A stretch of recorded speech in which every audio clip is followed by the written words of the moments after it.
there were a couple of things I just want to tell you.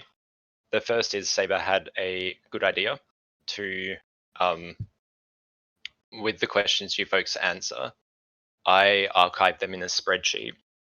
What I'll do is I'll send a link out to each of you for your own spreadsheet so you can have a look at your previous answers. That way you don't have to go through the Discord chats to find it. That's a good idea. Yeah, I'll give you editing privileges in case you want to change any answers that you previously gave, but there's no pressure to. I take your answers are kind of transient and like isolated to when I ask you. So, characters change and stuff. That's fair. There was something else, right? I'll probably at some point post about this campaign on the EN publishing forums. So don't read the campaign thread. For your own enjoyment, of course, because yeah, there's mysteries, and it would be a lot less fun if those mysteries are spoiled. No worries. Noted. Cool. So I think that's everything. Anyone have any questions? Nope. Cool. All right, we'll dive right in. So it's an Avaday, sorry, again. It seems like we only play on the equivalent of Fridays in this game world. This book's note. So it's the end of the week, end of the working week, and you're finally up to the day you've been preparing for, the launch of the Coal Tongue. It's around midday. You find yourself knocking on your boss's door, Stover Delft. He answers, "Come in, come in."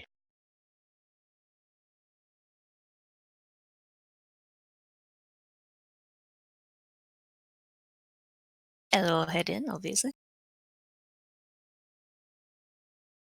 Imagine the rest of you the same. Yeah, Lysandra will follow. I almost forgot my character's name. Yep, and Angran will enter as well. Sweet. So as you walk in, you find there's 4 chairs in front of Stover Delft's desk, and each chair has an envelope on it. Each envelope has one of your characters' names. So Angrad, Abacur, Lysandra, forgot your character's name too, and Ella.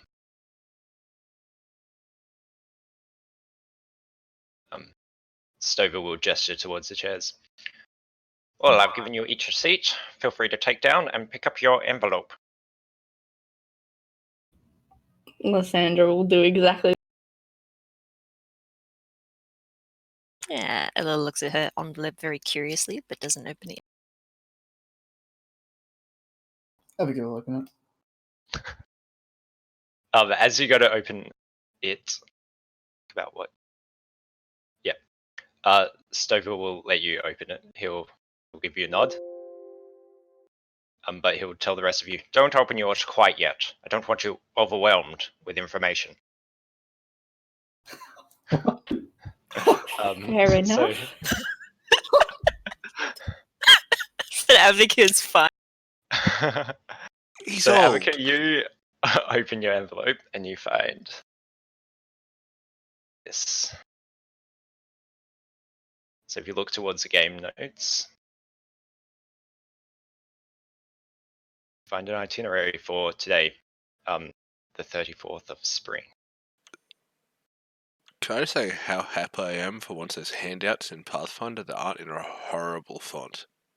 Oh, It took me a long time to find a font that was like slightly Thematic and horrible, readable? but not illegible.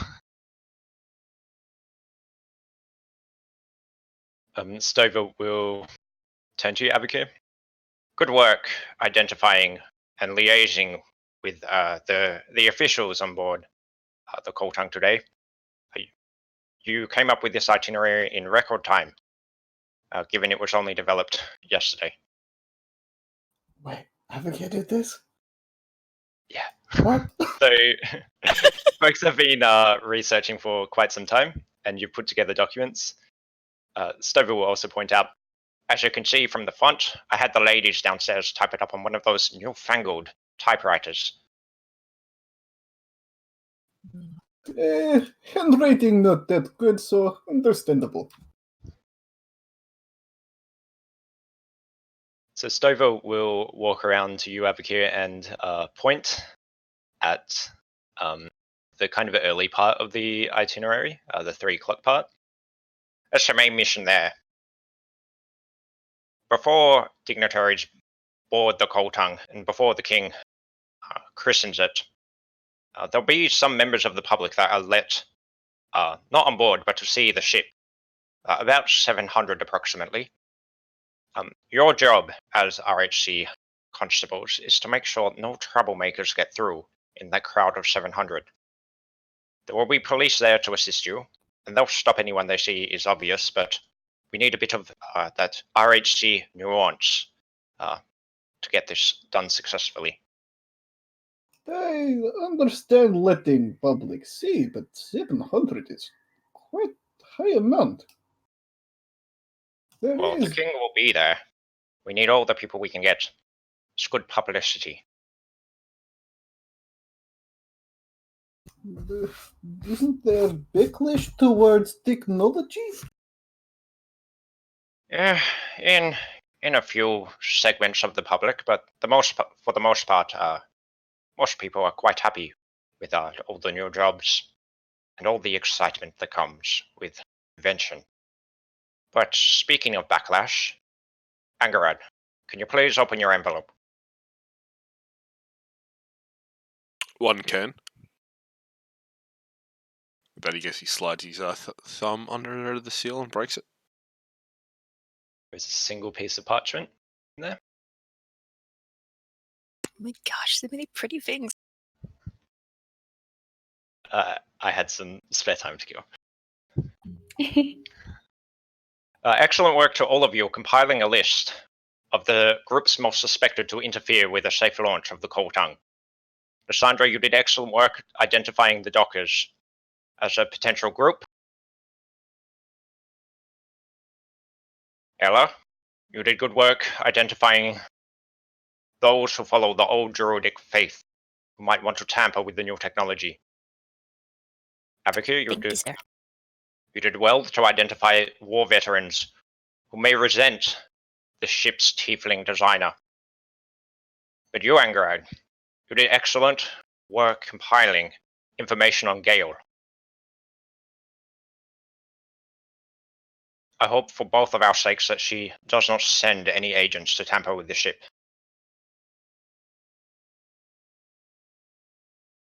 One hopes as well.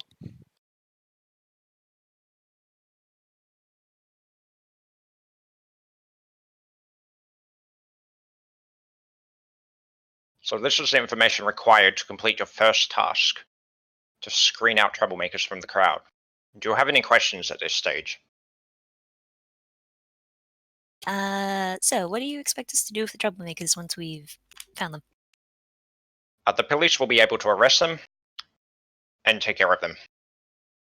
Once you have found them, you should progress with the crowd towards the ship, and I will reconvene with you there, and we'll meet up and assess if there are any issues. Yes, sir.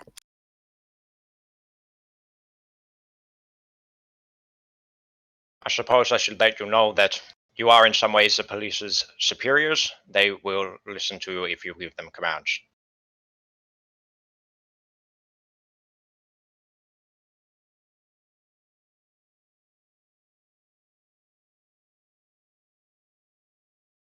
All right, if there are no more questions, Lysandra, please open your envelope.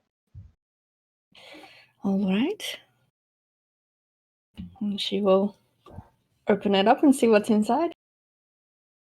It's like Christmas. Yeah, except you got the biggest present here. Well, I'm glad I contributed some work. 3 presents in one.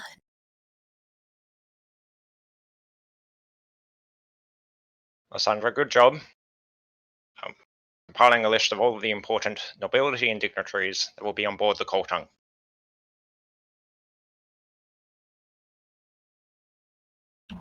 Thank you, sir.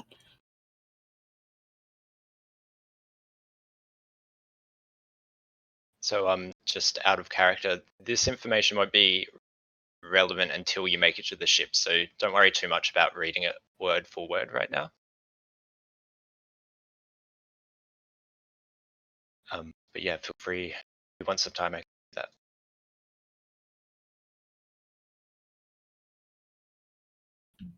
Cool.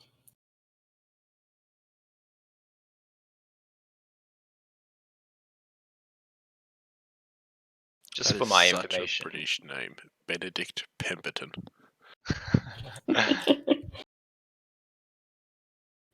Just for my record, is this font like the size legible? Yeah, like when I've got it opened up at its full size, it looks fine. Okay, cool. Everyone else happy with the size, just for when I make future props? Works for me. Sweet. One is agreeable to this size. Am I gonna have to start talking in a bloody Russian accent all the time? One does not believe Not so. entirely.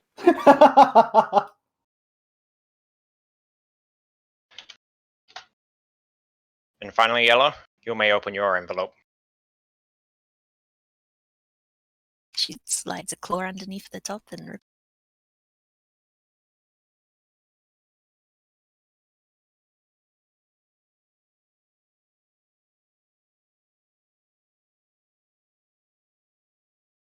Ella, good work compiling a list of the various floors of the Kotang and obtaining the blueprints. thank you.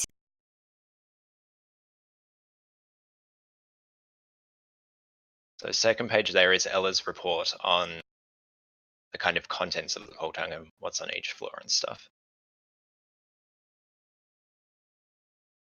Good job. Wow, there is so much. Magical turrets. I respect that. Don't worry too much about remembering every piece of information. This is just so you kind of know what your character knows. So it's not like they'll go in a floor and know nothing about what the floor contains, for example, but you can always ask me and I can give you point to the relevant information. Awesome. All right.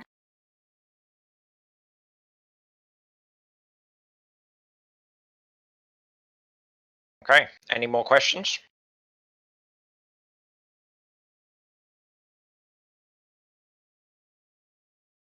One does not believe so. Yes, who is doing recap today?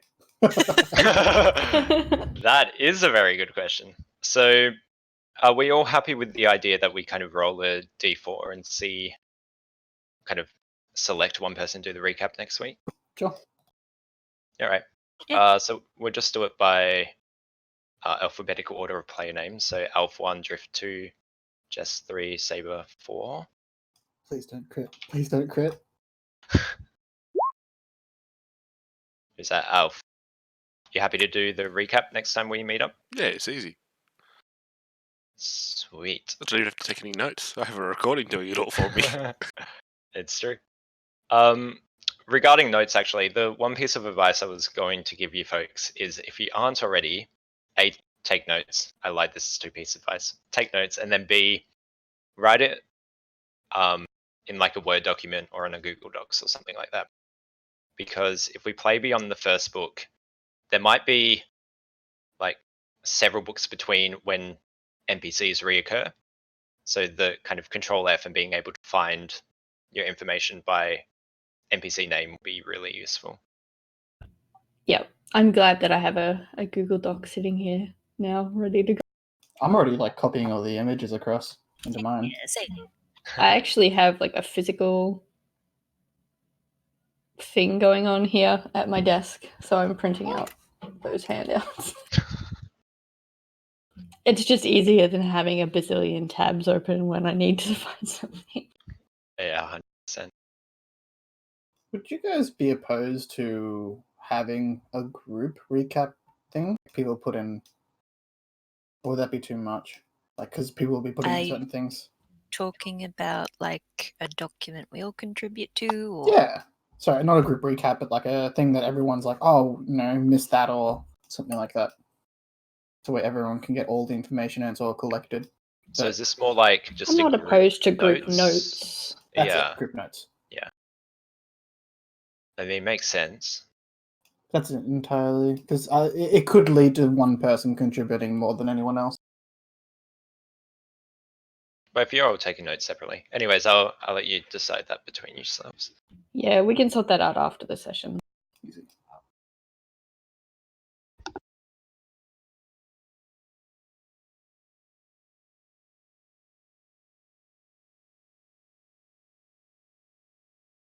Or if there are no more questions, I will see you in front of the Coltung. And Stover will walk towards his office door and open it. We'll see you there, sir. Good luck, constables.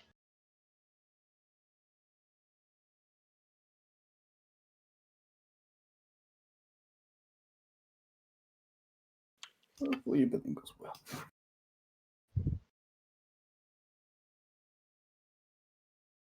What time of day is it? Yeah, so it's just past midday. So basically, we switch to the world map, Flint map.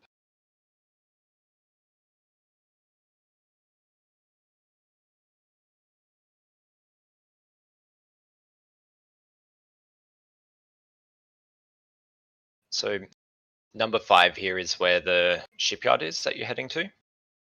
And you're at number 3, RHC headquarters. It'll take you a couple of hours to walk down there. You will have enough time to buy any supplies that you need if you haven't already.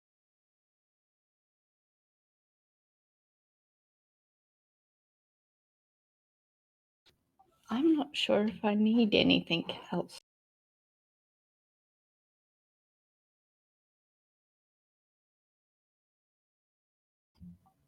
I think I'm good. It's not like we have to go trekking off into some uncivilized place.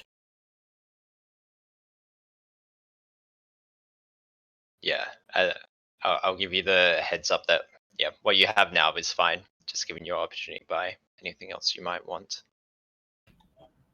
Also, I wanted to double check Echo. I may have taken a bit of creative license on the outfit that Lysandra. It's technically a gentleman's outfit, but I made it prettier. Yeah, I think that's fine. Sweet. Angoran's got to pick up some more cigars on the way. He needs Anyway. 14 weeks worth. It'll last him about a One time. week. I'm Heavy smoker then, huh? Yeah.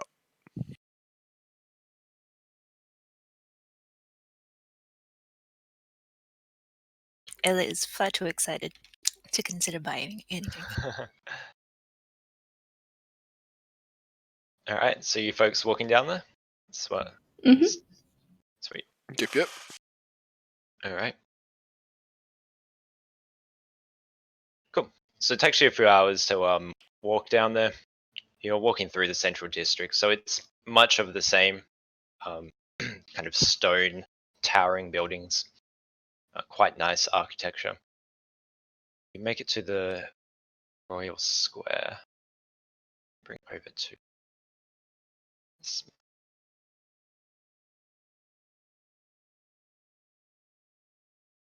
Oh, it is tiny and we are huge. Yeah, I really struggle with this map for some reason, so you're just really big. It looks wonky as hell, so it's all good.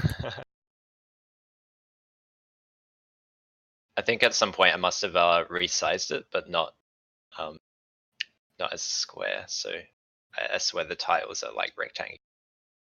But anyways, this is just more for your reference at the moment. So you're in the Royal Square. There is a bridge that the citizens will cross into the Fleet Square, and the Coltung's over there. So as you walk into the Royal Square, sorry, my computer just froze. Oh dear. It's still frozen.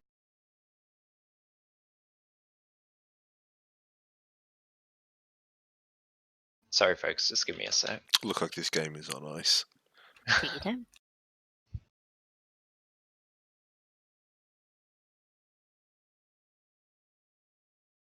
Emma, you don't need to be out yet.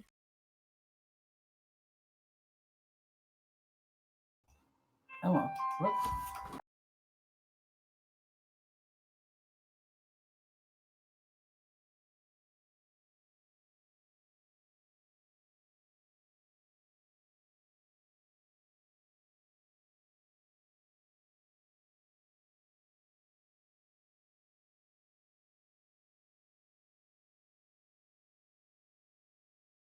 All right, Saber, were you grabbing the phone or something there?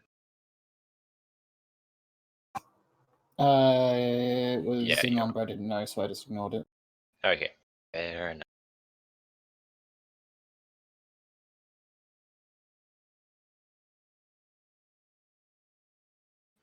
So you walk. Sorry. You walk past a crowd of hundreds which has formed. They're waiting at security checkpoint. You know, in about half an hour, they'll line up along the streets to cheer for the king's arrival. You have to make sure that no, no dangerous citizens get through. You see a small group of police, maybe 5 or 6, and you approach them. You feel a warm breeze blowing off the sea, mingling with the sense of elaborate floral decorations with the pervasive coral suit that always hovers over Flint. You're at the first of 2 checkpoints, and you'll be working with the police you're approaching to let the crowd of local citizens in who want to cheer in the streets and cheer for the king. As you approach the group, a kind of man, quite an elderly gentleman, maybe 50, looks to you, Advocate, and nods. So you're the constables they sent. That's right. He pulls a pocket watch out of his vest and looks at it.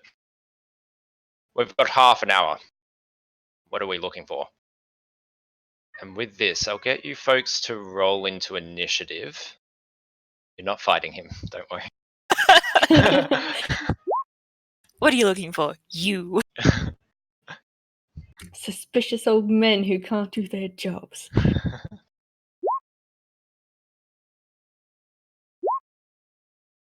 One is just looking for a light.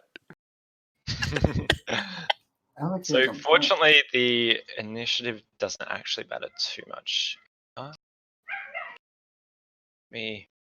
Let's decide an order first. So what we'll be doing is kind of, Zeitgeist has these kind of morphed versions of the 4E skill tests. I think they're better, but we'll see how it goes, or skill challenges, I should say. So instead of, you've got about half an hour, and here each round would denote 10 minutes. And each of your characters can do something in that 10-minute block with their skills. So I'll kind of provide a bit of structured guidance for the first bit, and as we go on, hopefully become clearer how this plays out. Essentially, you'll have a kind of objective you need to meet, and you can use a variety of skills to meet those objectives. You tell me what you're doing and what skill is relevant. I think some of you were here when we did something similar in Pathfinder Society, with the little man throwing books at our characters. Yeah, it's quite similar to that. So I will let you kind of delay and rearrange the initiative order as you wish. Currently, your goal is to brief the police. So you have a list of suspects, and you need to develop kind of profiles. So a list of signature kind of visual features or other things that would demark these people, your suspects, from other people in the crowd, allowing you to quickly scan the environment and identify people who may be threats.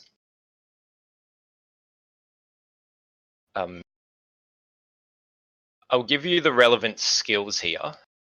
But as we go on, the better you get at this, I'll stop giving you like the skills that you can use. This is not an exhaustive list. If you think of something else that's a bit more creative, you can totally do that if it's within reason. So the skills you can use here are knowledge, either history or local, profession soldier, if you have it. I'll also let you use, because I think it makes sense, a sense motive or a disguise check.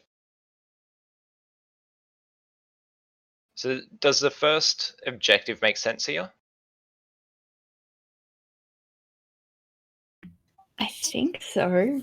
So Yeah. looking for our Where notes on likely troublemakers and Yeah. trying to give the police profiles or descriptions they can use to single those people out in the crowd. That's right, yeah. that relate to skill checks. Yeah, so you can do certain things, but for each you'll need to make a skill check. And you can attempt one skill check per turn.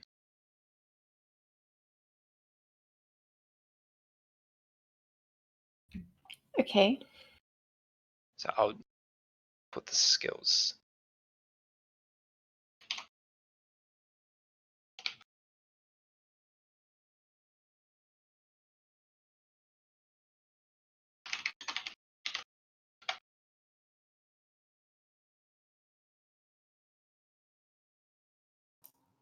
Do they have to be trained? If it is knowledge, and I think is profession trained only? I imagine so. Yes, Yeah. it is. Okay.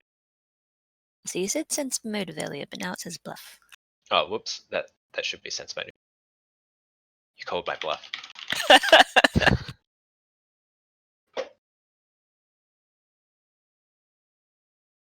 Well, the only one there that's probably worth it is the sense motive. They have no good skills in that list. Ella has both knowledges. I'm slightly confused about how to go about this, though, still. Yeah, I can kind of, if you're struggling to see the connection between the skill and the task, I can let you know roughly what you'd be doing. So is knowledge history going to be the... Because local, I'm assuming, is the dockers, profession soldier is the Werison veterans, sorry. I'd just say knowledge history potentially be the druidy people. And disguise would be the terrorists. If they correspond one-to-one. Yeah, I can't I reveal think that. there's. I think there also might be a certain amount of leniency with how creative our connections are. Like if we pitch something that makes sense, that's not necessarily on the checklist the GM has. I think Echo is basically alluding to that. It might still work. Yeah, for sure. So typically how these would run is you'd say an action and then what skill check would correspond to that action.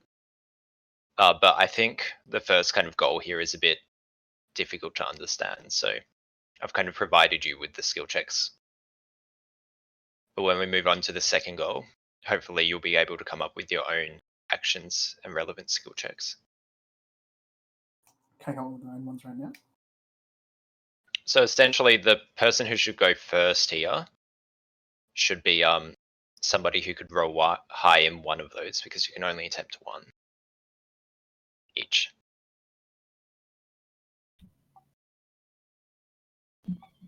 I have a high sense motive and knowledge local. Ella has high knowledge history and knowledge local. That would make sense if the druids and the knowledge go together. Since she was the one that figured that out. Apparently. So we'll keep the initiative order for now. But Abacir, if you want to delay, you totally can. Well, Or there's you want to have a nothing crack. I'm good at there. So I'll delay till last. Okay.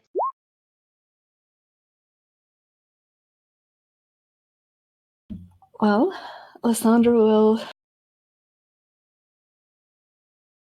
I guess, start briefing the policeman. I don't know his rank. About how there may be some disgruntled workers in the crowd today, who may be bearing some grudges about how the city treats them, and I mean, give a rough description, I guess, of the kinds of people that come out of the Strand, is it? Don't have the map up. So if you want to roll your check. I'm gonna roll a knowledge local and pray that it's a high.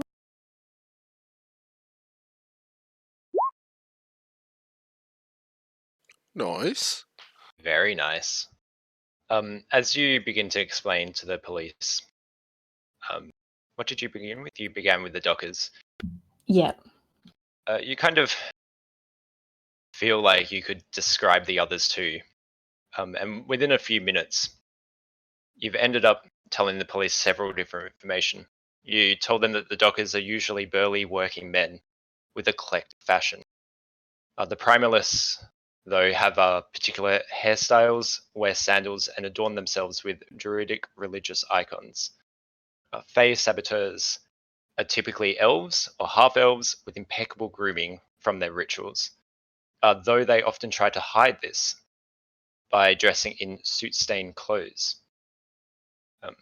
Abukir jumps in briefly and explains that war veterans will usually be either in the mid to late 20s or in the late 50s to early 60s, and are obviously in better fighting shape than your typical citizens. Congratulations on completing first goal. You only needed one check. Oh, cool. And the other thing that I should mention there is some checks, including this one, was lower because you had a particular person in your party. So in this case, it was Abukir with a Eurosol veteran theme feat. You're the best Avakir and Lysandra. I hope. Well, you write good reports. So we'll move on to Ella. So now that you all have profiles, you know what you're kind of looking for. It's now your job to canvass the crowd. So to spot people in the crowd, so yeah, you have to look for potential threats in hundreds of men, women, and children. You can work together with the police to canvass the whole crowd and find groups of people that may be troublemakers. You can roughly split the crowd into 4 quadrants and search one at a time. I should mention in these skill challenges, combat doesn't break out, so splitting the party is probably a good idea, if anything else. That's the only conditions I'm ever going to say that sentence, by the way. You heard it here So yeah, first. don't be Echo worried says about split. all staying in the same quadrant or something like that. Well, Lysandra is pretty confident in her abilities, so she's happy to take a quad. Yeah. Well, you'll each have an opportunity to, because there's 4, and the most you can do is all of you passing. You can choose any kind of actions you want. Do what you think character is best at when it comes to kind of surveying a crowd. If you need a bit more guidance, I can give you some if you're struggling to come up with actions. But for now, it's Ella's turn. Oh gosh. Yes, I guess she'll take her own quadrant and look about. The most relevant seems perception, or perhaps sense motive, so I guess she'll Just look around with a perception check and following Lysandra's excellent guidelines, see what she can. Sure, let's see that perception check.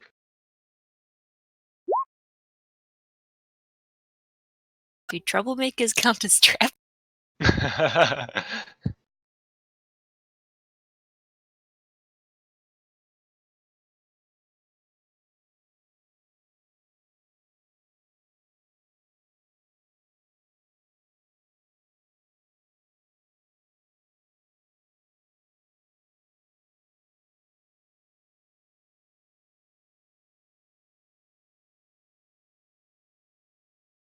Right.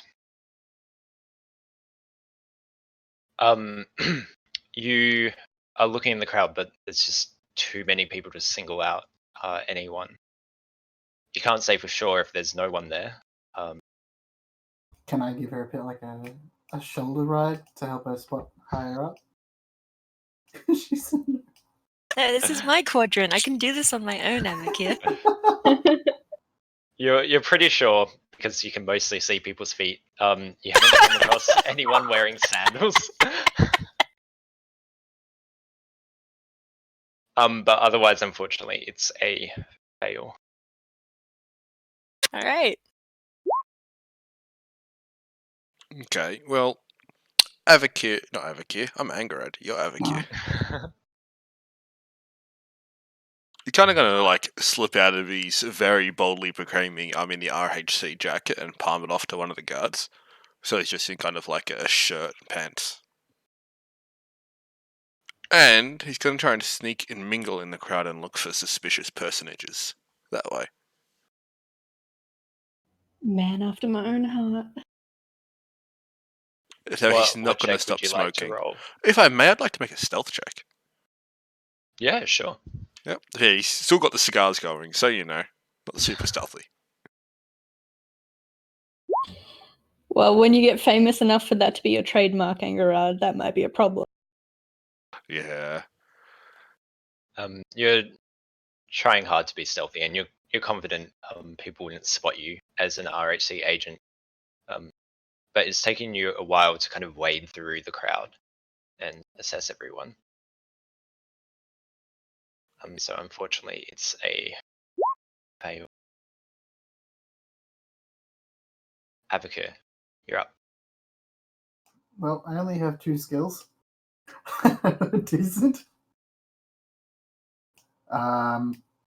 Well, he's gonna look specifically for any soldiers that may have had a somewhat dissenting voice towards the tiefling, as he had previously heard. See if there's any familiar faces that would be any of those people. Yes. Yeah, sure. I'm gonna chuck in perception because it's the only one. Hey. Nice. Very nice. Helps when you're taller than most of the crowd, I guess. So you've been working in the RHC for several decades now, and this isn't your first rodeo. You look around and you don't spot anybody that kind of sticks out as war veterans, but you do begin to spot a couple of burly-looking men. It seems like there's quite a few dockers around. But it's hard to say at this stage if they're there to cause trouble or if they're just interested in the new ship. But congratulations, you're successful in canvassing a quarter of the crowd so far. Okay. So it's been 10 minutes since you first rocked up here. You notice that about half a dozen messengers are beginning to hand out lyric sheets of the royal anthem to the crowd to make sure people get the later verses correct. Lysandra, it's your turn. Well, I had a very similar idea to Angerard, actually. Yeah, you can totally copy someone else's action. I was going to ask, do the RHC, we wear like whatever clothing we like, right? We just have an official badge that identifies us if we show it off. Yeah, that's right. Cool. Of course, your clothing is probably unified in a way that it's practical. to say running and stuff like that. Yeah, Whereas not everybody's would be like that, but yeah, there's no official uniform. that's cool.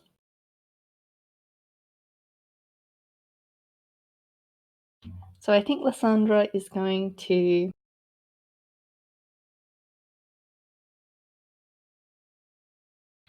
break off from the police and have a bit of a wander. And she's also going to try to blend into the crowd and keep an eye out and an ear out for any kind of suspicious markers or conversation. Mhm. Sounds No, my stealth and my perception are the same, so I guess I'll roll stealth because in this instance she's trying not to be noticed as an official type person.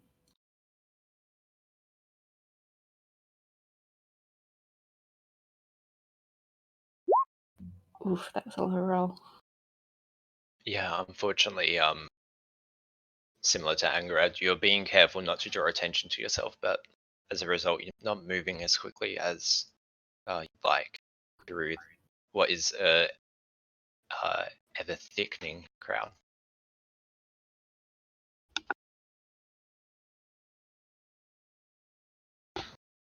Yeah, so it's unsuccessful. Oh, good.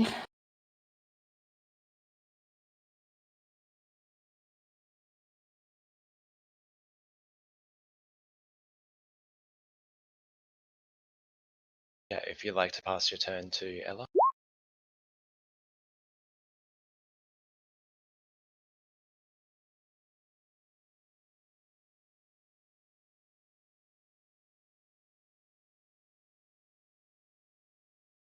Are we still on the same task, or? Yeah, there's 3 more quadrants to scan. Alright, well, looking around is not going well for Ella, given her sight, so she might try the sneaky route, as Angarad and Lysandra have before her. Looking for sandals. Yeah.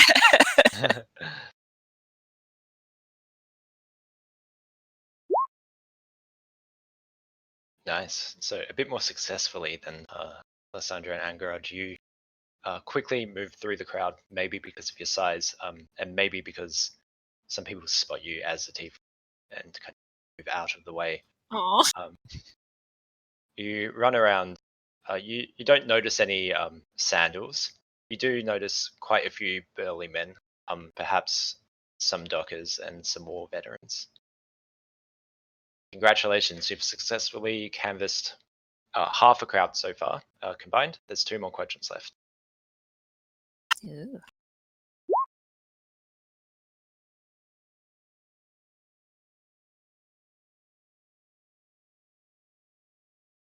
Well, I can't say my other good skill being super useful here of use magic device. So, Angarad is going to quickly finish one cigar and light a new one, while having a look around for some suspicious peoples. Maybe trying to see if I can see any people that should probably be immaculately dressed, but then have just poured soot over their clothes because they're elves. Ugh, elves. Nice.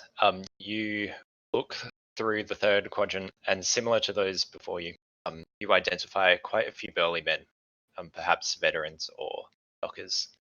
But judging by their fashion, kind of vocal comments, you're leaning more towards the dockers ends of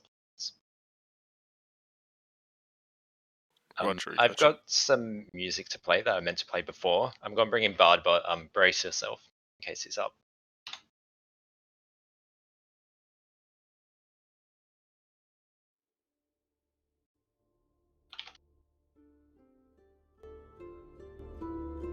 I think this is actually quite a track. Yeah, I just had to put it on 73 to hear it properly.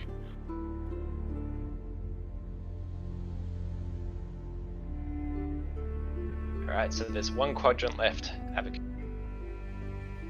Alrighty, well, may as well try this. I don't know how it's going to help, but Evika's eyes will go from black to white-grey as he casts guidance on himself. I'm going to try and perception again because I got nothing else to work with. I've got heal! I don't know if that's going to help it. That's cool. That's very cool. Ah. Yeah, unfortunately not. Rolled. Yeah, you're still struggling to identify people in the last crowd. No worries. Alright, so we've approached 3:20. There's 10 minutes left before the crowd rushes through the bridge flooding into the Fleet Square. Oh god, no You've pressure. noticed that the excitement is building up in the crowd as people press forward towards the road and towards the entrance of the bridge, the police barely managing to hold them back.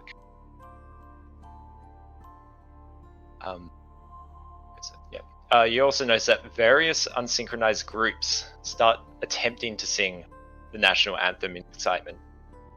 But there's a kind of cacophony going on because everyone's out of sync. Flashback to high school.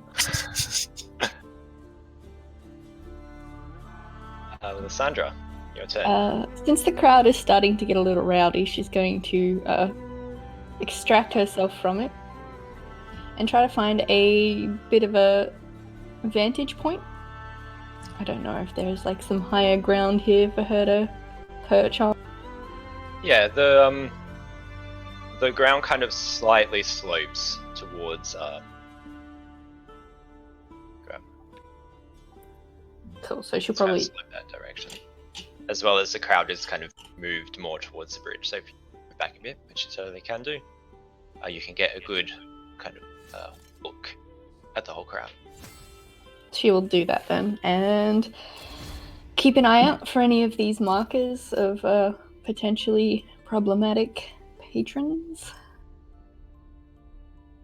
That was some accidental alliteration right there.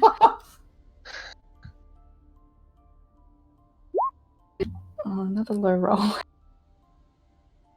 Yeah, unfortunately, the crowd is a little too rowdy and you can't quite make out the details of any one person. Ella, you're up. Well, it's probably getting a bit dangerous to be darting in around people's feet, but she'll stick at it a few minutes longer and try the stealthy route again. Hopefully not getting stepped on.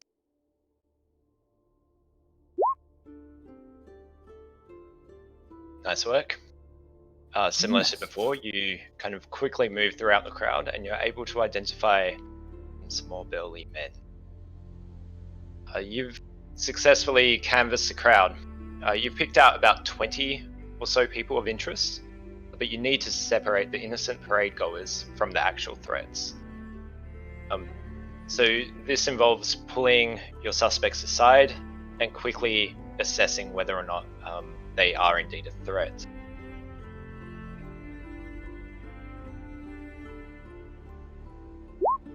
Angered, you're up. So, Angered's gonna go up to one of these suspects, and since the dockers aren't super happy with how they're being treated, he's kind of gonna, like, slur his words a bit, make it pretend like he's drunk, have that cigar kind of lolling out of his mouth in that lazy way you see some people do with cigarettes. And start going on about how he's so glad that the city's looking after the dockers in such a great way with that pay increase that's coming shortly. And to just try and bait the guy to get in shittier with him if he's one of the super angry people. Sure. What check do you think would be most appropriate? I'm not particularly good at it, but I feel like bluff's probably the correct one for that. So, come on, dice. I've killed enough sheep for you. Do me a solid right now.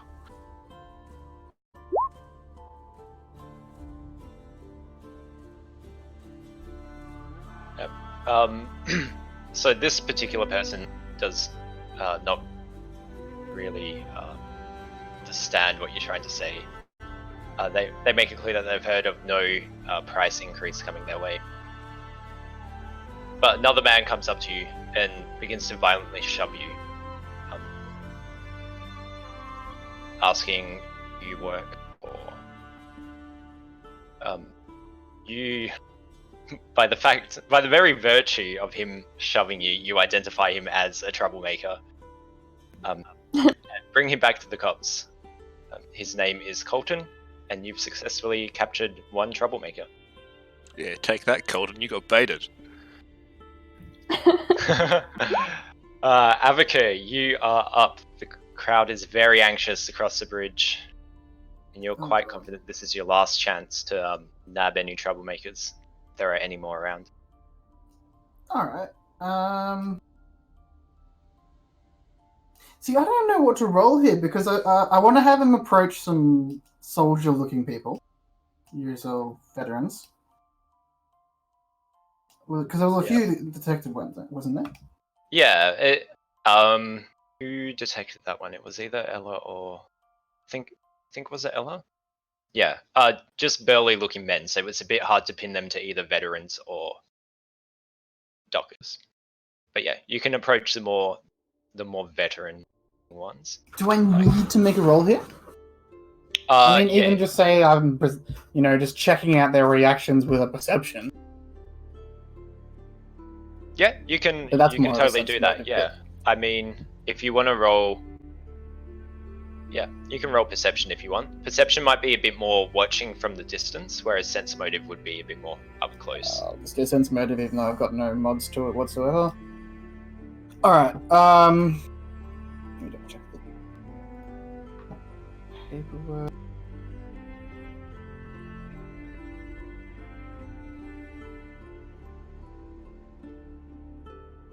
What was the name of the person who made the boat? Or the ship? Jeff. Jeff Massard? Yeah, Massard. He'll approach this big group, hoping it's a soldier group, god damn it. Hey, sir! Jeff Nasrad! He'll look off into the distance at the boat. Can make one hell of a boat! And I'll sense motive on people. Yeah, I know. That's too bad. So one of them respond that they suspect a similar thing, which is why they're so eager to get onto the boat and have a look. Whereas you notice in the distance, two who you believe are dockers, men dressed in more eclectic fashion, are kind of pushing their way through the crowd, as if they've got a kind of job to do. Quickly run over to them and talk to them. They seem quite angry. You're not sure at what. So to be on the safe side, you bring them to the police. Congratulations. You have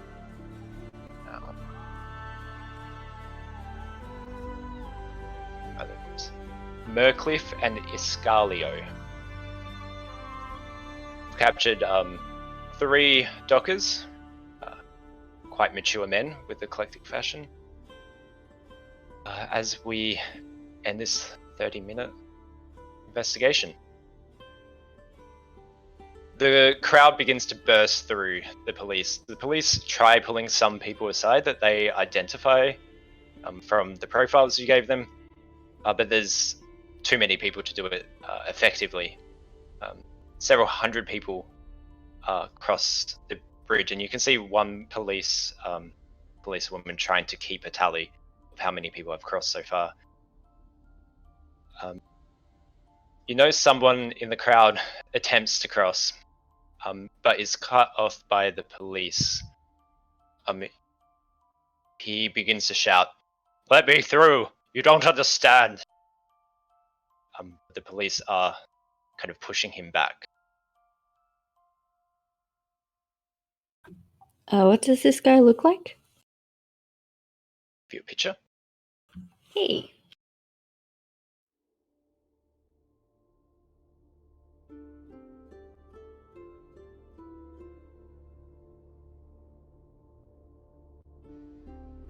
if you approach him to have a good look at him, he looks a lot like a docker.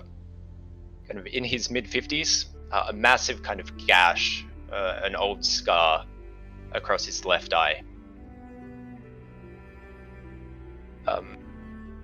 You can roll a knowledge local if you'd like, to see if you identify him. And if the other folk also want to do the same if they're nearby, totally can. 31. Jesus Christ. One doesn't Nice. believe in locals. Ella, you know his entire history. People Um, apparently get chatty in the nettles. There's not much else to do besides garden and golf. Lysandra, you're not too sure. By the way he kind of moves and asserts himself to the police, you assume he has some kind of history with the police, but you're not sure who he is or what his name is. Mm-hmm. Ella, you seem to know a bit more. You know him as Thames Grimsley. He's a grizzled sailor. So Grimsley acts as the kind of head of a dockers working guild in Flint. You know him as a passionate advocate of higher wages. You're not too sure why he would be here. But you know he tries his very best to be diplomatic. But it's a very tough job.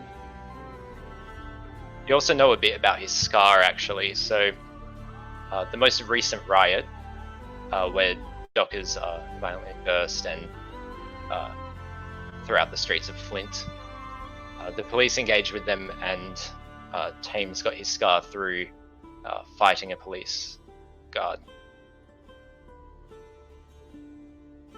So since then, he's tried to organize a unified front for the dockers' concerns. Dockers Union.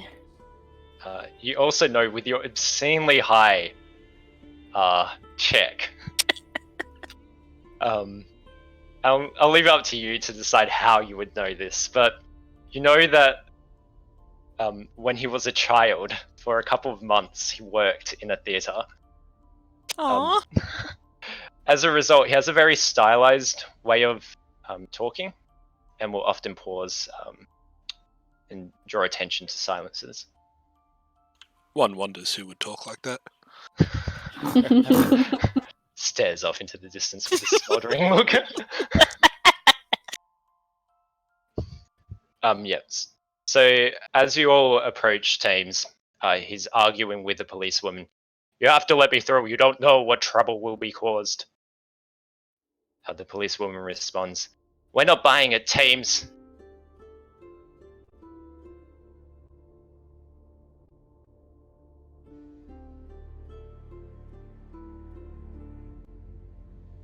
Oh dear, this seems like trouble. Excuse me, Mr. Grimsley? Are you folks, who's currently wearing their RHC stuff? I don't think Avocare took it off. Did the rest of you take it off? Ella's wearing his. Lysandra's not got a badge or anything showing at the moment.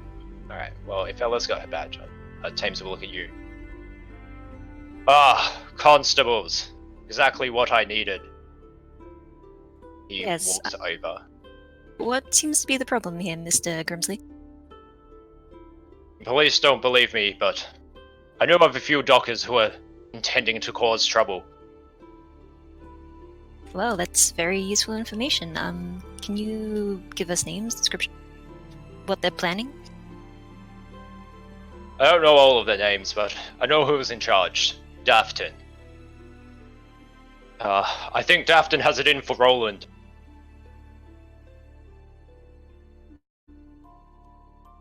Which you... Yeah, Roland is the city governor of Flint. And Advocate's best friend. Yeah. Wait, what?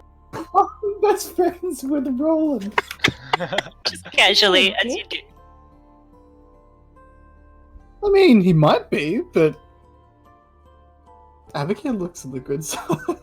This is very true. Advocate could find something positive about everyone he meets. Thames will reiterate. There's no time. We have to get across that bridge. Take me with you. I can help spot Dafton. Sense motive with a Yeah, nod. does he seem honest? I mean, he sounds honest, but... Advocate thinks he sounds honest. I mean, he sounds dramatic. I'm not sure about honest.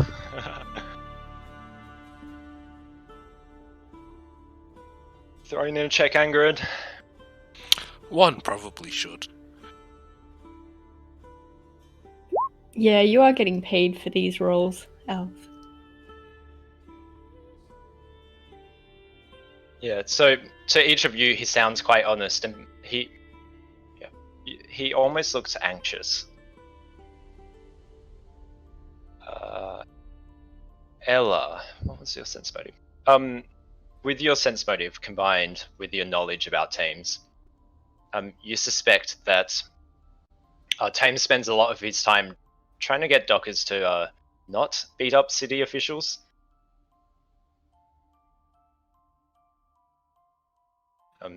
Thames would like to kind of keep the peace between the police and the dockers, if possible. So it seems well within his motive to want to help you out and prevent this catastrophe from occurring. Alright. Well, I'll turn to my fellow... I know something about this Mr. Grimsley. He's a fairly honest fellow who helps keep the peace between the city and the rowdy element. I think we should take him with us. Well, I can't see any harm considering he'll have 4 escorts to keep an eye on him. The rest do, Ella. One believes that this is your department. One trusts your ideas. Her ears blush just slightly at that one, but she turns back to Mr. Grimsley. If you could come with us, please, Mr. Grimsley, and we'll see if we can find these troublemakers before they cause any problems. Gives you a smoldering look, a swift nod of the head.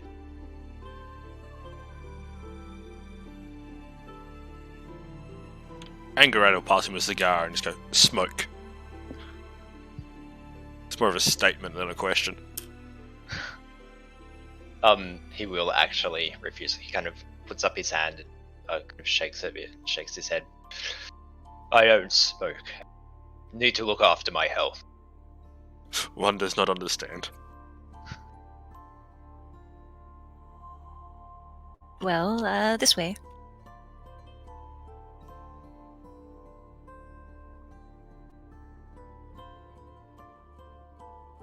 So, you're taking him to the bridge? Yeah. So as you walk up, the police will try to stop you, essentially, or at least pull you aside for a conversation. You're not bringing him across the bridge, are you? I will hold up her badge, I guess. We have reason to believe he has valuable information pertaining to potential troublemaker. Make a mistake. The officer kind of shrugs. I Can can't I? stop you. So Is they're happy to Lys- let you go, but Is Lysandra like close enough to the conversation to sense motive on the police officer? yeah, So I imagine you're suspicious. all there. But yeah, you can totally sense my. Oh god. I was totally distracted by the way that she braids her hair. That's magnificent. Yeah, she seems honest.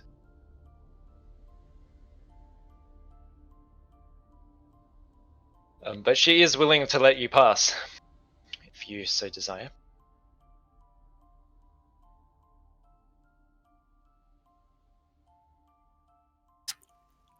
Indeed. Lysandra will follow behind and just keep an eye on. What was his name? Thames. Thames. James, yeah. Thames.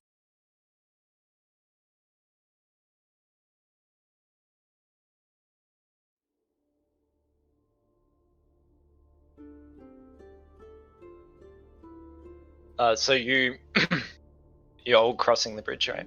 As a group. I believe so. Yeah. Are we all done with the things this side of the bridge? I think we are. What So- time is it now? It's probably about 3:35. Cool.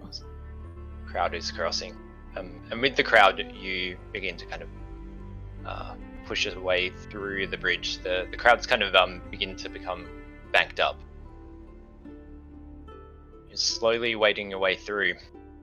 That's when Thames taps Ella on the shoulder and points to a man, quite a well-built man wearing a hat. He shouts out, "Dafton, you are making a mistake!" He turns around. Dafton responds, "Thames, what are you doing here?" The crowd begins to kind of move back from the debacle. Some people scared, some people kind of pushing their children out of the way. The small area clears between yourself and Dafton. I love the crowd icon. I was thinking about making like 100 tokens. And I have better things to do.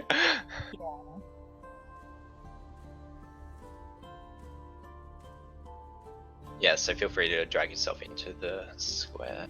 This is where I hope we get a Docker Agni Kai. Dear, causing the scene is exactly what I was trying to avoid. Thames is still with you, of course.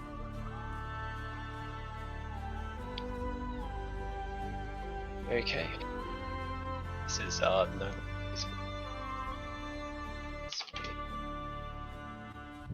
I'll get you folks to roll into initiative.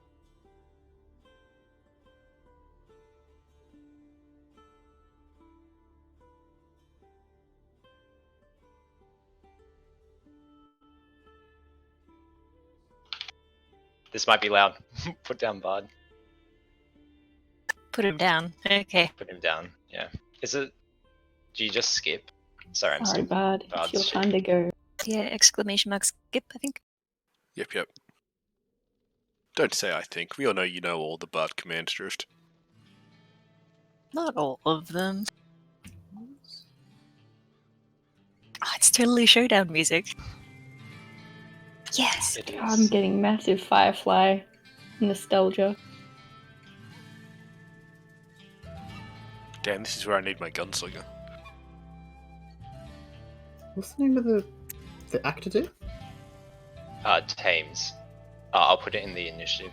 How do you? Oh, add turn, right? Or control you. End up.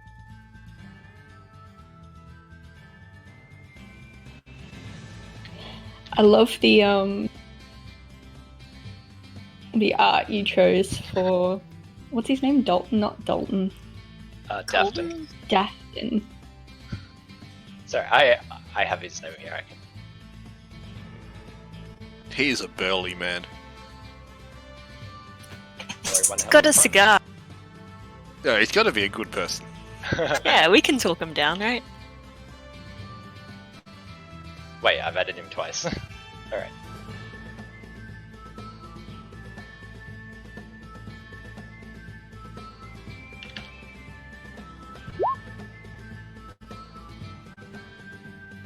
These... Pete is not coming in to save you, sorry. Aw. The cupcakes. Yeah, Pete swings in on a vine of cupcakes. No one knows how they're attached. Or what they're attached to. Just starts handing out sweets and suddenly everything comes down. Did tracker break? I think tracker broke.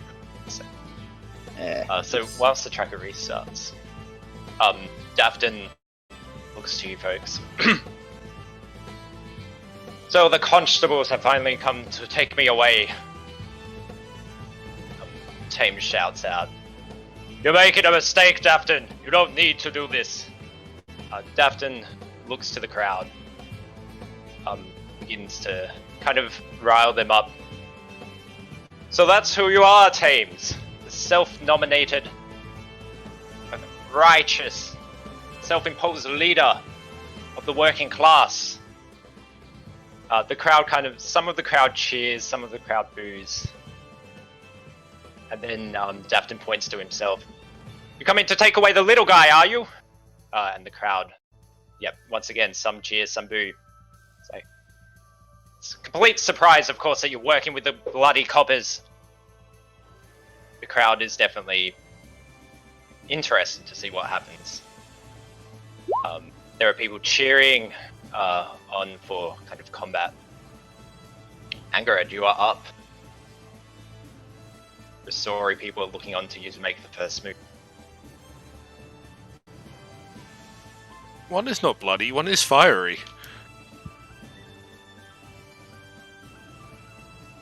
And, guys, I just set him on fire. Is that how cops do things? No! Oh, dear. Is there such thing as non-lethal fire? Yeah, I can do There non-lethal is. fire.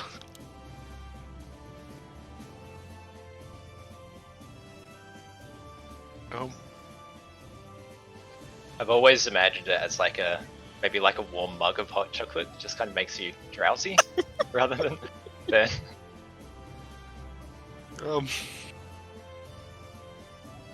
That perfect temperature where you're just incredibly comfortable.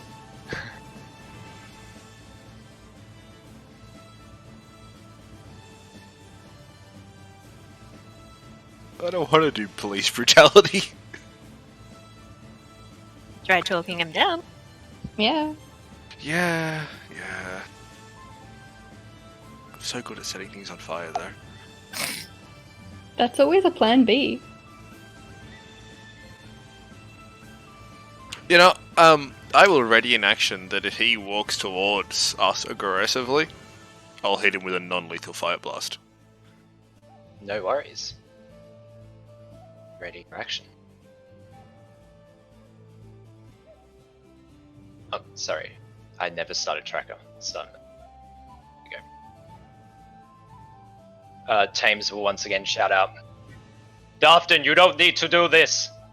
You don't need to fight! Dafton responds. You know as well as I do that I'm here for a fight. If I'm not going to swing a punch at Roland, I'm going to swing a punch at these brutes. Points, towards you folks, but specifically, towards Avakir. Oh goddamn it! Racist. Dafton will continue to point towards Avakir and begin to lecture you, shouting, "You Deva, you've forgotten your humanity!" Aww. Continues to shout. Of course you work for the coppers. You're no worse than crime, man without spine. And then he begins to chant it. No worse than crime, man without spine. No worse than crime, man without spine. You know, some of the crowd begins to cheer in. And as they do, Dafton turns and kind of signals them to speak faster with his arms and speak louder. He begins to clap and cheer them on. He turns around and begins to point at you once again, Abacur. You look towards Dafton pointing you and the crowd behind him cheering. What is the DC to intimidate you, Abacur? How do I know? What? Matt, do you know this one? Something like hit dice plus. It's 10 plus hit dice plus wisdom mod. 10 plus 10 plus 0, so 20. Your hit dice is 1. We're level 1. Oh, okay. 11. Damn. He might roll though. Yeah, hit die. That's... confusing. Oh, he could crit. Holy damn. The crowd chanting at your humanity is a bit too much for you, Abacur, and you are shaken. That is so rude. I Abacir know. is one of the nicest people ever. So your DC was 11. Mm-hmm. So 5. You're shaken for 3 rounds. That's the end of his turn. Sandra. Oh gosh. What's shaken? Is that just fear, any? Yeah, I believe so. Yep.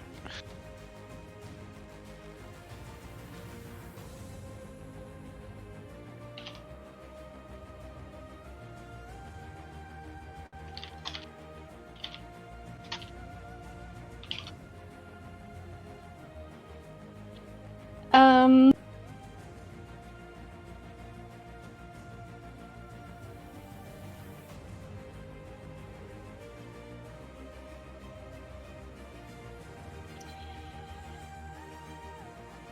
I think Lysandra is going to just quietly unsheath her rapier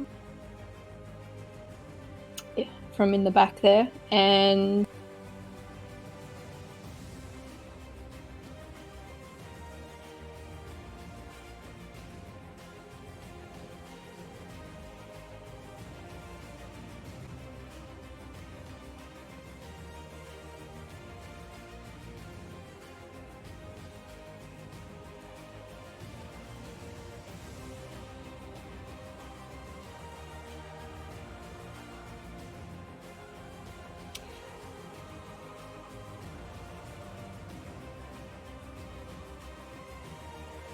she's just going to ready an action for if anything, for a non-lethal attack if anything gets hairy before her next. And she's going to look a little concerned over in Avakir's direction.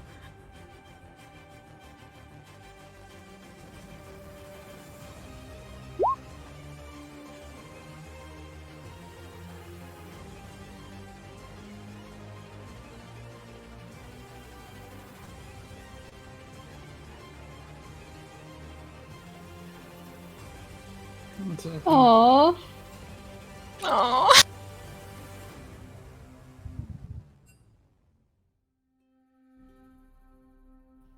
Get a better cheer.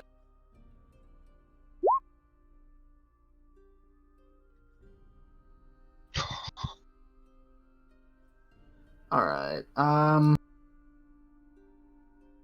moving here. He'll say to Dafton, "You clearly have some issue with me and Roland. Take it out on me. These others have nothing to do with it." And he'll prepare an action to punch him if he approaches aggressively.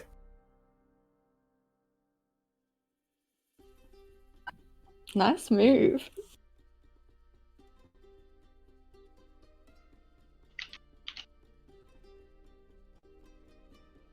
Well,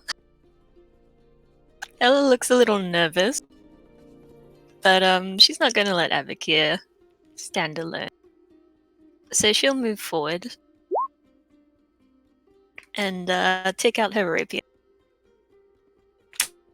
And with her other hand, she'll hold up her badge and stand down, Dafton.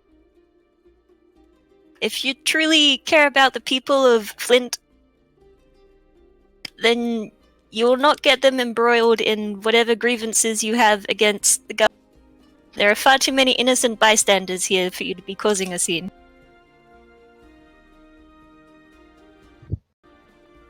And I'd like to make a diplomacy check here, but I don't know if that would require an action. She's already used both of her actions to move and take out. Sure. Would the diplomacy check to be for him to kind of stand down? Yeah. Yeah, you can certainly roll one. These two are so cute.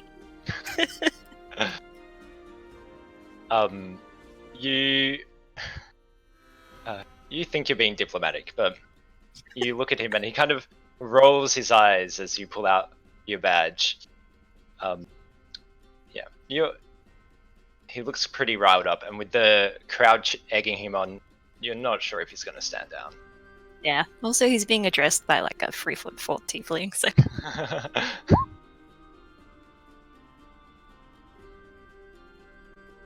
So, I'm going to look around the crowd. We've seen how bullies play out before. He's kind of got a sigh and take a nice deep big breath, and as he does it, kind of like the area around him gets colder. He's kind of sucking in all the ambient heat as he's gathering power as a move action. So, for friends, this is my gather power button.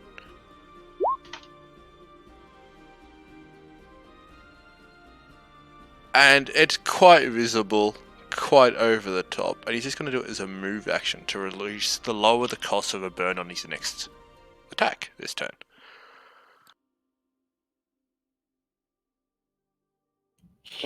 As after he's breathed in this, all the heat, he spits it back out towards Dafton as a non-lethal burning fire blast. Let's see it. So I'm not in point blank range. And I will need a reflex save to have him avoid catching on from non-lethal fire. Unfortunately, the 10 verse touch doesn't connect. Dang. Wow. Thames knows where this is going. Will run up.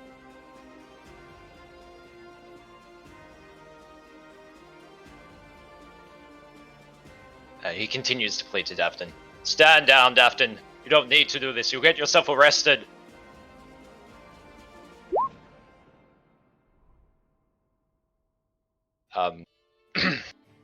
Dafton seems to pay no attention to Thames as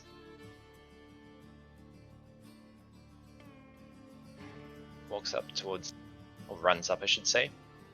You pulled out your rapier, correct, Ella? Yep. He reaches for it, attempt to disarm you. My prepared action. Abakir gets a prepared action and an attack of opportunity, potentially. Let's see. Does Let me disarm check if he provoke? has. He does have improved disarm, so that doesn't provoke. The 11 will miss, unfortunately, Abakir. Yeah. The disarm does not provoke as he reaches out and attempts to grab. That's a success. So he successfully grabs your rapier. And he holds it up as if it were a trophy. The crowd continues to cheer him on.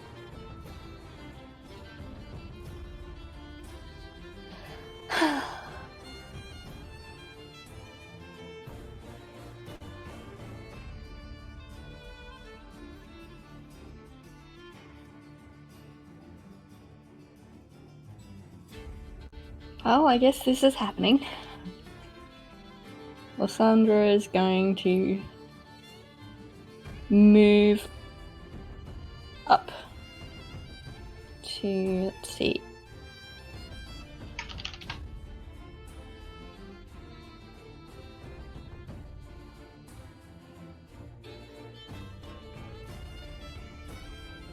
She's gonna slip in there. Am I able to speak ready an action and use a diplomacy on my attempt to talk to the, or maybe not diplomacy, maybe it'd be intimidating, I'm not sure. So intimidating is a standard action. Demoralizing, I should say.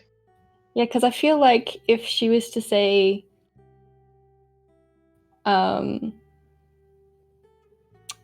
stand down, you're outnumbered, and try to reason with him, it's almost like a threat in this scenario, considering she has a rapier out and fellows also armed.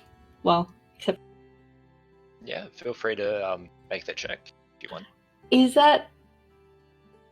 Would that be intimidate, since is it more threatening than persuading?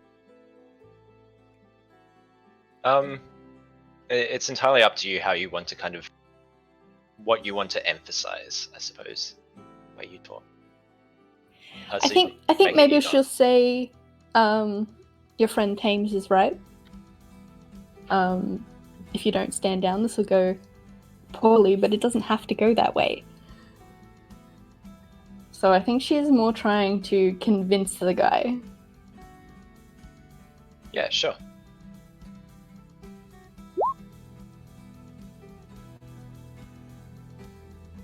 So it's a good check. You make quite a diplomatic case. It's a hard check, I'm assuming. But Dafton isn't buying him. He shouts back, "Teams ain't my friend."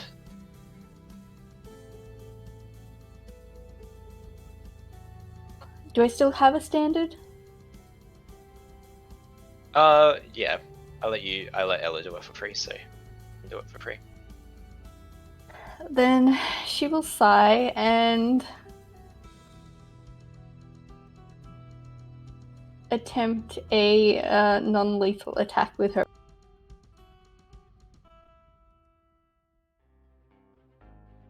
Sure. Actually, I think she's going to attempt a dirty trick, because that's a standard too. So what are you doing? Like, what specifically? She's probably looking to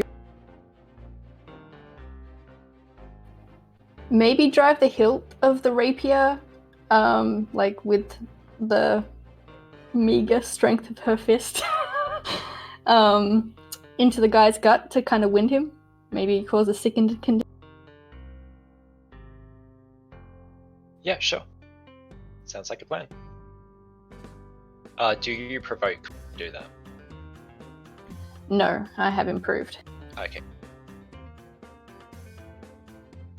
I definitely don't have sneak. Hang on a sec.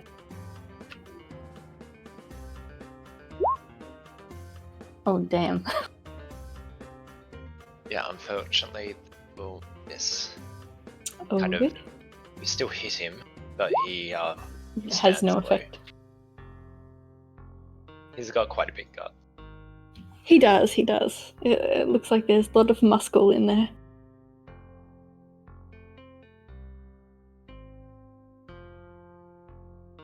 Abigail, you're up.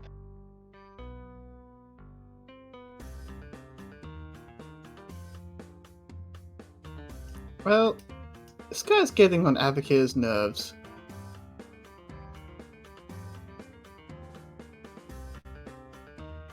He, for some reason, is pissed off with Roland, who, for all he knows, is a really good person. He's besmirching, I don't know, something meeching his name.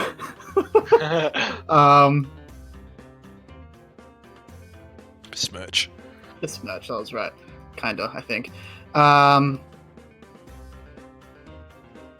So he's gonna go for a punch using martial flexibility. I think this is a movement action to train furious focus, putting on power attack, power attack, and going for a punch. Yes. Let's see it. Does a 20 hit? Nice. It does. Smacks him right in the noggin.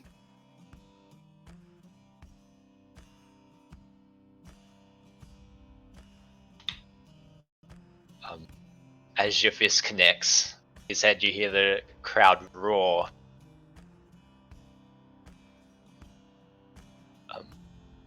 With that hit, let me just... You're back. A young man runs out from the crowd, willing to join into the fight. He runs up behind Dafton. Mechanically, this person is not combat trained and is practically useless, except they provide flanking bonus for you. But they're there to help. Nice. The swarm is splintering.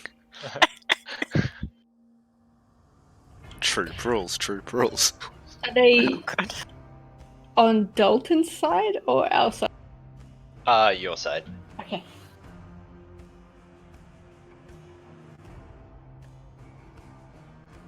It's kind of adorable. Yeah, as they walk up, they try to intimidate. Sorry, not intimidate. What is the word I'm looking for? They try to mimic the way Avakir walks. Oh, They're kind of like swinging their arms around, warming it up. They're ready for a big punch that you're quite confident is never going to hit. let's see Alright. it. I'm back. What I miss? You have a mini me. Yeah, so Avakir, as when you hit Dafton, the young man from the crowd ran out. He kind of walks in, mimicking the same way Avakir walks. He's swinging his arms around like as if to warm them up, and he runs in. And also he throws a punch, but it misses. And judging by the way he threw a punch, it'd be a pretty good guess to say he's never thrown a punch in his life. So mechanically, he won't deal any damage, but he is an ally, so he kind of provides distraction and flanking. Kind of. As much as that's a benefit, Abakir is going to tell him to back up. Like, with a very respectful tone. He's going to smile at him and, sees that he's trying to help, but he's in a dangerous situation, so it's best not to. So after swinging the punch, he'll just kind of look a bit sad and just kind of grumble to himself as he slowly sulks his way back.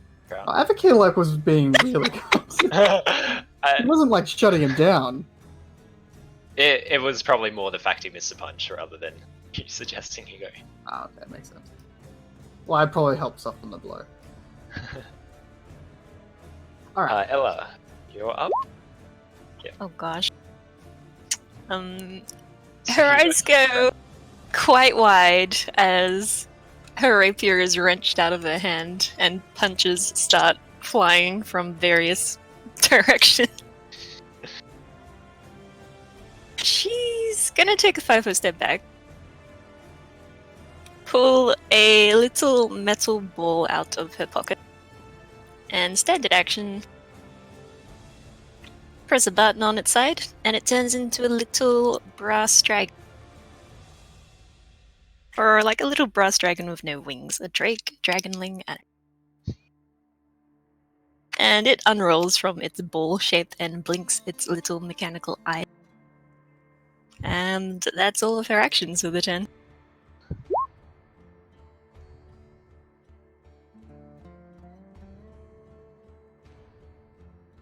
Okay, so it's going to do a redo of Angrad last turn, but this time he's gone a 5-foot step closer. Just so he has some more hot air to drain all the heat out of it before he spits it back out towards Dafton.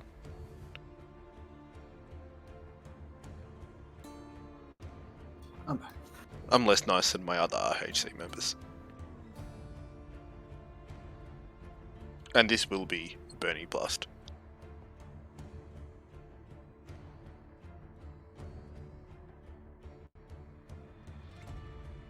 Oh, touch. Nice. That will connect. So I'll need a reflex save to avoid catching on fire, please. Worries.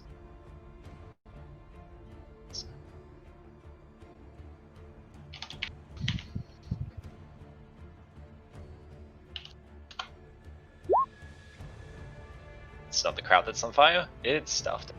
Sweet. So, friends, for when I set someone on fire, I get a +2 bonus to hit them, and I get a +2 cast level for going through their spell resistance if they have it. Nice.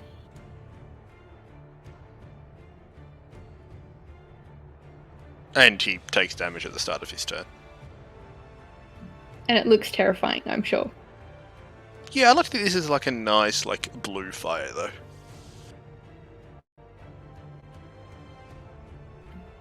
Was that a non-lethal fire blast? Yeah, it was. I'm not not burning a guy alive directly in front of a crowd. Yeah, good. The poor children. Yeah, I was like, that kid in his mittens is gonna start crying. It's gonna get awkward. So maybe his shirt's on fire or something. Alright. Thames will skirt around, kind of, leaning in to quickly kind of run a half circle to Dufton. His fellow worker is on fire in front of him.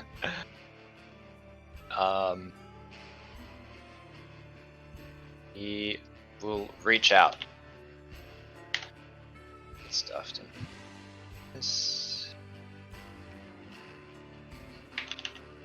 no way he's gonna hit us.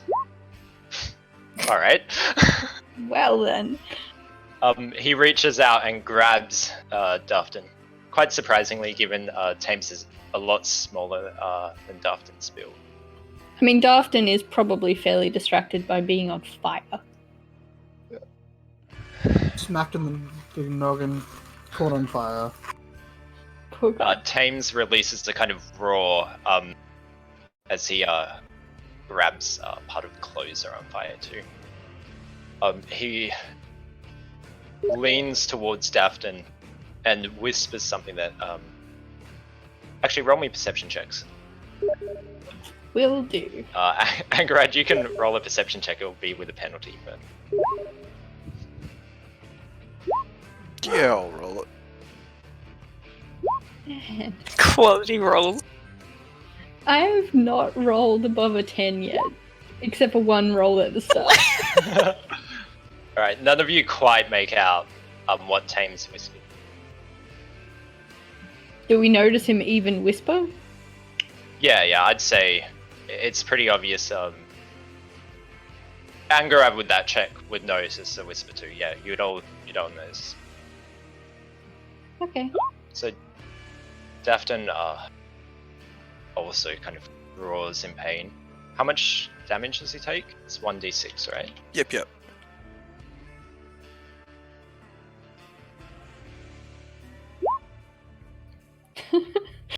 Did Ben help set that condition up?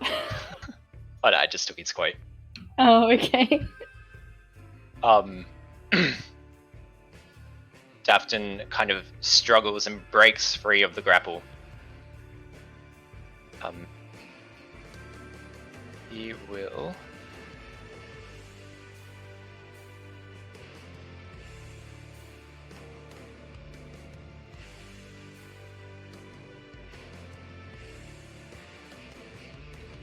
Yeah. Now, is it withdraw that doesn't provoke attacks of opportunity?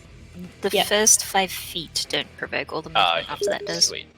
Yep. So he's gonna look around, and look to you all. He's gonna throw the rapier back at you, Ella. Not attempting to like hit you with a thrown weapon, but just kind Sure. of sliding it across the ground.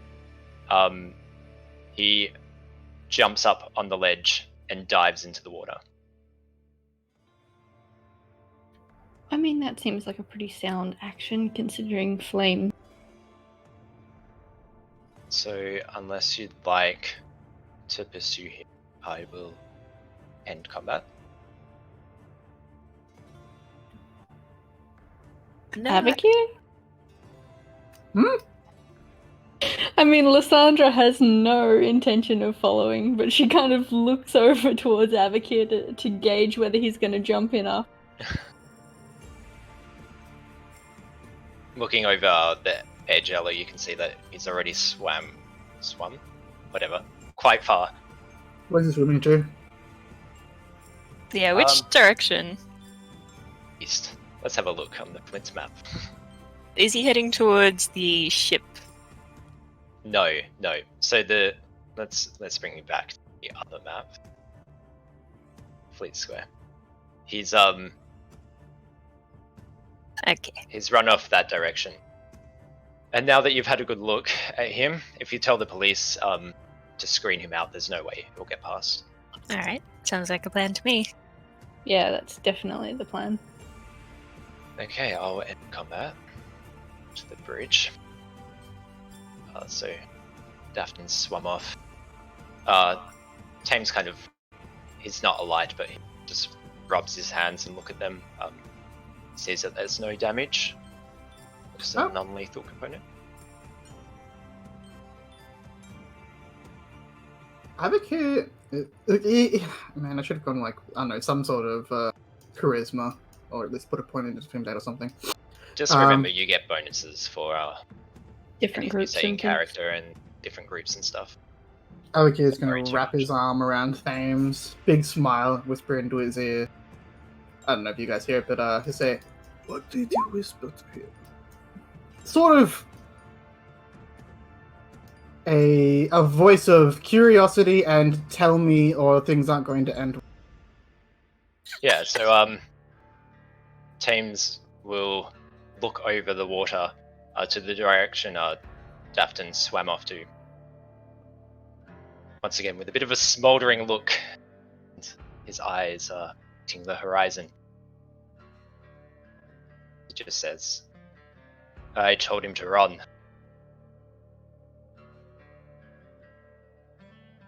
I mean, Advocate doesn't believe that.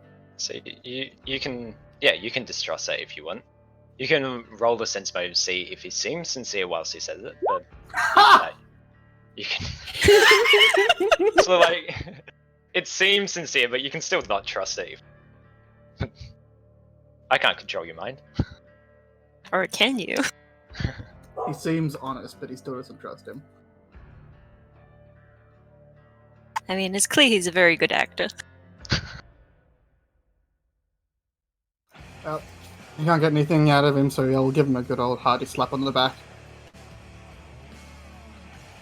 Anyone else you can see? No, that's all the trouble that was in for your governor. At least for now. I need you to carry a message to him. What is this message? Thames will look towards Lysandra, a bit annoyed at her lack of investment in her expression. Grimsley will look back to Avoca and say, "My people are tired of the local police harassing us just because of a few city nobles don't like being made fun of in tavern songs. Worse, there's a growing number of arrests amongst my fellow workers.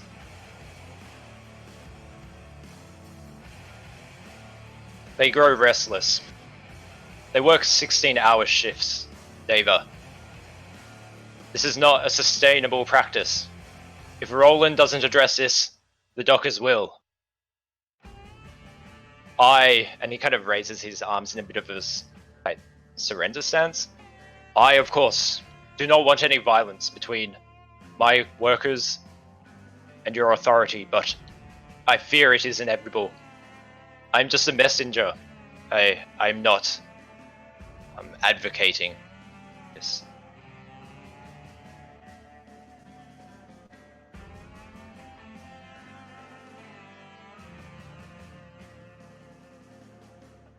Does anyone else have anything to say? I think it's a fair message. Lysandra's just gonna quietly sheath her rapier. Ella's looking kind of wide-eyed still after that encounter and just what? Angrad's gonna keep on distracting the kids from the combat. They just saw juggling fireballs now. I love pyrokinesis. Kids are cheering you on. See, there's something I want to do, but I think it's going to require some sort of performance check. I let's mean, hear it. hey, Because I want him to like address the crowd and say that he'll personally talk to Roland or something like that, if that's possible. Yeah, sure. sounds Sounds like like a But I don't really want to do a performance check. I've got a -4. That's impressive. What's your diplomacy like? That's a -4 as well. So he's just probably gonna address the crowd with he'll address them saying, "Does anyone else have these concerns?" Or with the accent, "Does anyone else have concerns similar?"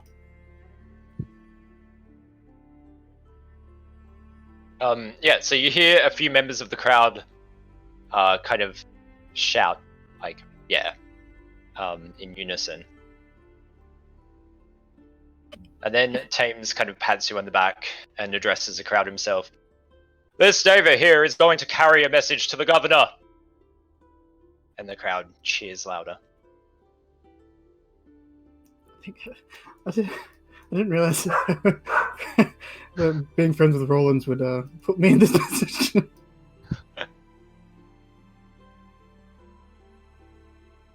Eventually, the crowd that was previously behind Abakir begins to disperse and anxiously kind of makes their way back. Well, not back, towards the shipyard. Okay, has nothing else to say. Yeah, at that point, a few police men and women make their way to you and ask if you're okay. I think all of us are fine. For the most part, I think. Little bit of a side glance towards Ella. Lysandra will give the officers like a rundown of Dafton's description and the direction he fled in and what. Yep. One of them takes notes. The other keeps asking you if Thames is responsible for the trouble here today. You get the impression that they're quite eager to pin something on him. Mr. Grimsley here was actually quite a help.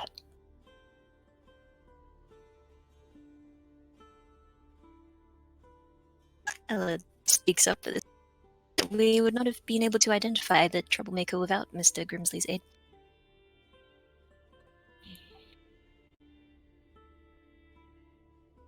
And despite the was- demeanor of his associate,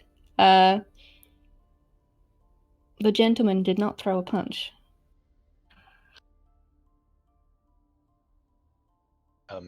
Grimsley is getting increasingly nervous, and if no one's going to stop him, he's going to jump up onto the ledge of the bridge. And the policewoman who previously... Sorry, Abakir, go on. Advocate will probably see him, and he'll probably like pull the shoulder thing again and like grab him and say he's had enough attention for today, and this group needs this event needs to continue. James nods to you and just quickly whispers to you, "I'm not letting them take me." As he jumps off the bridge himself. What? Smart decision. I mean, I didn't trust him, so I guess that sorts that. I mean, sorry, you weren't stopping him from jumping off, were you? I think he was trying to. Oh, shoot. We can bring him back.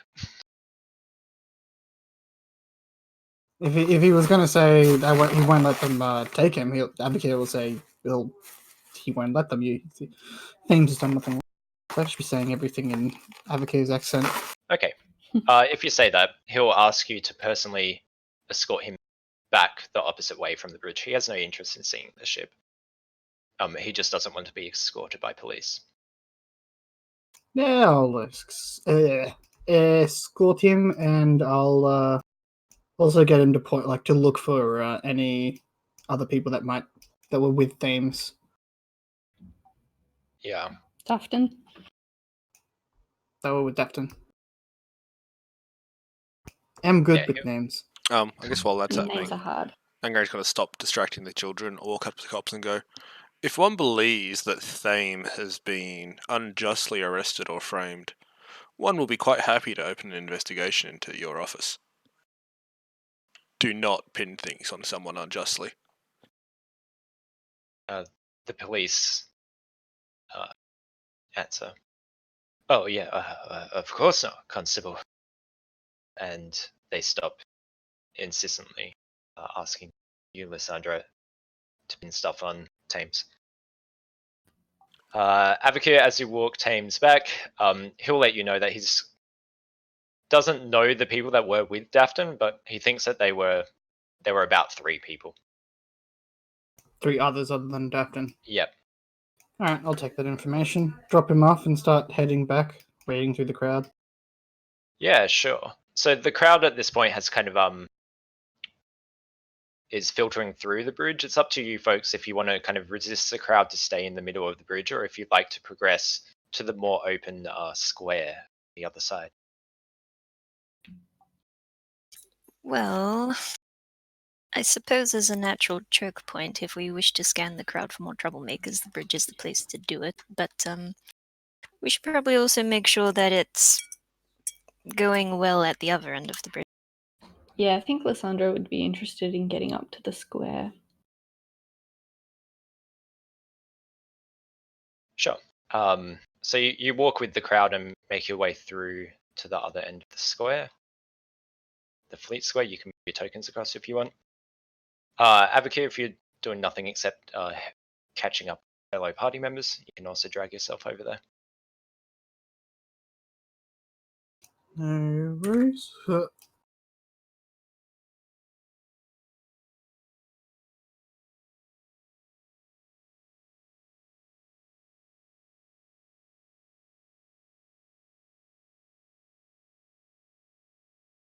Sorry. That's all good. Trying to set up my martial flexibility.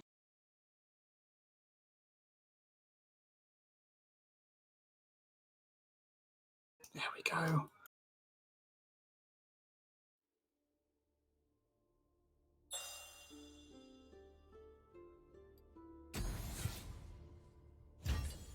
As you appear on the other side of the bridge, move your way to the front of the crowd.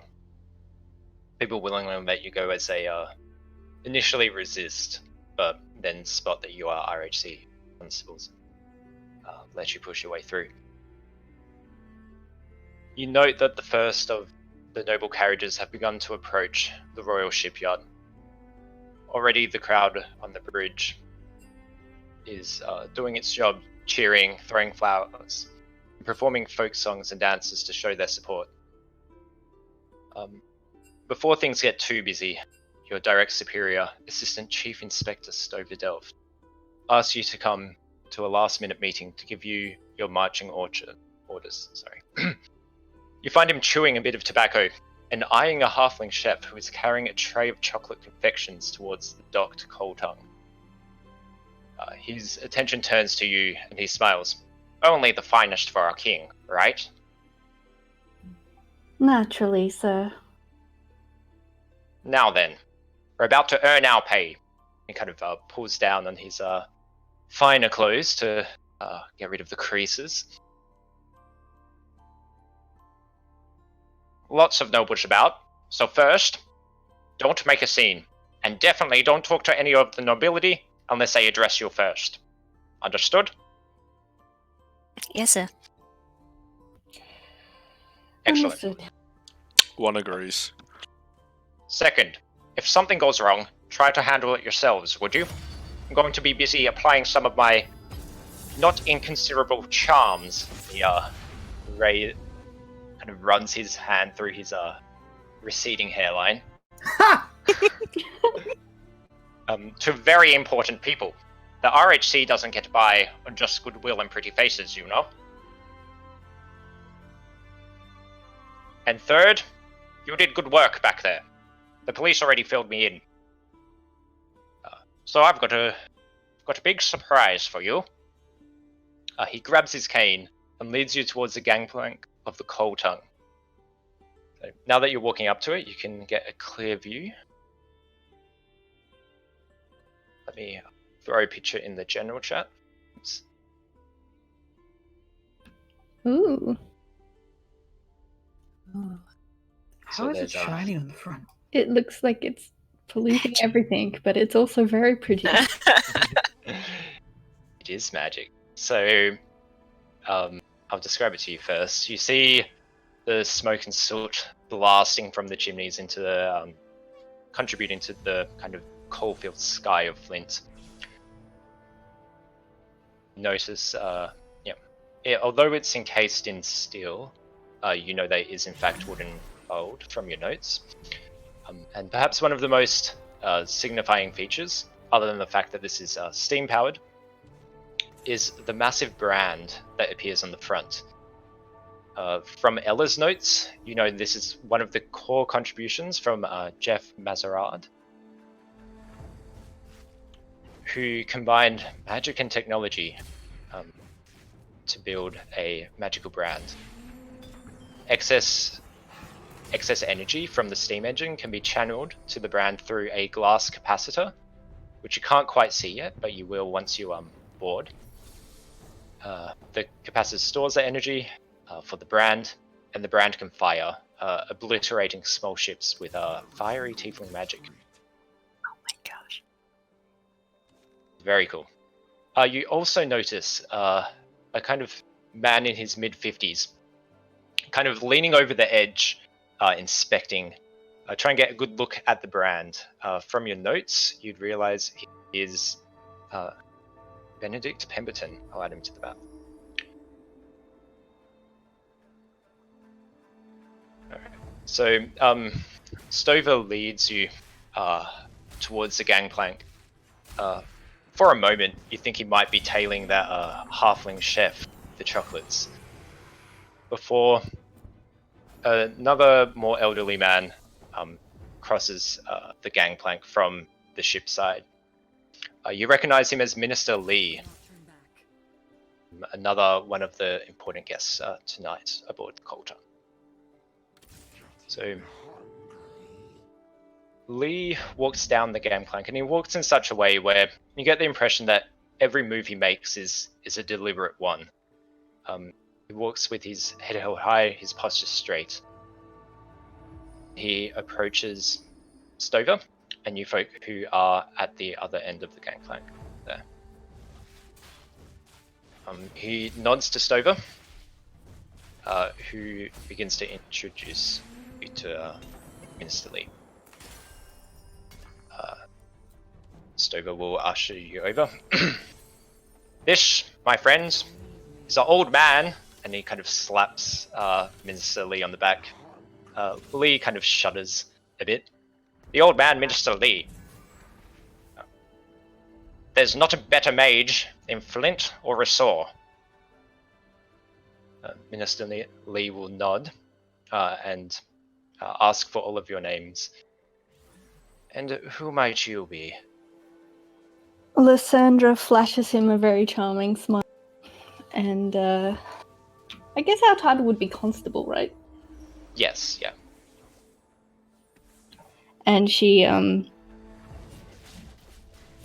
of bows her head politely and says, Constable Lysandra Advancus, Minister.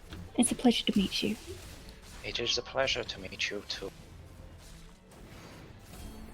And reach out and attempt to shake him if you so desire. Oh yeah, she'll let that happen. Sure.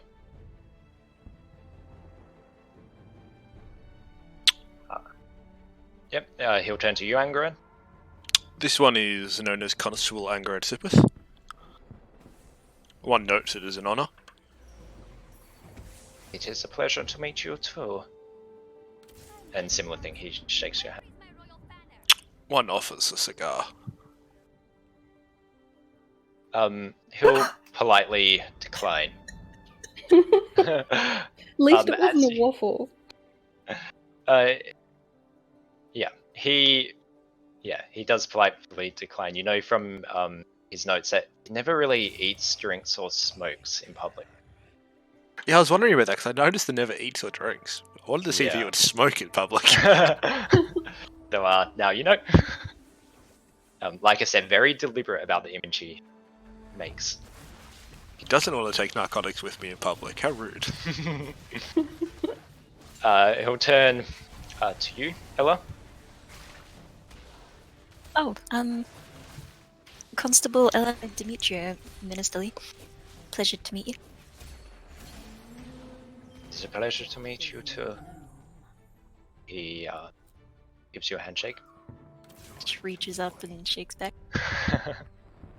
He does a thing where he bends his knees but tries to do it in a non-kind of obvious way to make it. Aww. Yeah, such that he's not like talking to a child. Avika, lastly, Minister Lee will turn to you.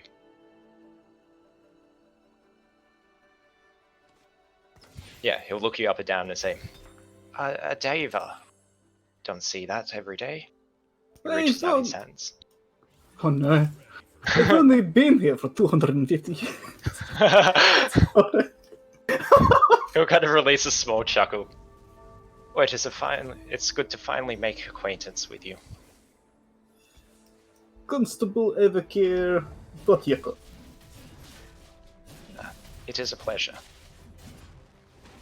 He pulls out a golden orb from his robes, which are adorned in red and gold. He kind of rubs his hands over it slowly and then puts it back. Looks to all of you. I have just finished inspecting the ship. Magical threats, and fortunately for both of us, there are none. You should know that we have stationed guards and police on every floor of the ship. But I would still like you to join us on board tonight. For you see, the king plans on making an important announcement, and I could use the additional eyes and ears to canvass and assess the reaction.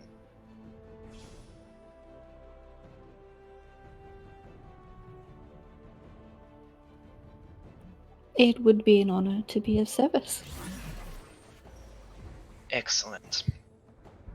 I'm sure I'll see more of you. I best mingle with the other nobility as we wait for the king's arrival. And he'll kind of nod to you as he begins to walk off. Lysandra will smile and nod. Ella kind of raises a hand as if to wave in an abortive gesture and then Oh. As you abort your gesture, Delph will give you an approving look.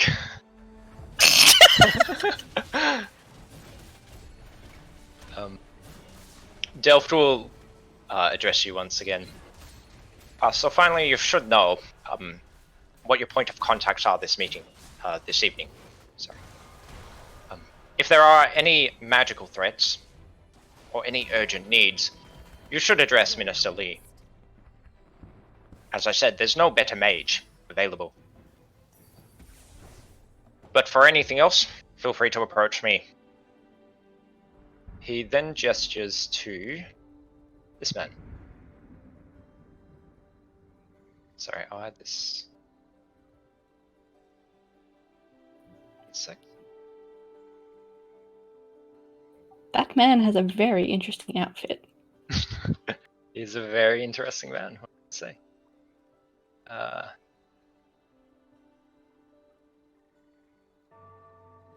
So, sorry. Delph will point to that man of the hand that's not on a cane and say, "That man there is Elian Ortbrook. He's a petty officer, but he's been assigned to keep the visitors happy. If there are any arrangements that you'll need changing, you best address him."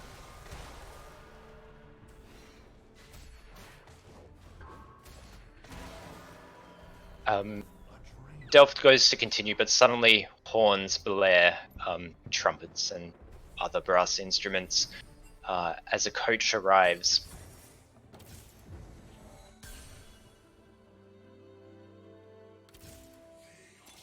Yep. You see in the distance a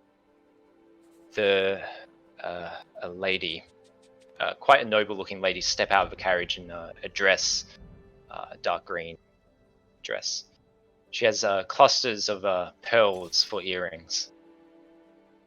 You immediately recognize her as the Duchess from your notes. Alongside her, a kind of wood elf woman steps out with some bags and such. You can assume that this is her handmaid. As you look around, you note that most of the nobility here do have servants alongside them and other kind of dignitaries and friends and such.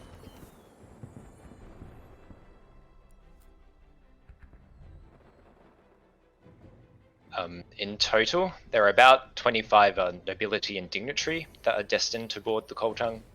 25 servants and handmaids, and about 50 staff on board the Colton tonight. That's 100 people all up, yourself included. Much more manageable than 700. As the Duchess exits her coach, the 700 people on the bridge cheer and throw confetti. Delph turns to you and reminds you, remember what I said about bothering the nobility. Try to do everything amongst yourselves before approaching everyone, including Lee. Understood, sir. Kind of flashes a smile, the kind of tar between his teeth shows. Time to get some of this RHC charm on, as he kind of waddles off to approach one of the dignitaries nearby. One has faith in you, sir. Folding. Currency. Uh, Such a charming man. As you say that, Angrad, he turns back and he's like, I can't believe I nearly forgot. You best approach the tiefling before he has too much wine if you want any good details, or any reliable details of the ship. He nods to you and begins to waddle off again. Me at the tiefling. So, you're now by yourself. You know from the itinerary that there'll be some time before the king arrives. So you can choose to approach some of the... I put people of interest here that are currently here. If you want to approach any of them.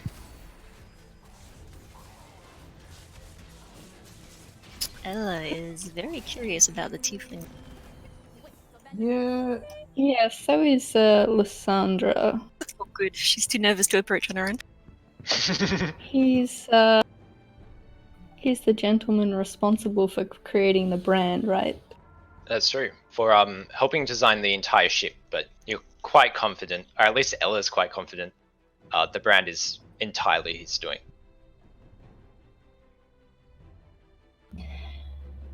Would you like some company, Ella? Yes, please.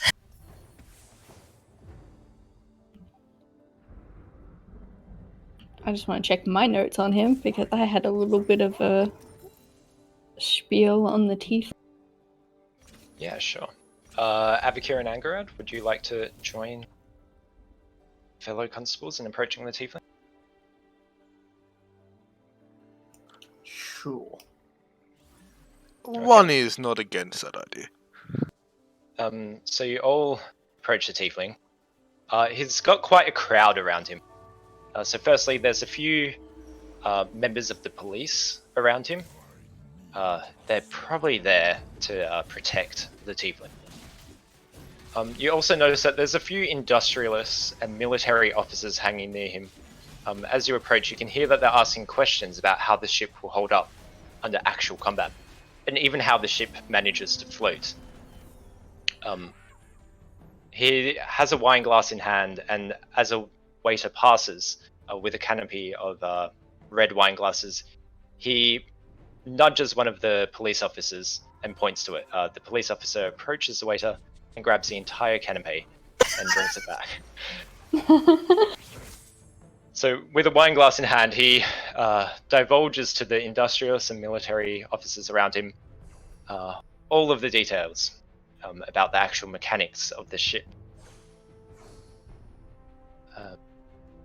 Ella's gonna whisper to Lysandra, "Oh gosh, I hope we don't have any spies in the crew."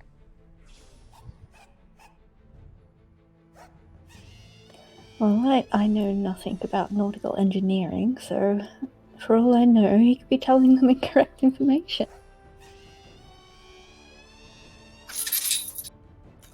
Can I roll something to determine if what he's saying seems reasonable? Yeah, sure. Engineering. Yeah, Engineering. roll me. You can choose. Well, you can choose engineering or intelligence check. I guess they're quite similar if you don't have ranks in engineering. 16. Oh, that inspiration. Love inspiration. With your understanding of technology, It sounds reasonable to you, but you know from experience that probably many people, unless people have the training that you do, they're probably not going to take away much from this conversation. Alrighty. As your group approaches them, the industrialists and kind of military folk kind of disperse, leaving you alone with the tiefling and his 2 police officers.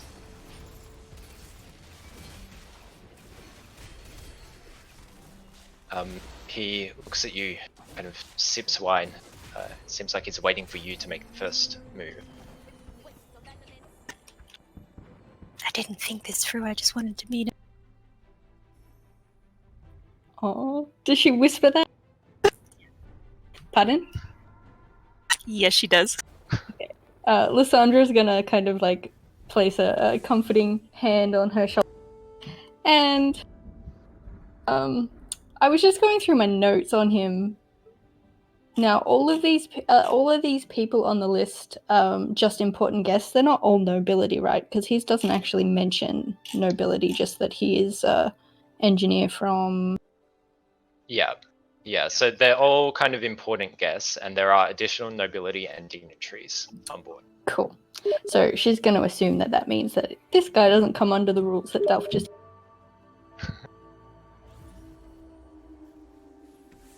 Yeah, he did let you know that maybe it would be a good idea to talk to him before he's had too much wine.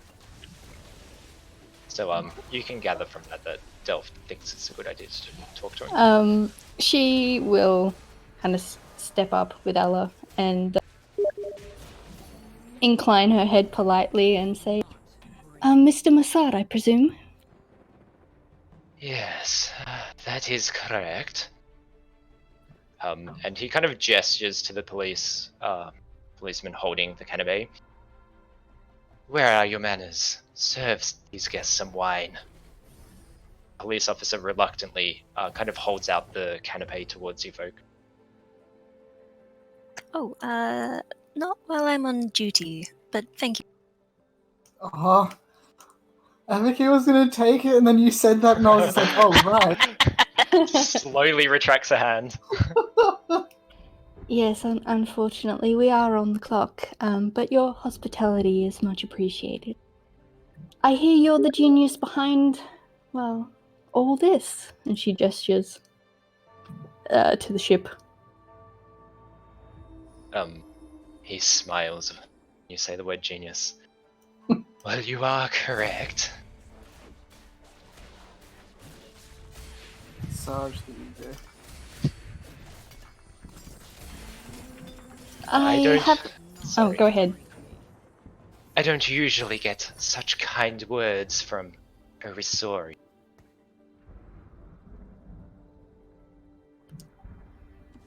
Well, I suppose that just means that I'm not your regular Risorian. He kind of chuckles as he pulls out a wand from his vest, taps his wine glass, and kind of frosts over, and he puts his wand back. Begins to sip his wine.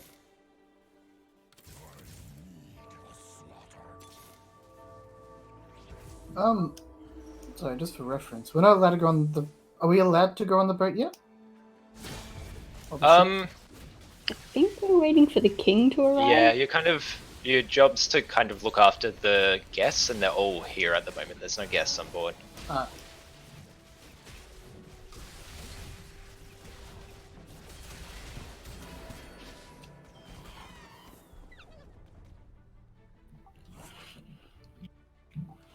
Yes,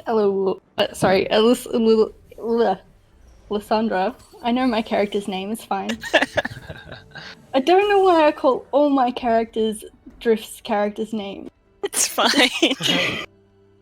Every game. You just really like her names. It's fine. Just steal them. Apparently. Yeah, I can start calling them really boring things if you like. No. Please don't. Lysandra is going to kind of prompt Ella to take a step forward and says, well, I've brought a friend here to introduce. who seems to be quite fascinated with your work. If you wouldn't mind regaling us with a little information. Oh, of course. I'm always happy to talk shop. Surprised to see another tiefling here. Are you from Janor? You see his eyes kind of narrow as he mentions the nation. Ella kind of blushes as she's nudged forward gently. Oh, well, I was born there, but I wouldn't say I'm from there. It was never really home. A good choice. Yes, well, Mr. Masad, I was curious. This energy siphoning from the engine, how do you prevent the excess energy from escaping all the way to the brand? Well, it's simple once you design it. You'll see there is, in the lower decks, a steam engine. I'm sure you're well aware of what those are. Of course. Excellent. The steam engine's primary function is to power the ship forward. However, in times of necessity or war, we can channel the excess energy from the steam into a glass capacitor that is on top of the ship. It's a half cylinder, embroidered with similar brands to what you can see on front of this fine vessel. The excess energy is stored here, and remarkably, one can wander throughout the middle of this capacitor without suffering any ill effects. It's perfectly safe. In times of war, you can activate the brand to discharge excess energy that is being produced from the furnace or stored in the capacitor to fire a fiery ray a few hundred feet forward in the ocean. For the most part, it would obliterate small vessels or maim larger ones. I'm very interested to see if the Rasori men can manage to aim it correctly.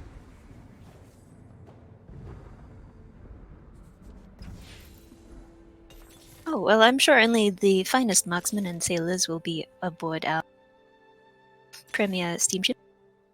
Oh yes. You of said you course. can walk through the area with no ill effects? Yes, that's correct. It is a half cylinder, a kind of glass archway that extends for perhaps 30 or 40 feet. Yes, unfortunately, it's not calibrated at the moment, so there's no way. Without the calibration, there's no way to fire the brand. I'm sure you can understand a piece of technology this complex. We had to rush some final features and didn't have the time to calibrate it just yet. Oh, yes, I suppose that makes sense. Taking a mental note of that one. Do you have your... sorry, just give me a sec. You may have 3 seconds. How kind of you. Okay, that's like Oh my half God, a I just- turn. That's a standard I action. just triggered myself into some kind of My Fair Lady flashback then. How kind of you to let me come. Sorry about that. Where were we? Ala was taking a mental note. About the thing not being calibrated. Oh yeah. And apparently some measures have been rushed. Yeah, if you want to pull that up, he assures you the ship is perfectly fine. The capacitor itself is fine and fully functional. It's just not been calibrated to connect with the brand just yet. So consequently, no energy is currently stored in the capacitor.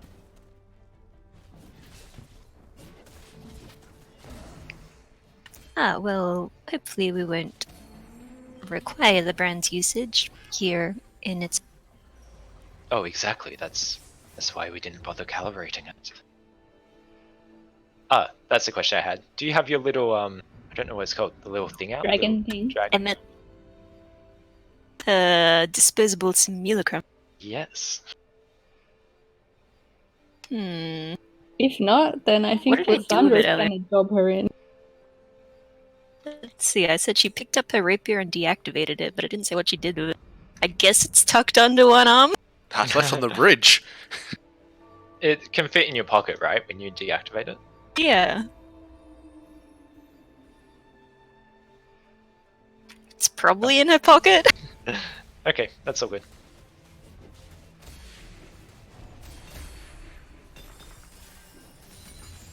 Well, I'm afraid I don't know much in the way of technological lingo, but I suspect Ella would keen to get into a deeply technical discussion with this gentleman while he's still relatively so. Sure. He divulges all of the technological kind of nuances of the steam engine, more recent edition than the ones being used in Flint and the brand. As the only spellcaster and as the only technologist in the party, this makes perfect sense to you, Ella, but makes no sense to other people. Lysandra is very politely looking like she understands the conversation. Angerat is smoking a lot of cigars. Well, yeah, Advocate's already walked off. He's Lysandra's words. probably going to like kind of put her her arm around Ella at some point in a lull in the conversation and just. Well, Ella here is quite an accomplished tinkerer herself. Perhaps you'd like to show Mr. Massad one of yours. Oh, well, it's I only create small things, nothing on the scale of this magnificent ship.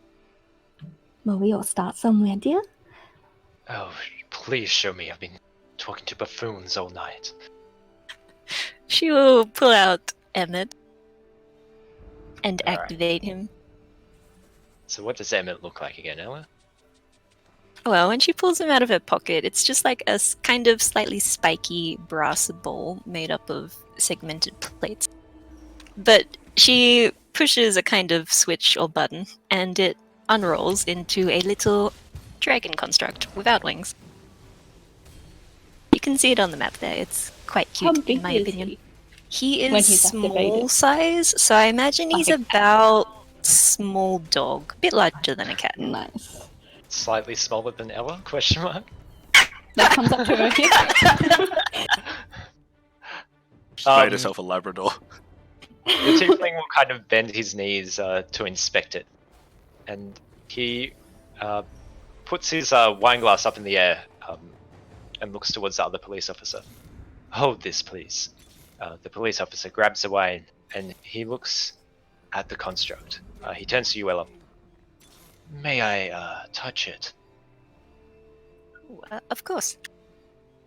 The tiefling reaches out, kind of inspects its head firstly. Although you may anticipate a kind of delicate touch from this airy voiced tiefling, he quickly grabs the thing and pulls it up with two arms and just exclaims, "My God, it's so cute!" And he kind of begins to tickle it and stuff and pat it.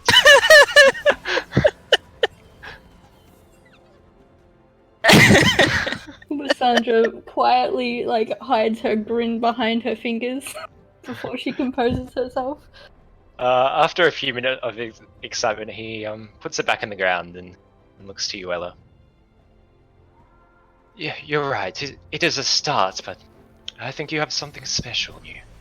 You will accomplish great feats yet. Oh, thank you, Mr. Massad.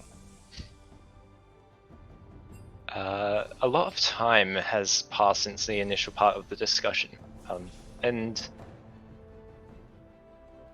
yeah, Advocate, you notice the Duchess and her handmaid walking towards you. The conversation with Jeff has kind of begun to end. So if you'd like to stay here and talk to Jeff, you totally can. But it would also be okay for you to join up with Advocate for the Duchess conversation, like. I think Lysandra would probably, since she doesn't quite get everything, then she feels like she's broached a rapport here for Ella at the very least. She's going probably leave him to enjoy his wine, and make her way over to Avaki. I think Avaki is just doing a slight patrol, so he's just going over here, checking on everything.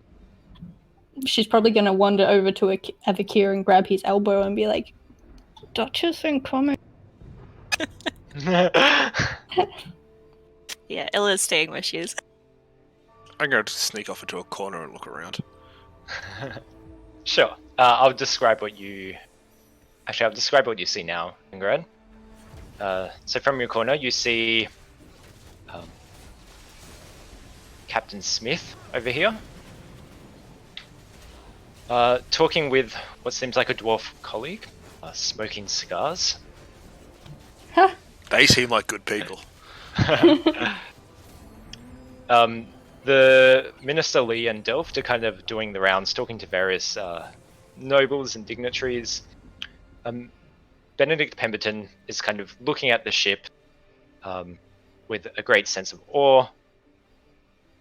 And the Duchess and her handmaid are walking towards Abakir and Lysandra. And Ella is still talking to Jeff, or are you leaving Ella? She's still talking to Jeff. Yeah, that's okay.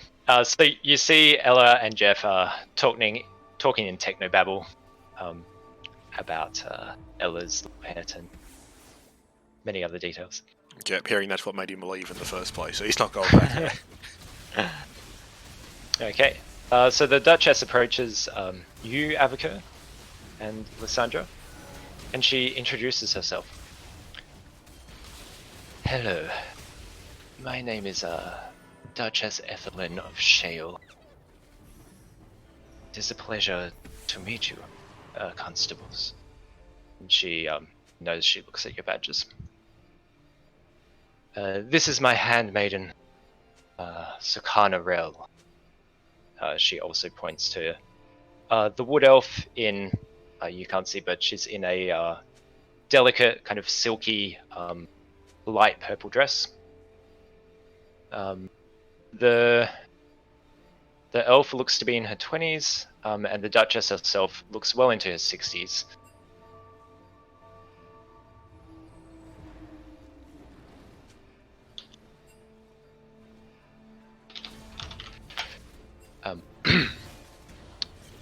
She then asks you, it is my understanding that you have some sway over the arrangements of this event.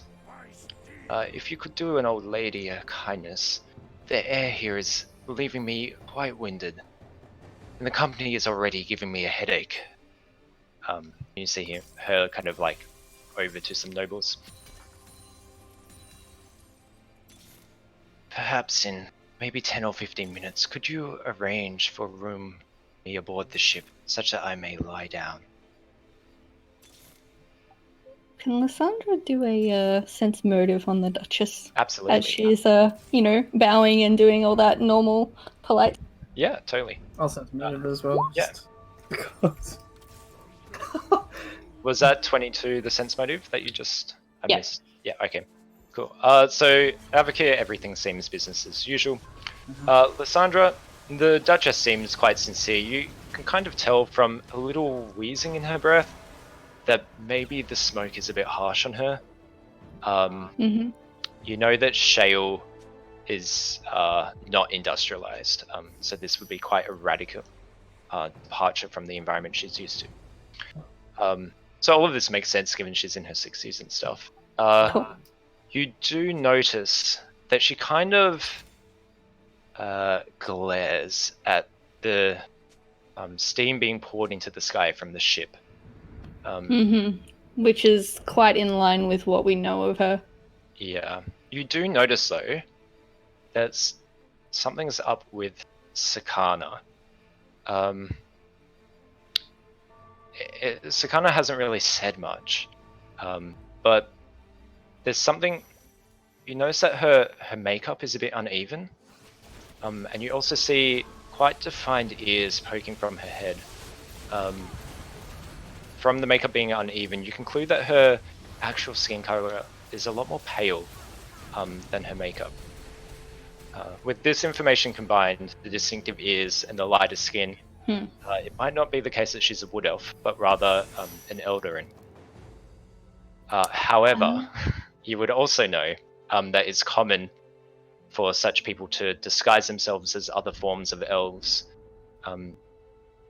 Firstly, Eladrin women are quite rare, and it's just a lot easier to disguise themselves and avoid the hassle. You also know that people of Risori tend to distrust Eladrin and other kind of Fae associates.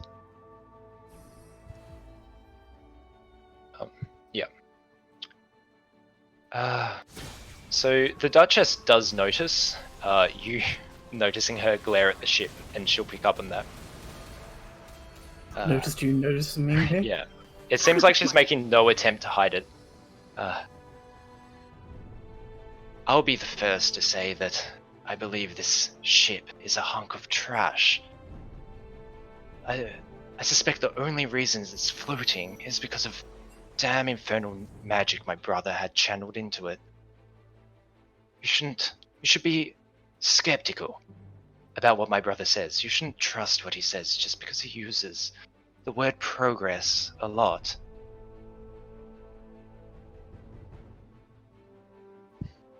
I will keep your words in mind, Duchess. Perhaps if the vessel offends you so, we can find somewhere more comfortable for you to rest. What's her name? Duchess of... It's Duchess Ethelyn of Shale. Cool, thought so. So it's just Duchess if you want. And the handmaid is Sakana Rel, sorry. The Duchess will respond, No, as I wish to be on board the vessel. If it's to be used in military, I should know about it, and I've heard my brother plans on making some big announcement. It would be an embarrassment were to not attend. She kind of shakes her head. The things I do for Risor. I like her. Oh, sorry. I'll remind you, Avocur, from the 4th Irasor War. You know that the Duchess has forces that are more druidic and kind of despise technology. The king forced her forces to use newfound technology like guns and such and all that. But because they weren't really proficient in such weaponry, they were at a disadvantage. At least that's the Duchess's perception. Advocate would have a view of you take advantage of everything you've got, don't force people into roles that they're not good at. Druids are good on their own. Yeah, it's kind of a contentious point of military kind of history about what the right call would have been, but each person has their own view.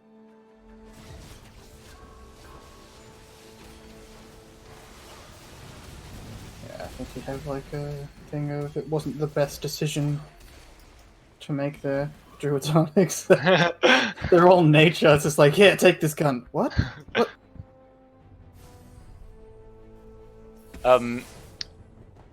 As you go to talk, Avocur, to respond to Duchess, horns kind of fill the air again.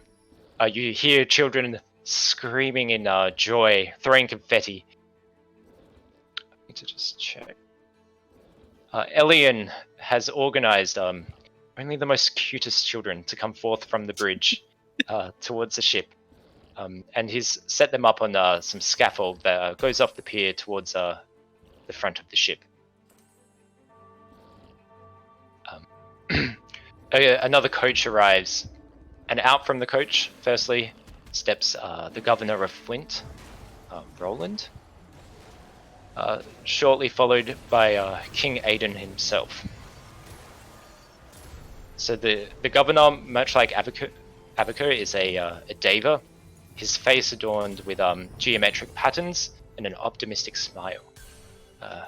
The king looks out onto the crowd. He's well into his mid-70s, but is quite fit for his age. He keeps a sword by his side. like the Duchess, he's adorned in green robes. And he looks towards the crowd bridge with a smile. He shouts, "Welcome, Rissories!" And they cheer back.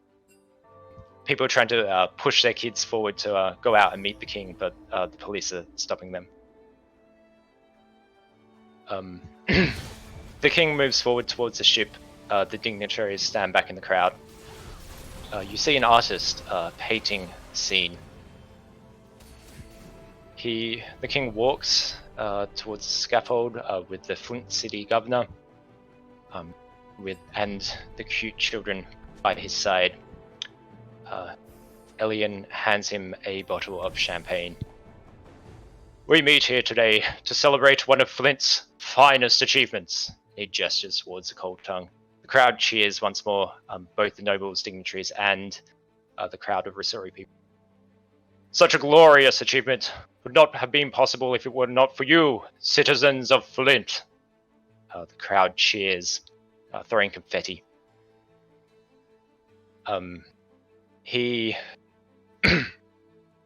at that point, the national anthem is sung by the crowd. There's no instruments. The crowd just sings as the king stands there, getting his picture slowly taken by the artist, with the children and the city governor around him. What a PR stunt. After the 3-minute march concludes, unsurprisingly, after 3 minutes, the king addresses the crowd once more. "I'm going to keep this short and sweet, much like this little child here." Kind of rubs his hand through the little boy's hair that stands next to him. The boy kind of bounces in joy, and some members of the crowd kind of chuckle, some of which you can hear is quite forced. And those with particularly perceptive ears would notice that the police seem to be forcibly chuckling the most. The king turns to the ship, champagne bottle in hand. "Thank you, citizens of Flint, for your hard work, dedication, and trust in this new technology." He raises the bottle and smashes it against the ship. "I christen this the RNS Koltong." Crowd erupts in applaud. One of the children seems to be tugging on Roland, asking if they too can smash a bottle against the ship. And you see Roland shaking his head. The guards that were previously guarding the top of the gangplank move out of the way and let the dignitaries and nobility on board. You see Stover boarding, and he turns to you, spotting you in the distant crowd. He gestures towards you to come forward and up onto the ship, before turning and walking up the gangplank himself.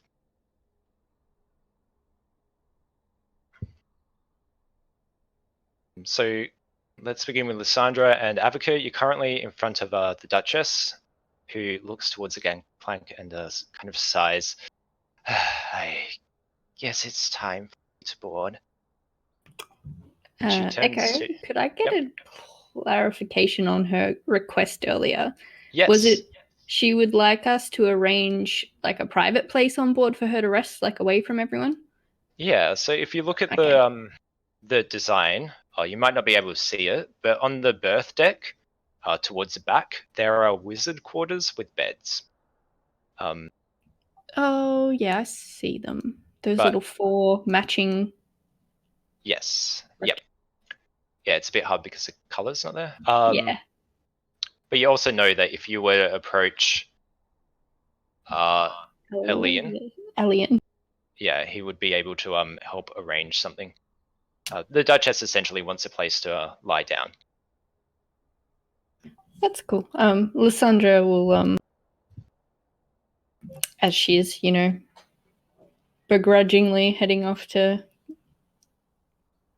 join her brother or whatnot, Lysandra will just make note that she will do her best to make sure that the request is honoured and bow. Yeah, Abigail's gonna do the same, as much as he hasn't had a chance to say anything. This town is terrible. The Duchess will nod and Sakana will kind of curtsy. And they will move towards the ship. I'm sorry, dear. Advocate, did you want to speak? Looked like you had something on your mind there. It's fine. Let's go on the boat. I'm just going to duck around and bring Angarad back up to speed. I suppose I'll also seek out this alien fellow for a chat. I'll see you on board. Yes. We'll nod to Sandra. She'll give a nod and head back, making her way towards Angarad. Yeah, sure. Jeff will look to you, Ella, and smile. I believe our discussion must come to a close. I best be boarding this ship. He reaches out, puts an empty wine glass back on the canopy, and grabs 2 more as he walks towards the ship with his police bodyguards. Oh, thank you for your time, Mr. Massad. Have a lovely evening. You too. It was a pleasure meeting you. And Ella will look for her fellow constables. He'll smile and give you a wink as he turns and heads towards the ship. You're in. So it sounds like you're all meeting up. Yep. Sweet.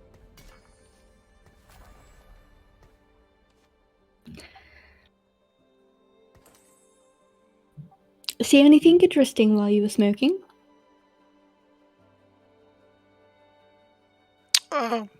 One noticed that for once there are others with taste with their own cigars. But one mainly notices that people form small groups. Is all.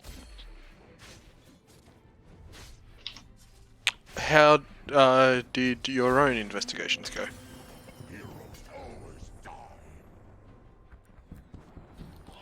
Well, as reported, the Duchess is not the biggest fan of this venture. And I dare say that I think that her handmaiden may be a ladron. Poor girl's face wasn't quite painted right. Though I figured it might have been rude to offer to help patch her up. One suggests your instincts may have been correct. The Duchess has requested some private space on board where she can rest. I'm not sure she's used to the air here. She kind of eyes the cigar that's hanging out his mouth. One hasn't noticed anything with the air. Seems reasonable. Yes, I guess it suits you to a T. And Ella made a friend. Are they still talking? Have they stopped talking about wires yet?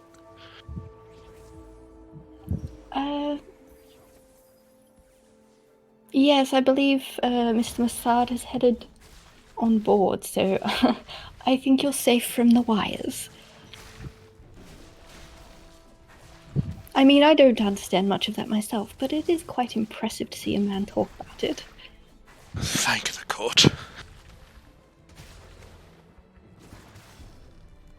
Ones like that are scary.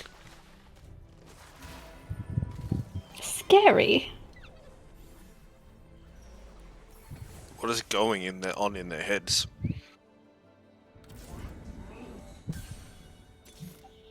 I suppose intelligence can be quite intimidating. Also quite fascinating. I mean, whatever you think of this whole venture, it's impressive whether you love it or hate it.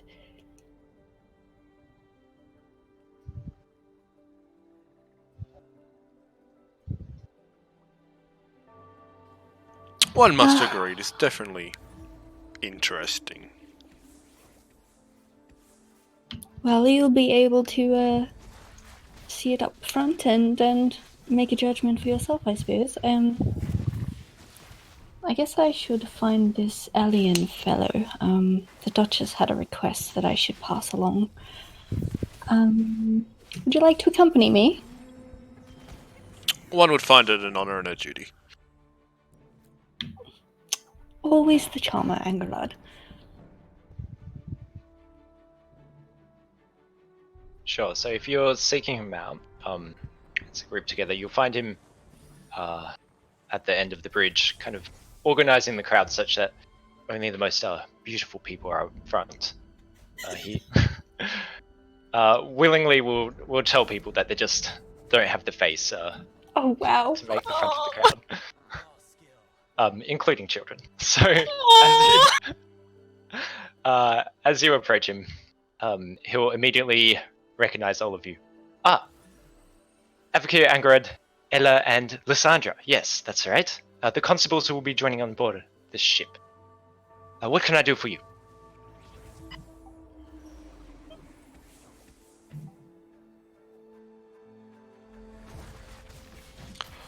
One believes that the Duchess has requested a room to rest one's head in.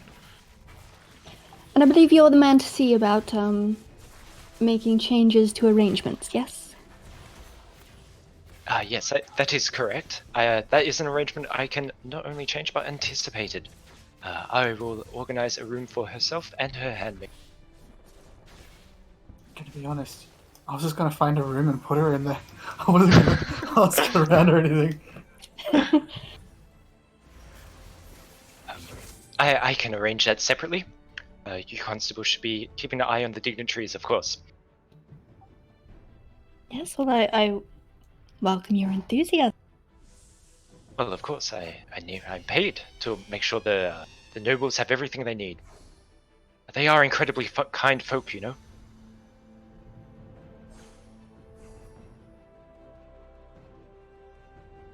He'll kind of usher you away.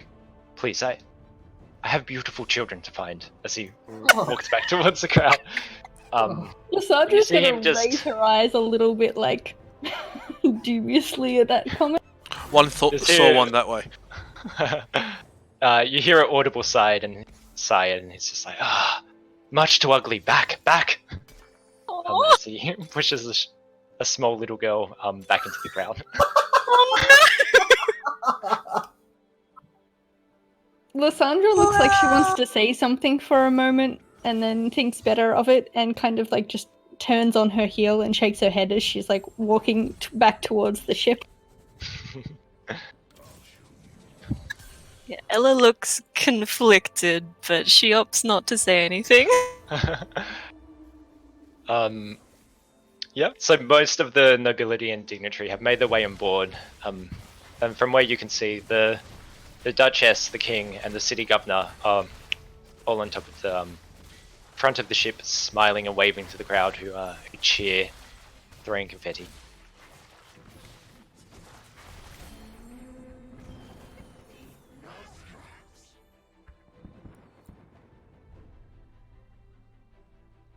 Yeah, so are you folks boarding the ship as per your job? Yes, Lysandra will head up one of the gangplanks after, the nobles have headed. Are there any no smoking signs? I mean, Angarad, look at the freaking chimneys on this thing. It's smoking more than 50 of you could. Thanks. Light another. Don't have an addiction, I swear. You have to roll a check for addiction soon. I think he's already past that. Yeah, failed that one a long time ago. As you board the vessel, you meet Chief Inspector Delft on top. He quickly says a word to you. Just remember, folks, though you're paid to be here, you have a party to enjoy. And he gestures towards the canapes going around. feel free to help yourselves to some light refreshments on the main deck. And you already see Jeff has taken a seat at a table that is underneath this capacitor that you had heard about before. You see waiters kind of walking around serving various groups of nobles refreshments, and you also see that now that Elian has joined, he is talking to the Duchess and handing her some keys. The gangplanks are separated from the ship, and it pulls away from the harbour. It pulls away from the side of the harbour and moves out into the open. The king, Roland, waving to the crowd. As it swings towards the ocean, you see 8 more traditional kind of light mast ships join, 4 on each side, a kind of fleet, to accompany the RNS Coltung on its maiden voyage. Now you are destined, I'll just pull you to Flint map. If you read the itinerary, you will know you were sailing from this point here, Royal Square, up to the Ares.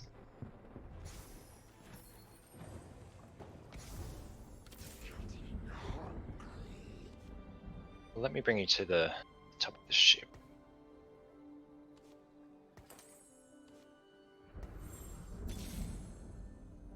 So you can drag yourself in anywhere on the main deck.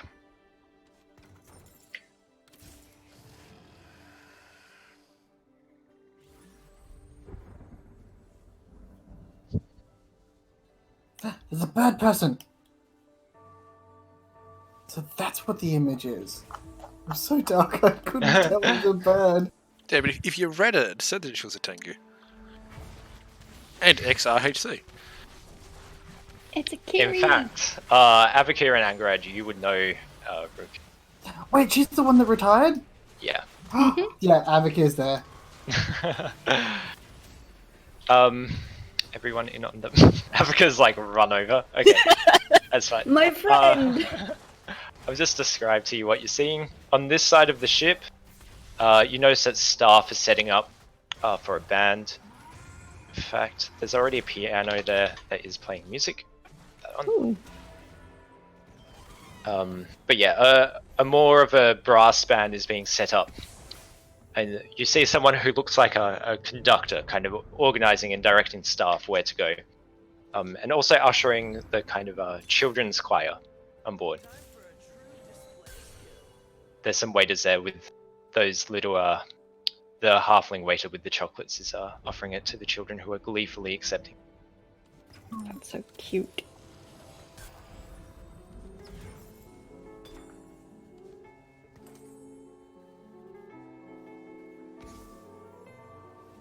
Over on this side, underneath the glass capacitor, there are tables set up with elegant cloths. There's food and waiters kind of swinging around and offering light refreshments. There are many more people up here than are on the map. There are several dignitaries, staff, and servants. But I've just highlighted the ones of interest. Would I be able to request like a 5 or 10 minute break since we've Yes, I passed the think half? so. Cool, I just Yep. want to have a stretch and get a drink. Yeah, alright. Let's meet back in 10 minutes. Awesome. And are we going till 6? Yes, yep, where Sweet. you live. So we've got, once we come back for a 10-minute break, Yeah, I forgot maximum about of 2 hours. the I think. whole Is that right? thing. Yeah, that sounds right. Sounds good. Awesome. Sweet. Alright, catch you folks soon. Be right back. I'll be back.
So who's back?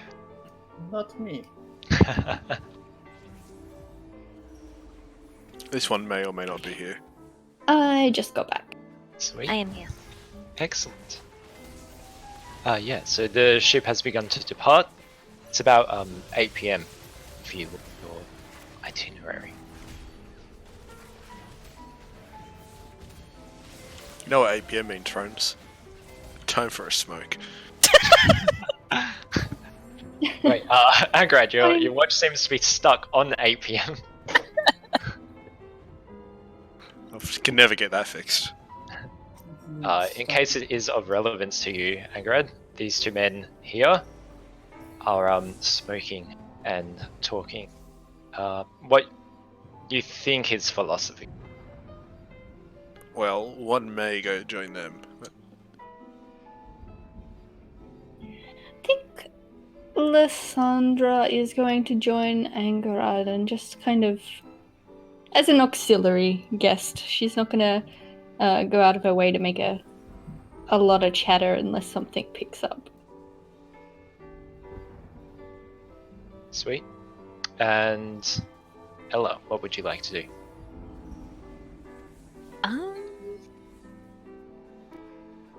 Well, we're meant to be avoiding the nobility. She's already had a good chat with. There is the Who gentleman that owns the shipping. Yeah, who's that guy? Yeah, so as you're looking around, kind of dawdling, Benedict Pemberton, who is having some kind of a jolly conversation with some industrial men around him, quickly looks over to you and kind of gestures to you to come this way before reattending to his crowd. Okay, she'll head over. Alright, so we can do this in order. We'll begin with Abika. So Abika, you approach a Tengu who is sitting at the front of, or standing at the front of the ship, kind of leaning over, catching a bit of wind through her hood, which is blast backwards. She just appears to be looking forward onto the horizon. She hasn't seemed to notice you as you approach her. So, does she like being called Ruki? Yeah, that's her kind of nickname. Avakir will approach and,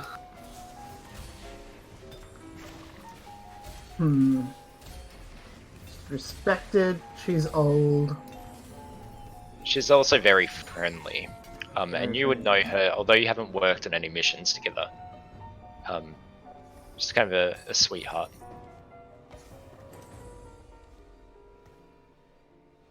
He'll walk up and as she's staring down, he'll say, Ruki!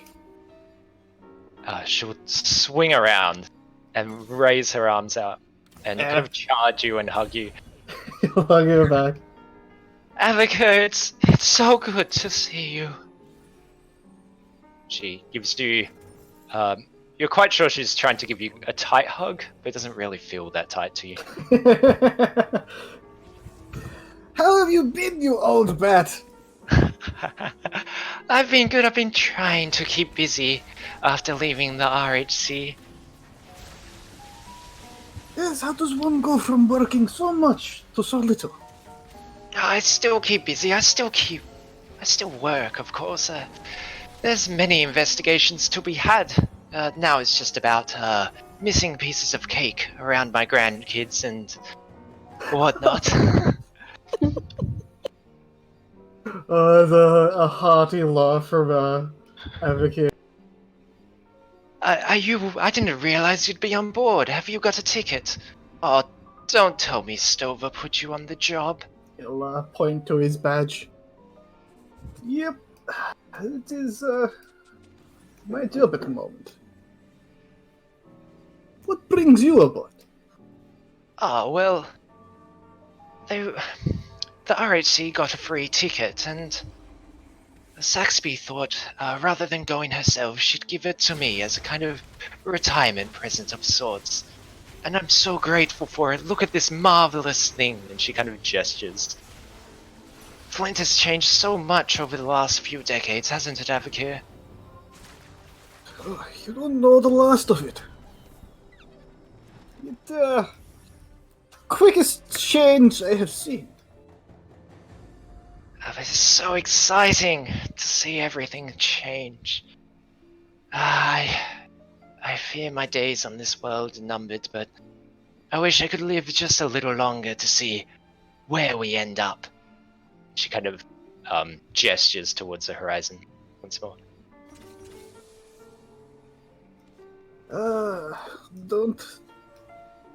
Don't take your mortality with. Don't look down on so much. Living so long, you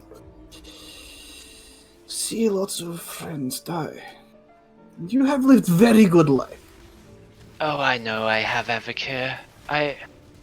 If I were to just drop dead right now, and she kind of laughs at the thought, almost, letting out like a little giggle.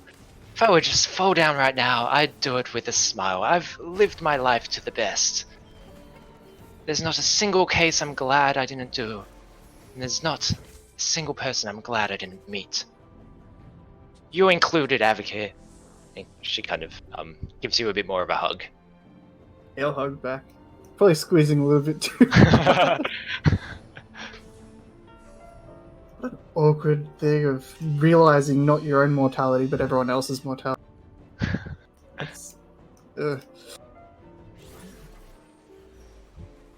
It's been so good to see you, Avacare. I've wondered what it's like in the office.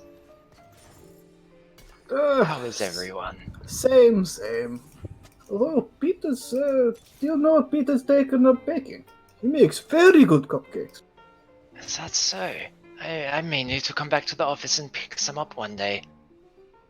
He's gonna go to his bag, grab a wrapped in paper good, and unwrap it, and it'll be a strawberry what was it, poppy seed cupcake, and you'll like sneak it to her. She'll kind of cradle it and then put it in her little handbag. Oh, I'm much too full now, but I'll save it for later. Maybe I'll even give... If my grandkids are still up when I get home, I'll give them a little bit too. Oh, Pete. Oh yeah, he's got so many stories, doesn't he? Yes, and I have heard them all, and yet I still encourage him to say them. She kind of laughs. While this conversation is going, we'll flick to Angarad and Lysandra. So you approach what seems to be someone dressed in Risori kind of military regalia. You recognize him as Captain Rutger Smith, captain of the RNS Impossible. One of the RHC's fleet, actually. It's a kind of small, speedy vessel that is deployed in emergencies, mostly because it's so costly to run and crew. He is smoking with what seems to be a dwarf with quite a white beard, and they seem to be in the middle of quite an intense conversation.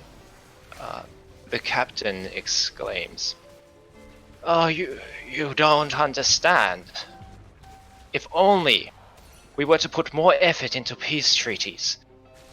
You see, Resor and Danor could live side by side, growing in prosperity. We do not need to fight." You know from your notes that the captain thinks highly of Malice era philosophy, particularly by that of William Miller. It's fallen out of favor now, but it generally teaches that anything can be resolved with a kind of mutual understanding. It kind of argues that there is no need for war. The captain continues. It is simple, you see. The dwarf shakes his head and puffs out some cigar. Captain, no, you are ignorant around this fact.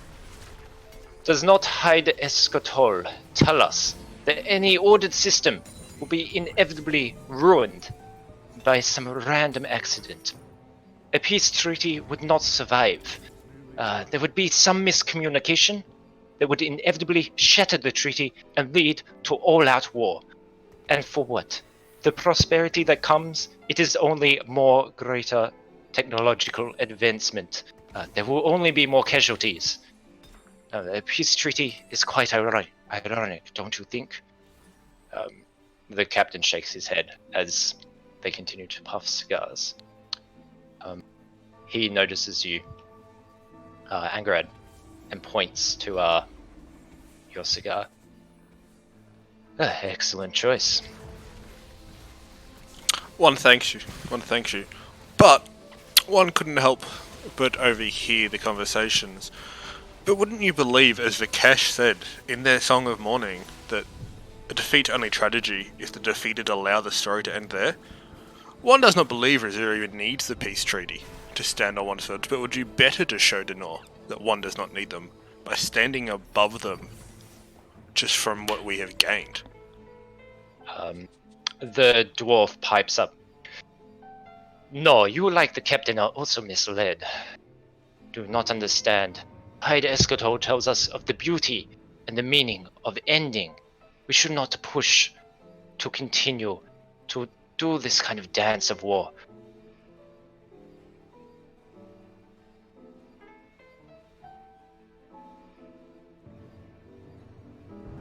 The captain kind of shakes his head. For once I find myself agreeing with this profoundly ignorant dwarf. The dwarf kind of chuckles. But to give up is to end, and it is well known that true strength is to come back from ending and to prosper into strength. Dwarf pipes up. Well, what is the point of giving up, then? Why even bother?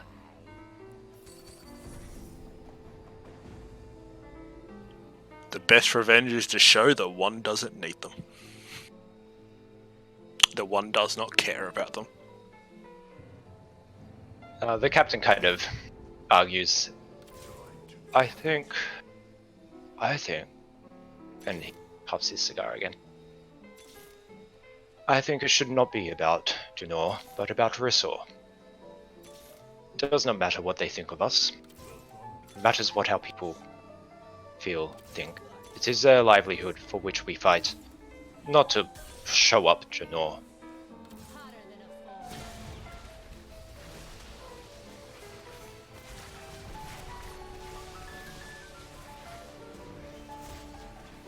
The captain will kind of put his hand on your shoulder, Angarad. But you are a worthy philosophical foe. What is your name? One is known by Angarad Sipeth. He puts his cigar in his mouth and kind of bites down on it to hold it as he swings his arm up for a handshake. Angarad did the exact same thing. You shake their hands, and Rutger will turn to the dwarf. This is Darrow. He's of minor nobility here in Flint. My name is Captain Rutger Smith. I see you are constables. And he kind of takes the cigar out of his mouth and pokes it at both of your badges, or at least in the direction towards.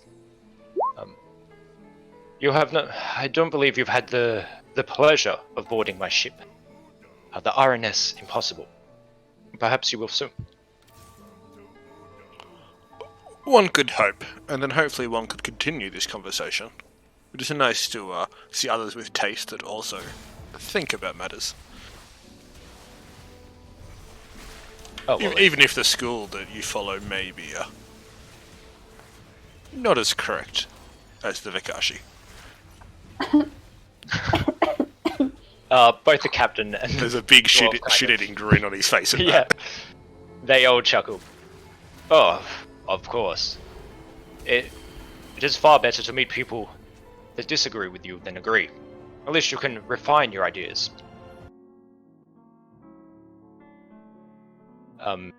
Rutger would turn to you, Lysandra. Forgive me. I have not asked for your name. It's Lysandra Avantis. Pleasure to make your acquaintance, Captain. Likewise.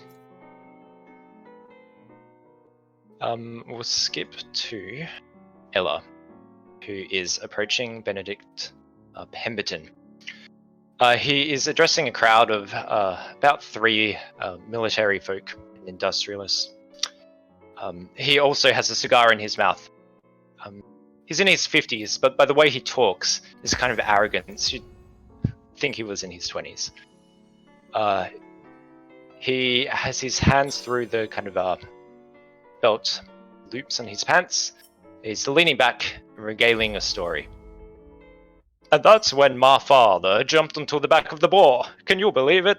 I was only, 5 or 6 years old. And he leans down to kind of gesture towards his knee. Just wee little Pemberton, watching old May Pemberton wrestle a pig. As you approach Ella, he will quickly swing around. He grabs your hand, if you allow it. Sure. From his jacket, he quickly, you have to hold on for this. He quickly whips out a little pocket knife and cuts a loose thread from your clothes. He stows the pocket knife away and goes back to his conversation.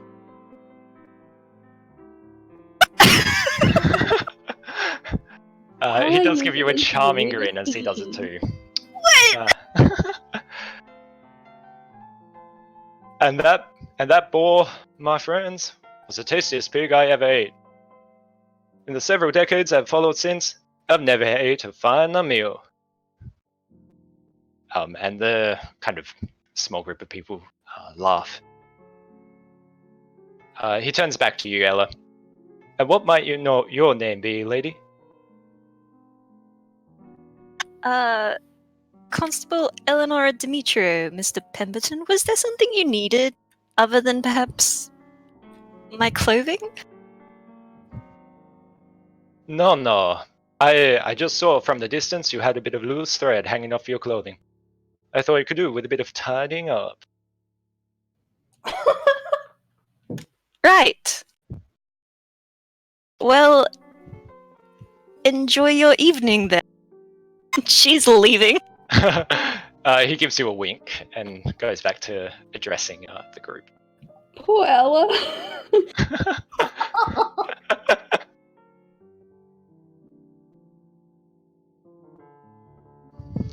Looking about at a bit of a loss. Not entirely sure what just happened. Hey, it was being helpful. Yeah, I can't tell if he was being helpful or if that was a dig at you for being poor. I can't tell either. She's gonna go join Avic here. He's friendly. He doesn't take digs at her clothing. Avik, are you still talking to Ruki? Yeah, he'll see Ella approach. She's kind of examining her sleeve as she. Well, you're gonna get grabbed again. He'll sort of pat you on the back. Ricker, this is Ella. She is a good friend of mine. Ricky kind of pulls out some glasses from her robes and puts them on and kind of squints and then puts her glasses away. I don't think I've had the pleasure of meeting you. My name's Ruki. She kind of comes up and I don't really know how Tengu hands work, but I guess maybe she'll just brush the your back or something. It's like a little hug or I don't know. Do Tengus have hands? Yeah. Okay, she'll give you a handshake then. A little shake back. Oh, Miss Ruki? Eleonora. Pleasure to. How do you know Aviki? Oh, we used to work in the same office quite a few years ago. Before I retired, of course. Yes, Ella here, little Ella, is an upcoming constable. She's got much ahead of her. Is Alex that kind of blushes. Well, good on you. Avakir's never been wrong about this kind of stuff. I trust him. I believe you have great potential in you too. She kind of flashes a smile at you, and yeah. Thank you. Mr. Avakir is a very capable constable. He's been a... Oh, I know he is. But he's been working for 30 years, haven't you, Avakir? Since the beginning. Have you not considered maybe becoming an inspector?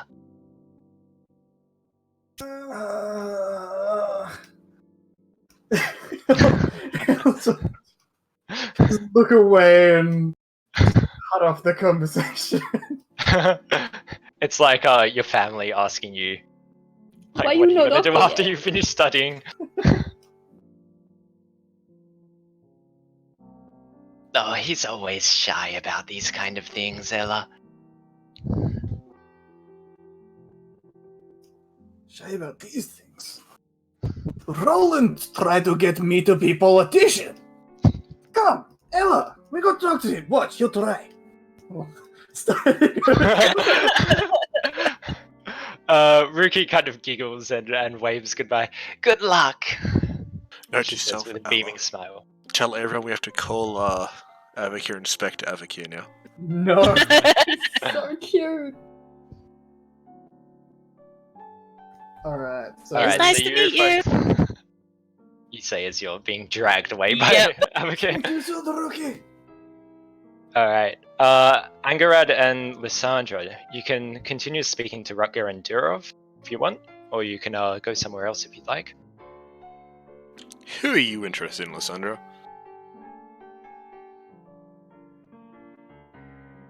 I'm I'll not just quickly sure. butt in terms of not speaking to nobility, it's basically the king, Harkover, and the Duchess are nobles. The rest, you can do whatnot. But maybe don't bother Delft too much. No, we're gonna leave Delph to do his mingling. He's fine. Though Lysandra is potentially like less confident than Avakir was. I should also say, actually, just because you can't see it on the map, there are 3 other levels to the ship, Oh, that's right. so you I can go didn't know exploring if too. they were. Yeah, they are here. I accessible. realized I didn't make that clear. So there's a ladder right here, very blurry, low resolution ladder. And I think that's it for this level, but there's stairs on the other levels. It's in the game notes. Yeah. Second last image posted.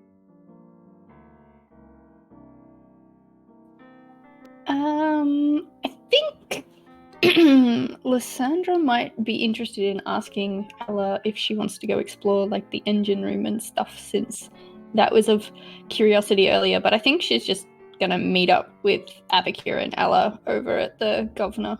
Yeah, sure. You see them walking over there and you join them. Angared, what would you like to do? Enjoy your cigars, gentlemen. Angarad is going to...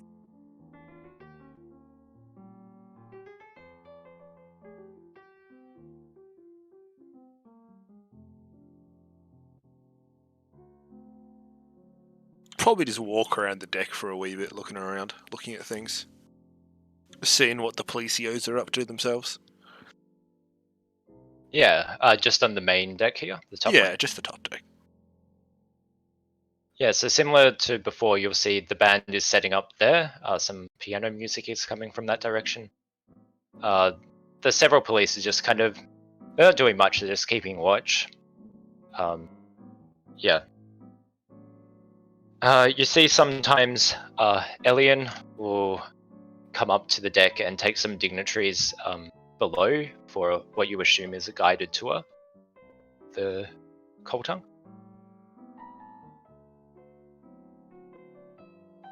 Too easy. Well, yeah, he'll just keep wandering around, just maybe grabbing a drink of wine off waiters every now and again. Yeah, sure. And just nurse it, but not really drink it. No worries. Alright, so the rest of you are approaching Roland, who is talking with some folk. As soon as they see another Deva approaching, they kind of disperse, thinking that maybe maybe it's a Dava-only discussion. Um, Oh. as they walk away, the governor's a bit concerned that his party just dispersed, and he turns to see Avika. Oh, Constable. No, is it Inspector? Constable Avika, isn't it? How are you going today? Avika glares at the mention of the investigator or whatever it was. He'll walk up and throw like a weak punch at your kind of, not quite your shoulder because he can't reach it, but your bicep. Have you thought more about my proposal to become a politician? I can see it in your eyes, Avika. You have, haven't you? Avika looks down at Ella. It's like, see? Told you. No, and I'm not going to become politician, I'm not going to become investigator. I'm happy where I am. You still owe me that arm wrestle. It's been 250 years. You see Roland kind of look around nervously, and he's even like, and then he looks towards the table. Well, there's nowhere to arm wrestle. Look, that table couldn't handle your or my. And he kind of fills up his own much smaller bicep than Avika's strength. Don't you think, Avika? It is always excuse. And about that politician thing, you've got hundreds of years ahead of you. You'll change your mind eventually. You'll make a great politician. Hey, and Roland points to Ella. You'd vote for him, wouldn't you?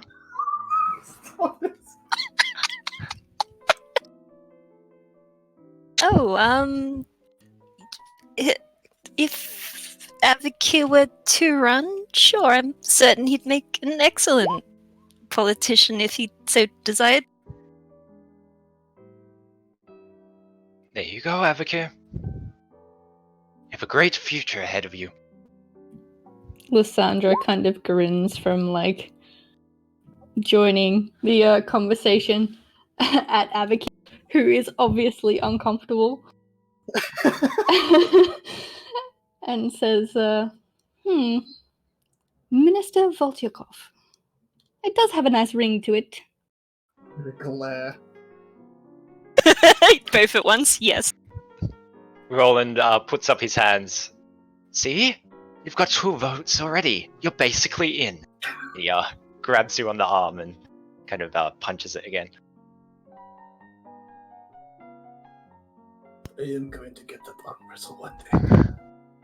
Ella has no idea what to do in this situation. She kind of catches Lysandra's eye. Lysandra, I don't suppose you wanted to inspect the lower decks for potential.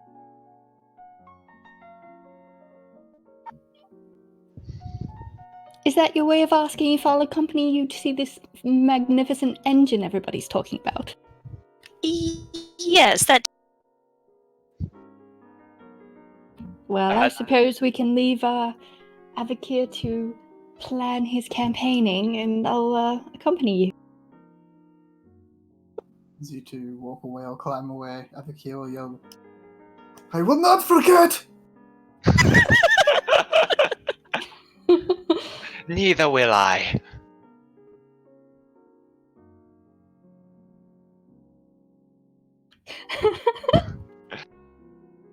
As you folks are heading downstairs, you notice Jeff is beginning to slur a lot more of his words. So I'll reveal the next deck for you.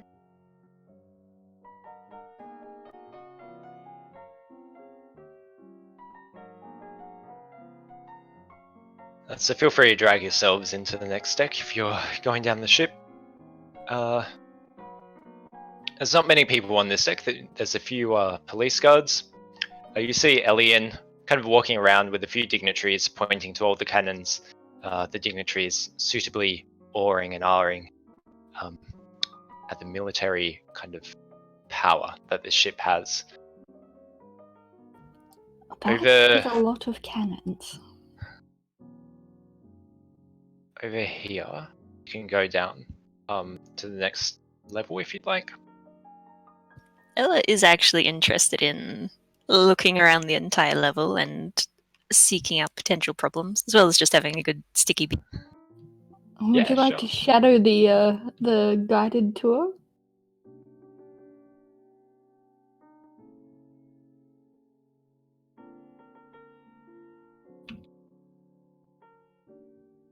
Ella, after inspecting the cannons, you'll note that none of them are loaded, but they look to be brand new and in good condition. All right.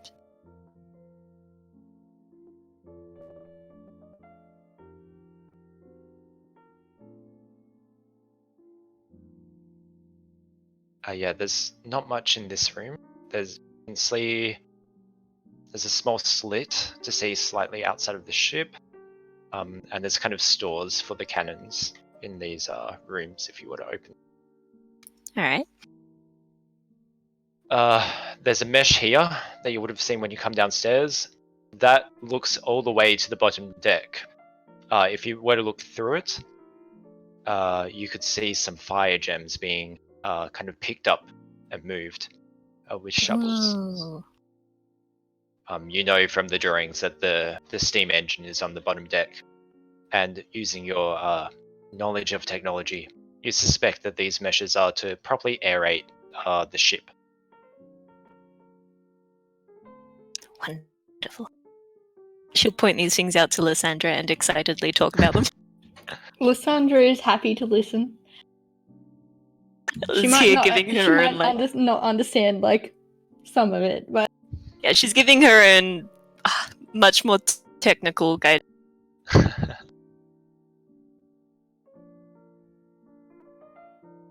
We'll have to make it all the way down to the bottom deck to see the engine more closely. But let's explore the rest of this level first. So here are just more stores. It's more food stocks, to be honest, rather than cannon. Alright. This one just has two metal cylinders kind of vertically placed. You can conclude that those are the kind of chimneys for the steam engine. Oh. They look to be in good detail. Good quality. There's no cracks or anything or such. Brand spanking new. These rooms have stores in them like previous ones, and this seems to be it's empty at the moment, just with a few tables and chairs, but you A mess conclude that it's hall. probably a kind of war room. And that's all there is for this level, the gun deck. Unless there's any specific questions you had.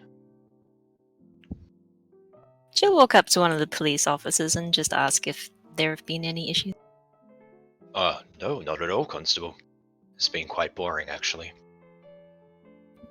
hate to say that's what we'd love to hear, but I guess that is what we'd love to hear. Well, Just kind of resigns a smile.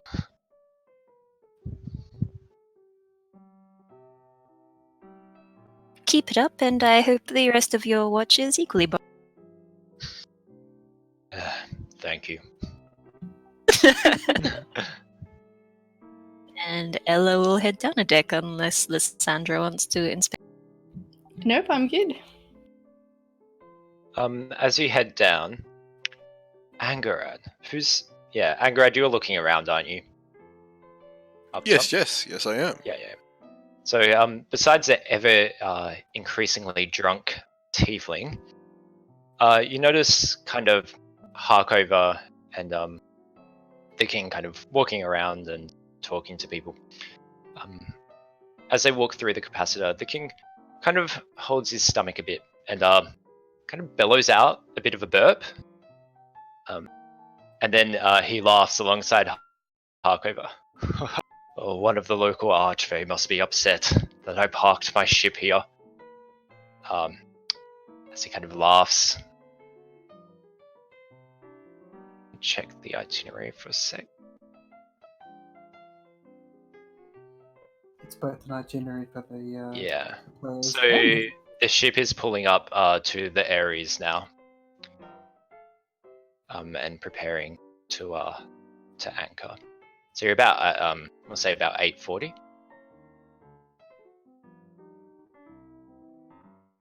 You also notice that the band is mostly set up. You know from your itinerary it's about 20 minutes before they begin to play the 3-minute march, which will be followed by the King's speech.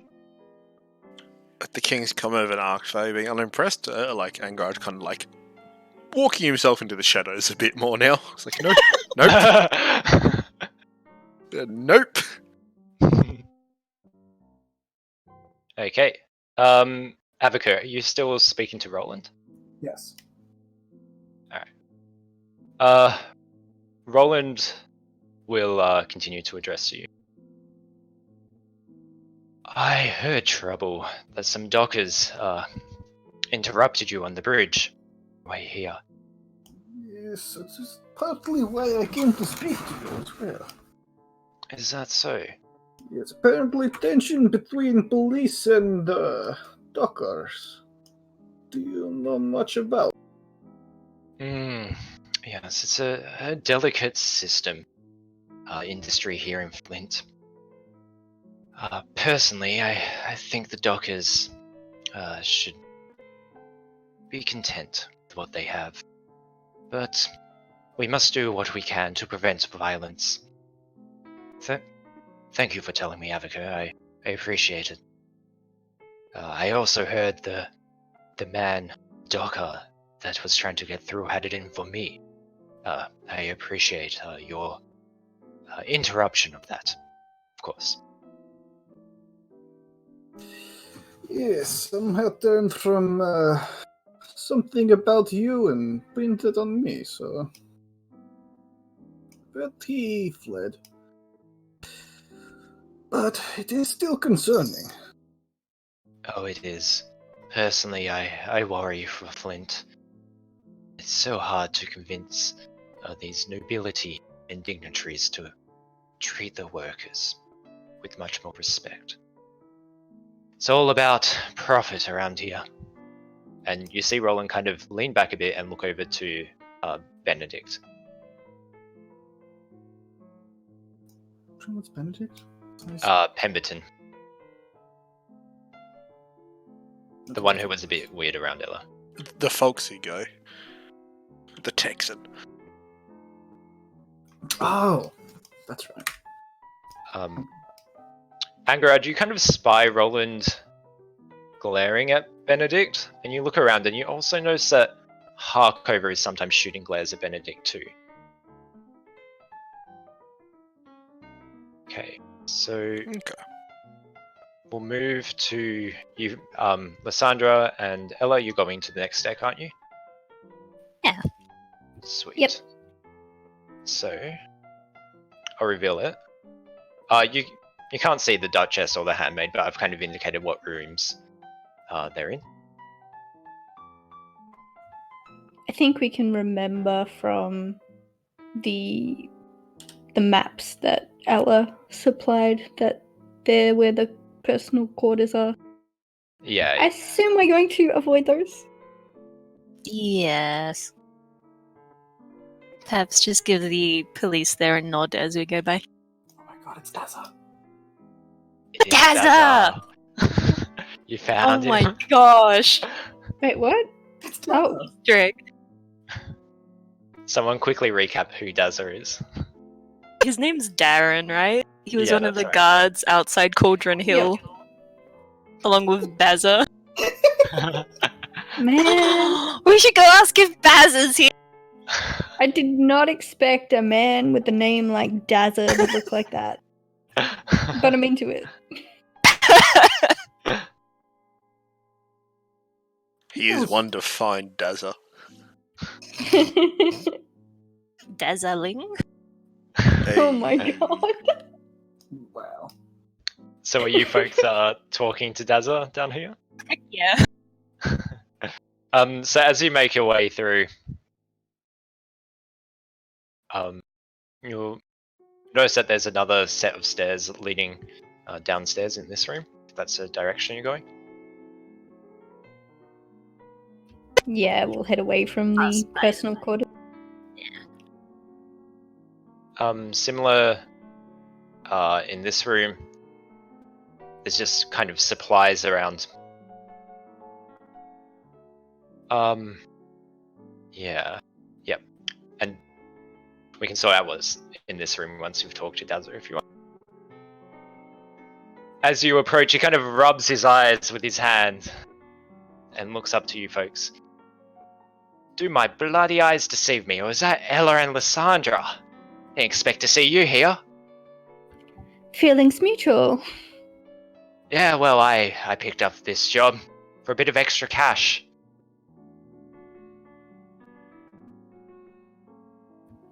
Has your day been as boring as the offices upstairs? He shrugs. Yeah, but I don't mind. It's important. There's precious cargo in these rooms. Kind of points his thumb behind him. What kind of cargo? Oh, well, it's where they keep all their gunpowder and powder kegs. Yes, well, we certainly don't want anyone getting into that. Yeah, absolutely not. Fortunately, though, there's a few firebrands up there. Anyone who has knowledge arcana can roll it here. Lysandra and Ella. I do not. 25. That will be enough. You know, firebrands are specialist equipment that has been produced to prevent the premature detonation of powder kegs. Ah. They're usually kind of a small metal magical object that has been especially fashioned. They're invulnerable to fire damage, and they have a kind of aura that protects things from essentially exploding. It's pretty cool. Lysandra kind of gives a kind of questioning look at Ella, like, firebrand? Oh, well, that is a relief to hear. And she will explain to Lysandra. Well, it's a kind of magical item that prevents nearby goods from exploding. Usually used around flammable things, you know. Oh, yes, that does sound very prudent. Yes, the name's a bit misleading. It does sound rather the opposite. But nothing to worry about. So, Darren, is Barry around? Nah, Baz is not here, mate. I'm sorry. Nah, it's just me who picked up this bit of extra work. I'm kind of regretting it, though. Bloody Why's that? starving. I hope some of Oh. those rich folk up there save a canopy or two for me. Is that what they call them, canapes? That's right. Would you like us to fetch some for you? Bloody hell, yeah. If you could do... Oh, Daz is just fucking stoked. Oh, Well, that'd be beautiful. Oh my gosh. sorry. Wait, is just lost Avakir it. around? Oh yes, I bet he'd love to talk to you. Don't you think, Lysandra? And he can Yes, carry so Abigail many more does love to canapes than talk. us. His eyes kind of go wide. Oh, bloody hell. We'll go find him, shall we? Yes, let's get this man fed. Won't be long, does it?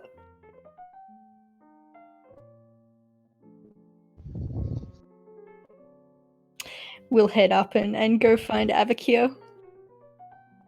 Yeah, sure. You'll find him pretty quickly. He's still talking to Roland.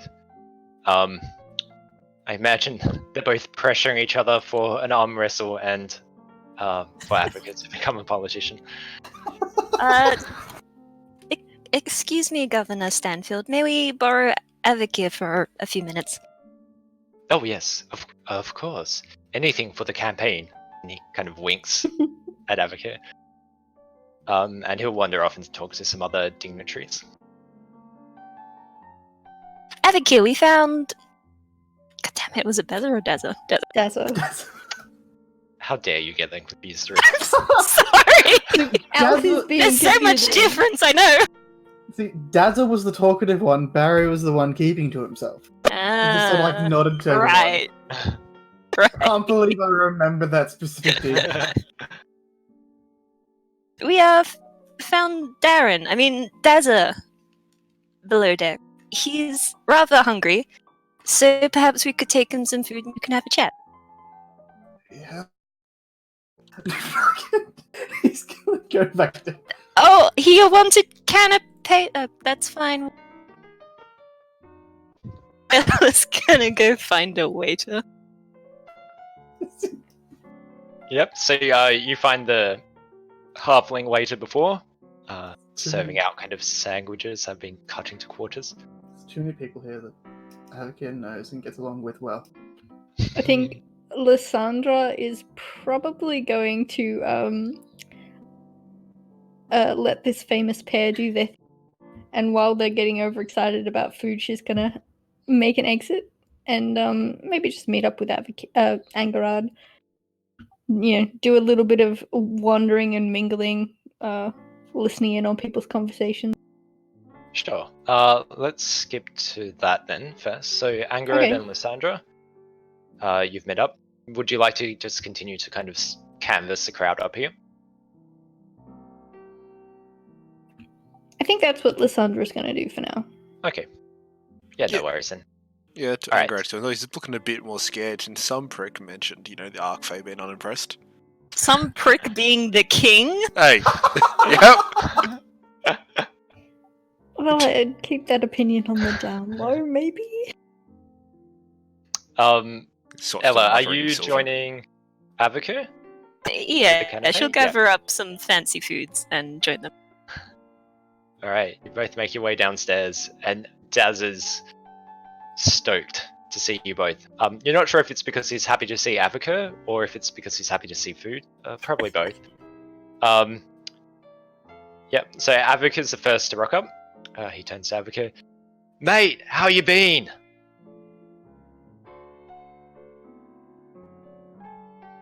Sorry. That was Dazza? Yep, that's Dazza. Dazza! Good, and you? I've been keeping well, mate. Just bloody starving. And at that note, Ella walks in with the canapes. Yeah. And he'll is still kind of talking to you, Advocate, but his eyes are fixated on the canapé. Ella will offer it up. Well, I got what I could grab. I think there's some sandwiches and maybe some... Oh, you're a bloody savior, you are. And he picks up the canapé and starts shoveling sandwiches into his mouth. He offers some to you, Advocate, and to you, Ella. No, thank you. Decline. No. He shrugs and is probably a bit happy to have the whole canapé to himself. Oh, thanks, buds. You're real troopers, you are. Comrade, do you know Pete? Advocate's gonna take his bag off. Pete? I know a few Petes and Peters. Pete from RHC. Nah, mate. You're the only constables I know. I suspect he's going to be making bakery soon. I'll pull out a cupcake. How many do you have? He has 4.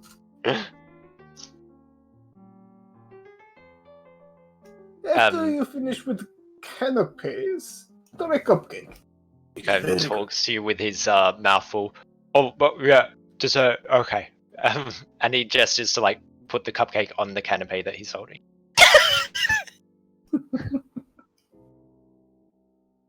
Now, if you like cupcake, come to me. I will set you up with Pete. Perhaps you can buy more cupcake.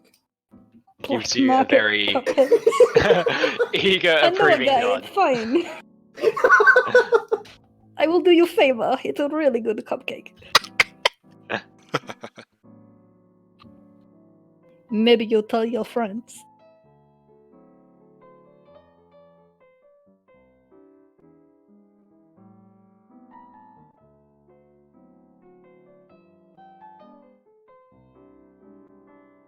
Well, being down here reminds me of proper job meant to be doing. Should probably check out the ship.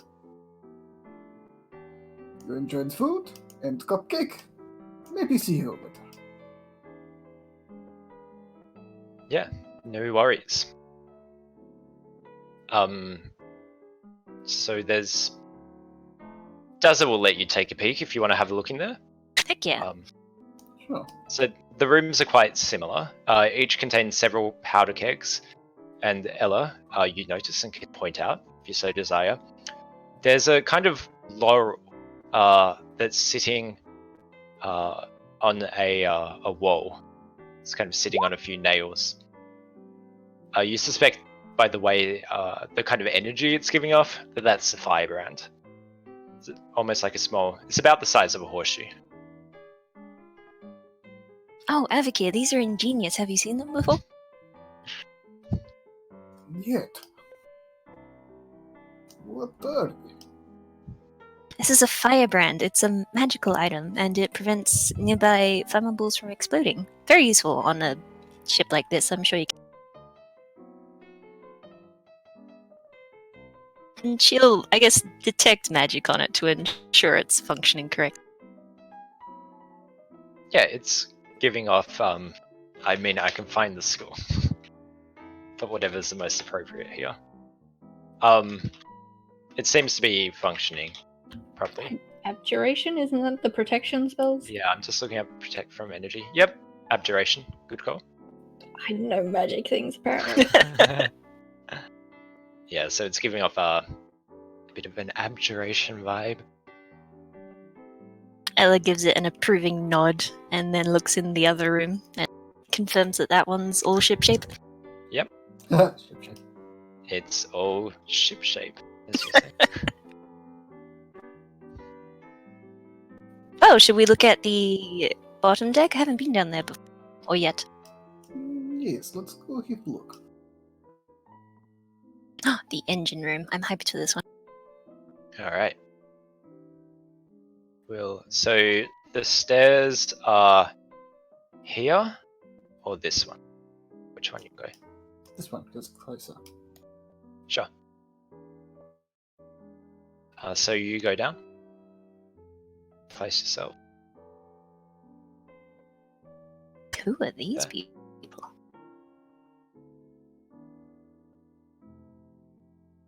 And why do these police officers look more Wild West?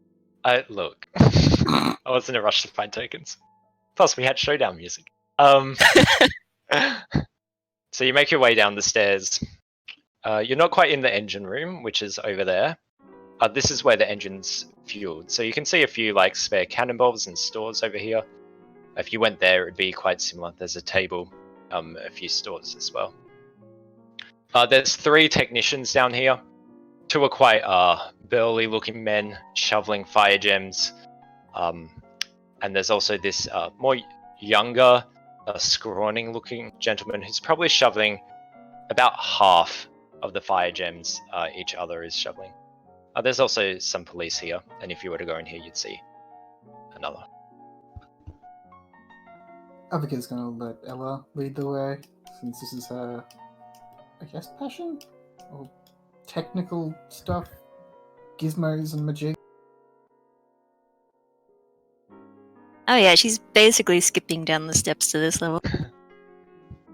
Sure. Are you going to rush into this room or talk to these folks? She's probably going to chat to the scrawny looking one who's slightly less intimidating. Yeah, sure. He by the time you get to him, he's quite puffing. He looks exhausted from his work. His face is covered in sweat. He kind of straightens his back and pulls down his clothes such that the creases are kind of not as there when Avocare approaches. And then he looks to you, Ella, and he begins to blush. How old is this guy? You're gonna guess probably around 17. Aww. Ella smiles up at him. So he stops and tries to steady his breath and kind of like tries to puff out his chest a bit. As he addresses Ella. How can I help you, miss? Hello, we're just here to inspect the lower decks, ensure everything's going alright. This is quite the impressive setup you have here. Oh yeah, we work mighty hard to keep this engine going.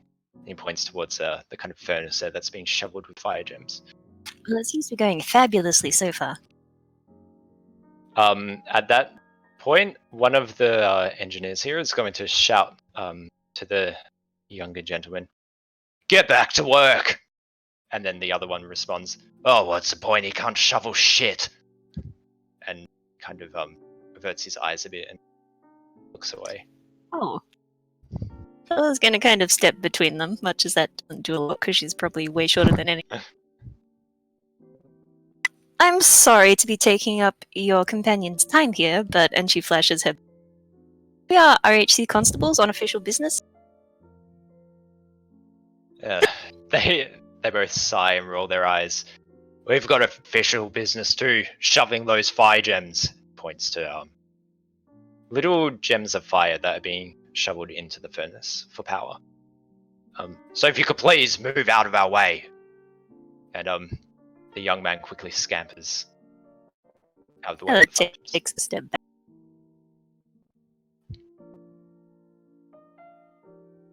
Quite abrupt, your friends there, but I suppose what they're doing. I'm sorry for taking up your time, but I had some questions. Oh, yeah, of course. Anything I can do to help, miss? You notice his cheeks are growing ever redder. I mean, it is warm in here, right? Yeah, it's a fit, right? Yeah. Yeah. That's why Ella's cheeks are a little pink. Ella's all pink. Yeah. Yeah, so let's hear those questions, Ella. Well, first off, this is an official kind of inspection. Have you had any problems down here? Oh, not at all. Yeah, well, except those two boys who keep hassling. Well, that's no good. Every staff member is an important part of the ship. What seems to be the problem? Oh no, they just push me around because I have smaller arms. Ella kind of glances at her own arms. Well, that's no reason for discrimination. Exactly. It's in what here that counts, and he kind of points to his chest. You hear both the men kind of sigh once more.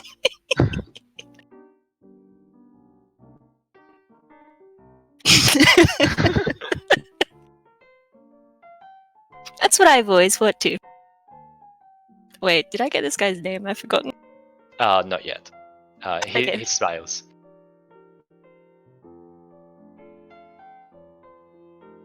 You have an excellent work ethic. I'll be sure to make a note of it. What was your name?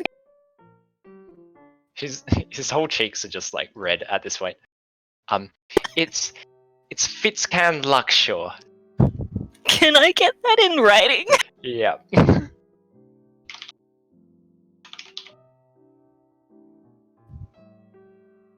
Wow. It's a pleasure to meet you, miss.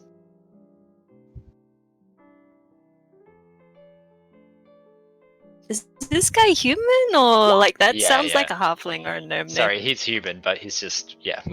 Just blessed with a weird name. Alright.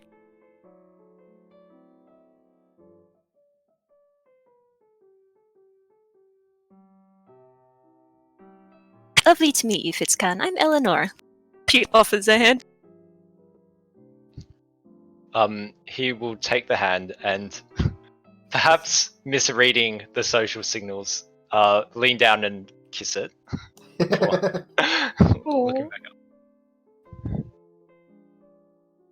She takes it back, blushing, but Is he as red as she is naturally now? Yeah, probably. so red.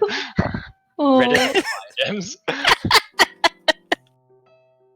She gives him a very shy smile. What was your God. name, miss? Oh, did you tell him? I can't. Yeah, but he's probably so forgotten. flustered. It's fine. That's fine. It's within character. Constable Eleanor Demetrio, but you can call me Ella. It's such a beautiful name. Is Avocue just standing there watching me? It's like third wheeling. He's just like trying not to laugh. He is waiting. The to police poke a woman little bit of nearby fun. is doing the same. Just kind of like has a hand over her mouth. He's just like, this is my revenge for the whole politician thing. That is a good point. He's going I to should- kneel down, grab them both by the shoulder. You should meet outside the boat. He nervously smiles. I sure hope we can. But I better get back to work. Yes. Right, we'd better get back to inspecting. It was really nice to meet you, Miss Ella. You too, Fitzcan. She's gonna head away. Yeah, I imagine they both just awkwardly.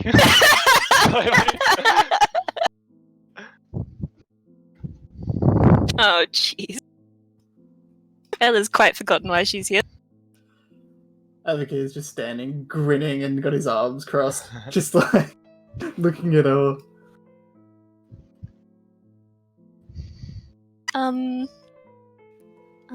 Engine! Yes, right. Avocue, shall we go inspect the engine room? Yes. Yes, we shall.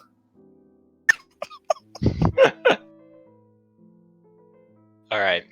The policewoman will nod as she opens the door, and you can find another policewoman here who's just kind of, I guess, leaning against the wall.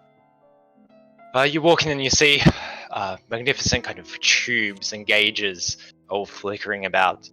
Well, some steady, some flickering. It's quite loud in here. It's a bit thick with air, not as thick as the previous. Sorry, thick with smog, not as thick as the previous room. Although some gauges are flicking around, Ella, after a few minutes, you assess the situation's quite normal. You do notice, though, from the engine, that the ship seems to be slowing down. You conclude, given the time, that it's probably anchoring. Well, everything seems to be in order here, but I suspect it's about time for the King's speech and such. Perhaps we should return above decks. Maybe you don't want to talk to no friend? She managed to get her color back to normal mostly. Avakira, if you were to look back through the door, you'd see like Fitz can kind of like looking over, trying to get a glimpse of what's going on. His cheeks are still quite red. We should, go. And as she heads back, she's going to, like, nod at the furnace men and say, keep up the good work! And then hurry. He kind of swoons a bit.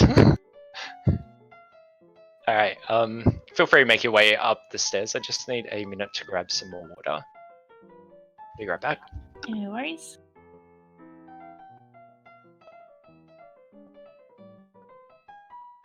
I'll strap myself up to the top deck.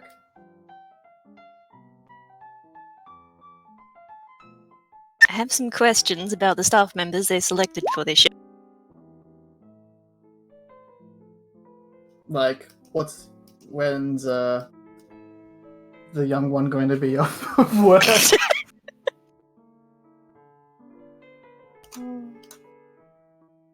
Well, like, how the hell did he get his job?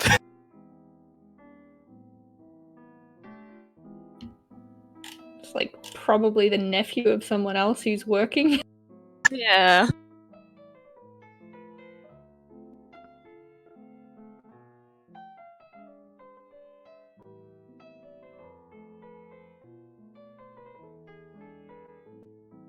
What was the dwarven gentleman's name with the cigar? The one with Captain Smith. He was. I'm back. Welcome back. I don't have him on my list, so I cannot tell you. Okay, what was the name of the dwarven gentleman smoking with Captain Smith? I'll write it in the chat. It's Derov. Thank you. Minor nobility. Went. Ah.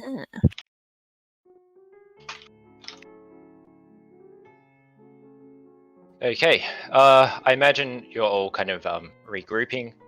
I think, was it Saber just said be right back? Oh, okay, cool. Mhm.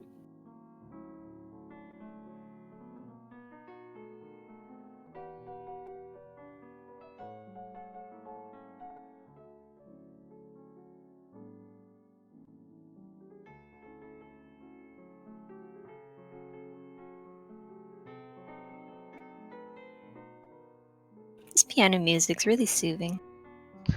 It's quite nice. Just a bit classy.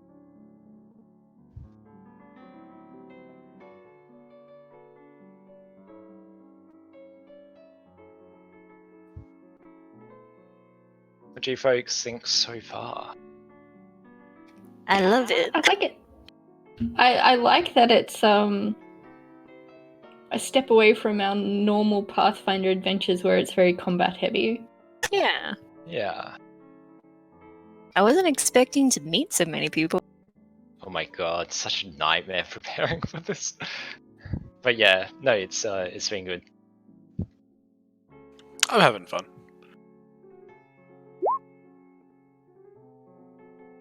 I definitely wasn't expecting Ruki or Dazza to be on board. Hmm. Both unexpected but welcome surprises.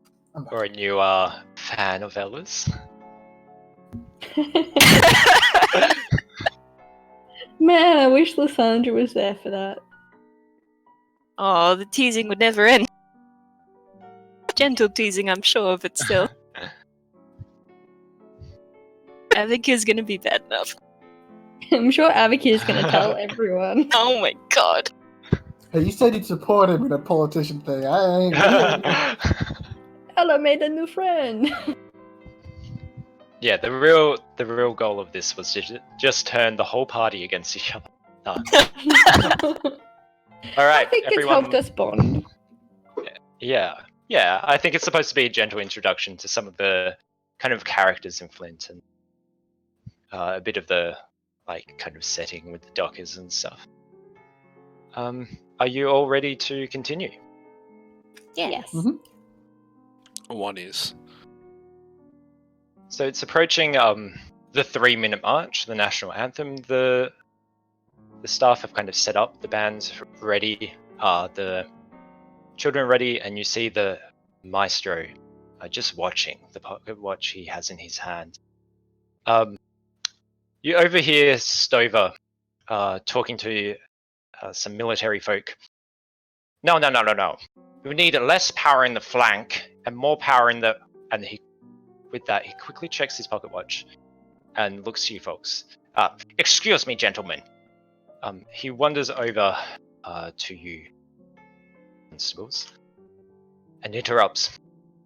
Where is the Duchess?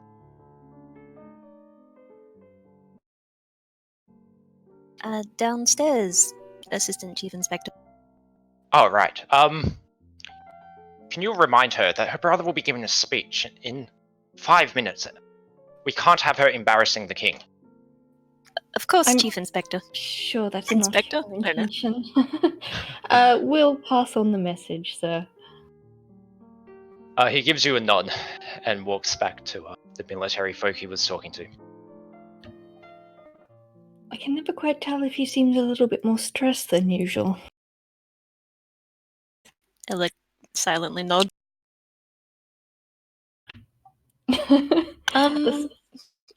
Has anyone spoken to the Duchess before? I could go get her, but she would not recognize me. Yes, I've shared words with her before, I suppose. I'm happy to go collect her. Yes. You would like assistance from me? That would be lovely.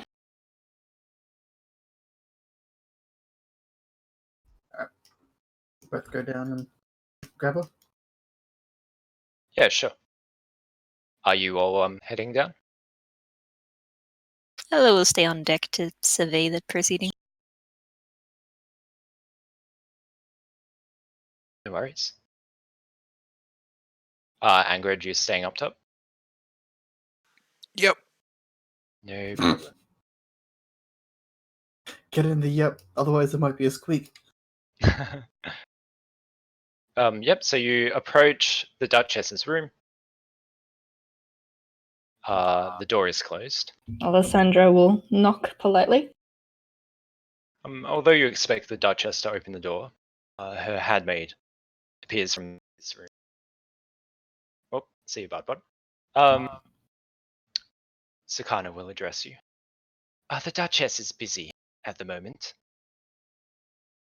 She need to be upstairs within 5 minutes. I suggest she get ready quickly. What my colleague here is trying to say is the King's speech is about to begin, and we'd just like to pass the message along that the Duchess should join us soon. Whilst you are talking to Sakana, Angarad and Lysandra, throw me some perception checks.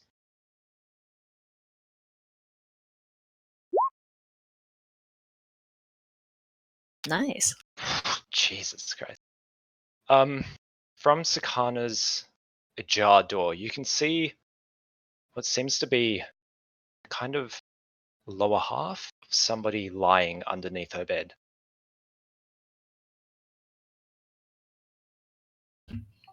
Was that just me? Sorry, Both Angarad and Lysandra. Lysandra, Abigail? you were here before. You Yes. walked in this part. You notice that the police officer that was standing here is also missing. Abigail, you don't know that last bit of information because you didn't know there was an officer standing there, but you definitely see what looks like half a body. In the hand mistress. Lying underneath that bed.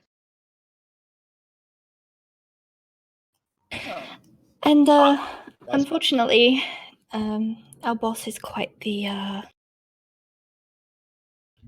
bristly one, you might say. So, if you don't mind, I think we'll be staying here just a moment to make sure that our message is well received. If we turn up empty-handed, I'm never going to hear the end of it. So I saw a body underneath her bed. Yeah. She will reply to Lysandra. In fact, I do mind. And with that, Lysandra, what's your AC? Okay, well, her Let's roll. AC is 12. Do you want her flat foot or her normal no, AC? it's does 15 hit your flat foot? Sorry. Definitely. Let me just. It wasn't a crit. No. All right. So.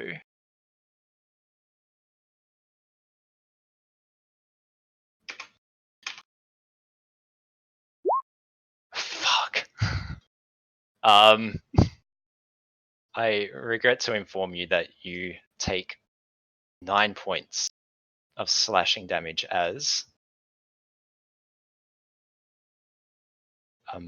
a gnome appears and lashes out at your ankle. Sakana promptly disappears. I'll need everyone to roll into initiative,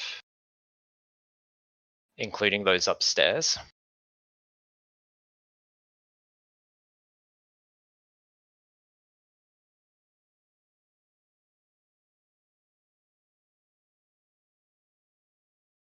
Okay. Now, I'm just trying to think about how long this combat might take. How are folks If it runs a bit over 6, is that okay? Otherwise, I can wrap this up now. I know you have work to do, Jess. Yeah, it depends on what a bit after 6 ends up being. Let's see how this goes. We can always cut it off halfway through combat. True. Okay. At the moment, the dagger connects with your leg, Lysandra. You feel searing pain.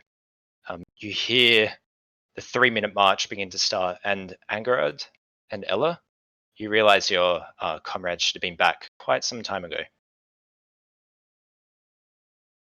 Let me set up stuff.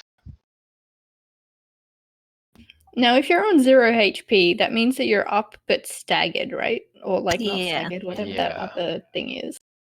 It's So staggered, I right? can Yeah, take it a is staggered. single action. But if you take a standard, I think you lose a point of health. Okay, cool. Yeah. So the national anthem blaring.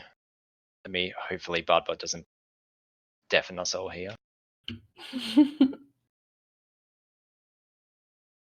Or doesn't do anything. 1 sec.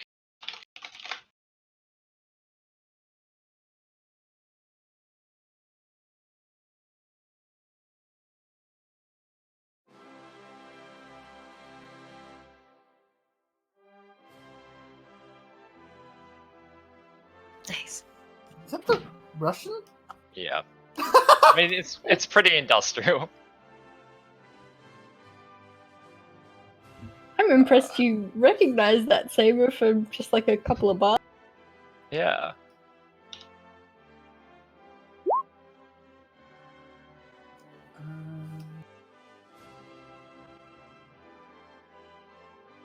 Sorry, I'm still not used to setting up all the initiative and stuff.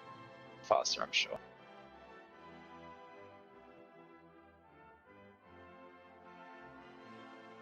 You'll get used to it.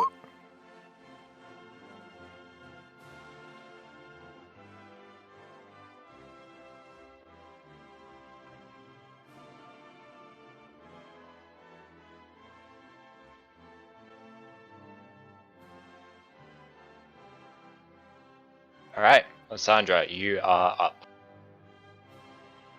But you are down. No, she's not down. Oh, you're staggered. Yeah. She is gonna scramble backwards away from the attacker. Kind of wide-eyed and not exactly sure where on their leg she got cut, but it was a pretty bad one.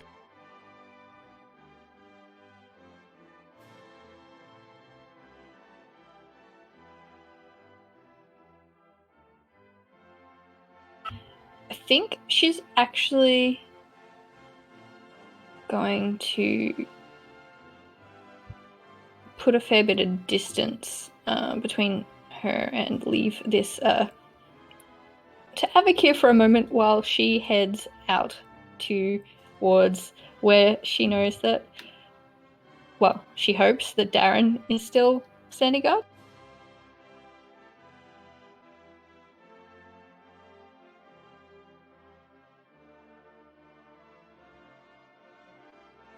Angered, your allies are missing.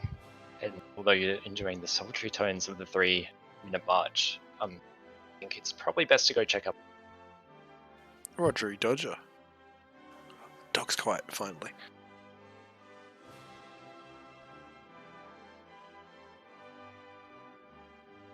He gets to heal quickly, like call it to Ella. The others have been gone a bit. I think we should go check on them. Oh, alright. And then for his second move. So where does the first staircase take us down to? Is it? The fastest way is probably there. Yep. So that will take you down to here. I'd say that's like, it's kind of like 30 feet down. So I'd say it's a move action just to use those stairs. And get to the birth deck. Okay, so I'd probably be on the stairs then. Because I've got a 30-foot movement. And I Yeah. was 10 But feet you away. could potentially double move if you want. I already double moved because up near the cannon.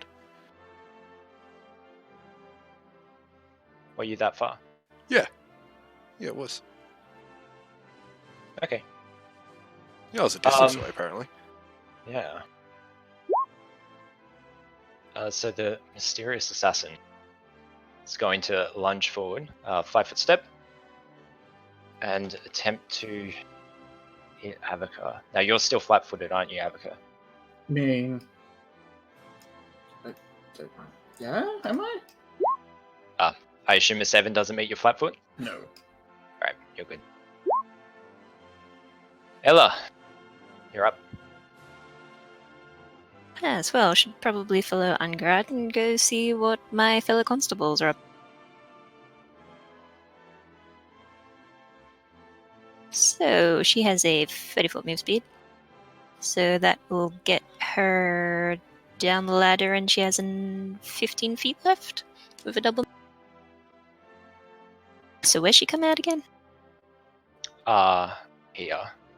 Anywhere around the kind of the ladder. And does this go to the gun deck? Does that work? The birth deck. Okay, so right near Deza. It's on the same level as Lysandra and Avoca. Okay. Cool. As you climb down, although the other two levels seem ordinary, as you walk down here, you notice a few things. You notice not Davaca's, that's a weird hybrid. Daz's body stowed behind some of the barrels here. Oh no. Dead? His Unconscious? throat's being cut. Oh no! No! Deza! You also notice to Ankara.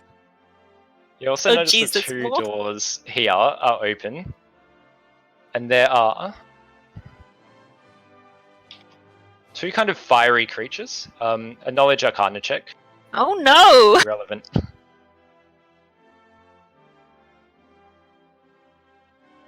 Okay, Arcana. Jeez. 18. Nice. You recognize these as fire sprites. Okay. They're quite weak creatures, and not particularly intelligent. You know these are kind of outsiders that are typically summoned. You notice that both of them are hammering their fists into the firebrands. But as you well know, the firebrands are invulnerable to fire damage. So they're not really doing much. So long as those firebrands are mounted, the the powders there are safe.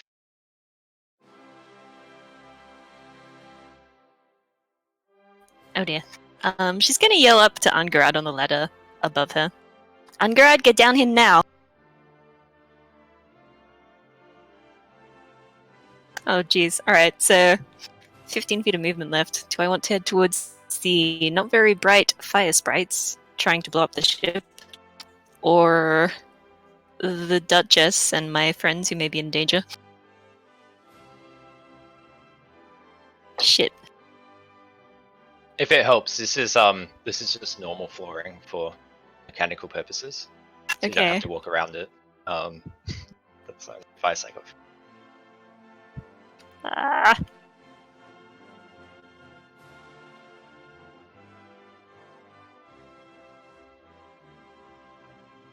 Do I know if fire sprites are immune to fire damage?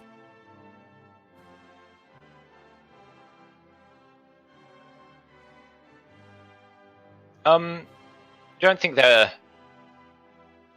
not powerful elementals. You assume that they would have some resistance, but it's probably unlikely they're entirely invulnerable. Hmm.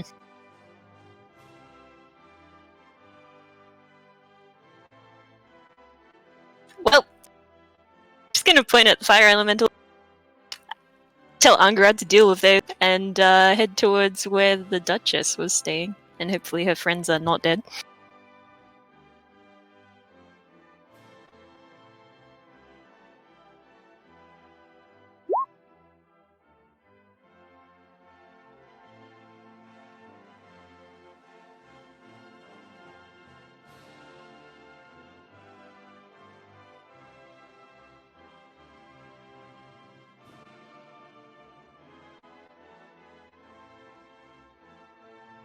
What's the priority here?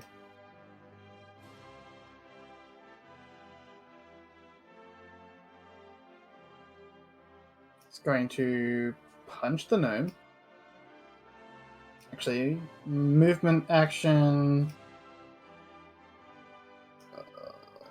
martial flexibility into furious focus. Well then, with that power attack, furious focus. It's a 19 hit. Saucy, it does. It's gonna take a big hit. He stumbles back, not expecting retaliation.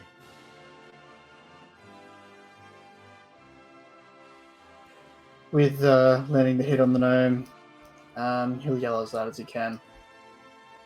Guards! The birth deck! I can stand that with the accent. So good. Unfortunately, with the anthem blaring, nobody above deck can hear you. Anyway. That's why I'm running. S- Lysandra is gonna continue limping her way through to the other side.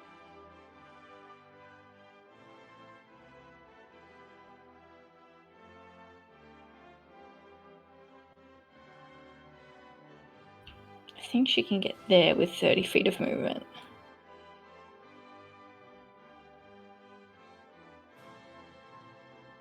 And I guess she sees Ella. yeah.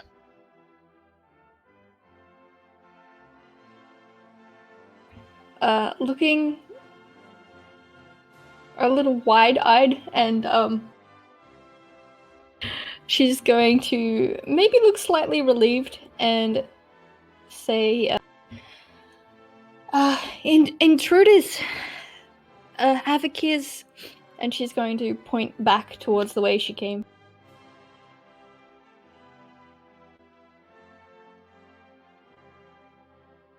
Oh no.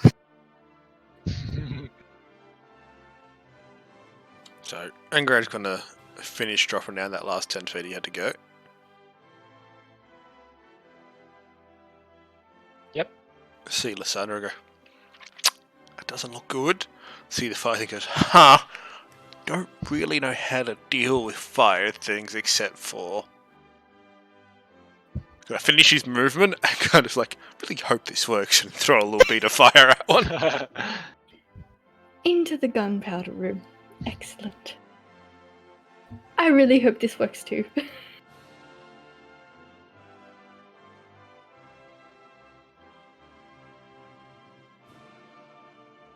And that'd be point blank shot on.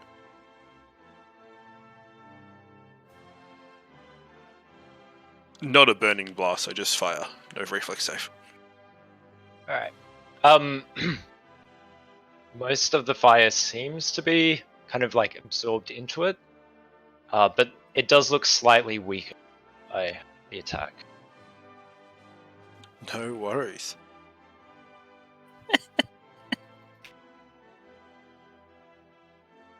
This man's going to take a 5-foot step back, pull out a small vial from his pocket, and drink its contents. Disappear.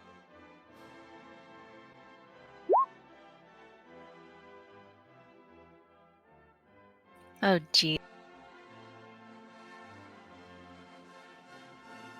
Ella glances over her shoulder at Angarad. Sees that the fire thing's not going so well. Kind of swears to herself in no minute. Says, right, change your plans. You go protect the Duchess, I'll deal with the fire things. Sounds good.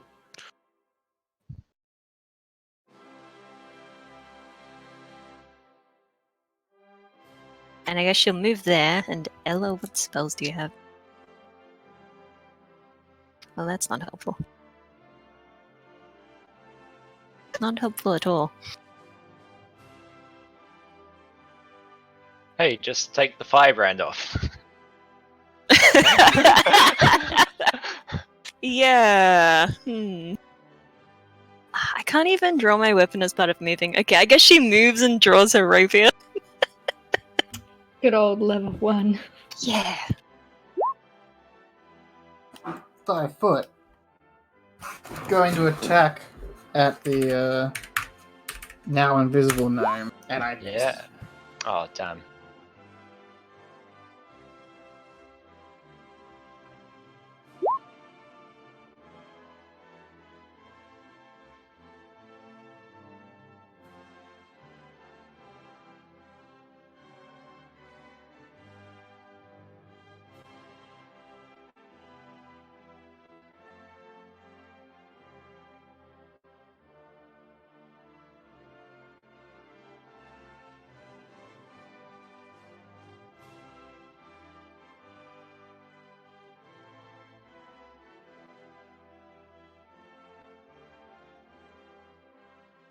Lysandra, you're up. She's going to continue moving to probably the deck below because that's closer.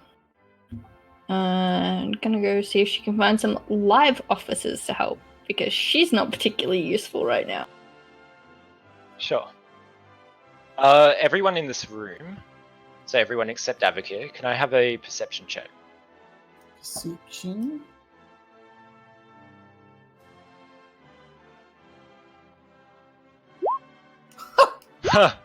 Alright. Everyone except Ella. This is more through your sense of smell, Avakir, but for the others, it's more sight. Notice that there's a lot of smoke pouring out from the bottom. More than there was before. Lysandra, Ella, and... From the engine. Oh, These grates allow smoke to come through. maybe it's not safe to go down then. I mean, you also have line of sight through these, so you can look through them. Oh, that's true.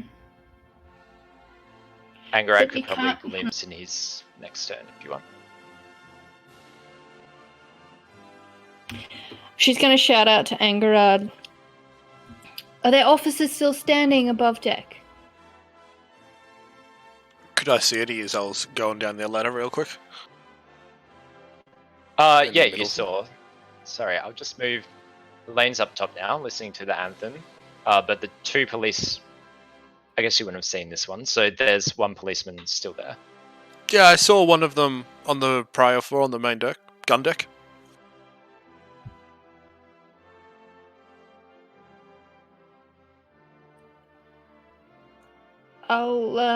She kind of looks at her bleeding leg.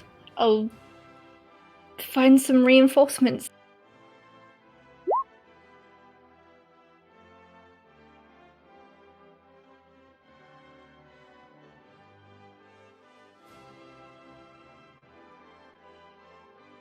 Okay, so I'm gonna go.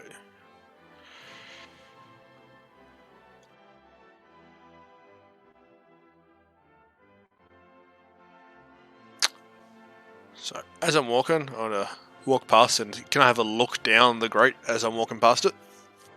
Absolutely. So, on this side, you can see the fire gems. You notice that there are 3 bodies heaped in. Aww. Guess you ain't going on that date that Abaki is trying to set you up on. Guess not. Oh. You also notice over here, there's 2 engineers shoveling in fire gems. Roll me a perception, Angaran. No losses.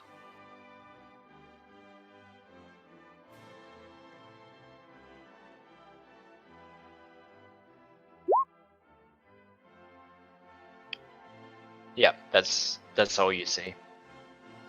Easy as. So as I keep running this away, and then for my second move,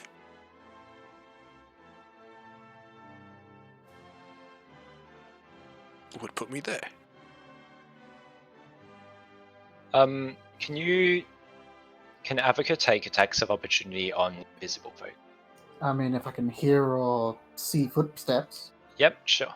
So do you want me to roll? Give me 2 attacks of opportunity. I can make one. I don't have. Oh yeah, of course. Yep. So I'll just roll a d2 to make sure I see if I hit, Yeah, sure. and I don't. All right. Concealment's the best. It sucks balls. Hey, it's great when Dinara gives it to you.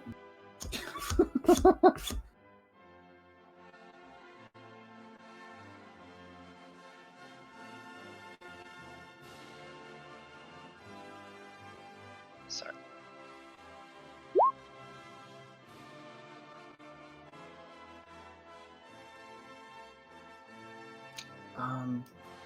Ella, you're up. Okay. I just saw Daz's dead body again and got sad all over again.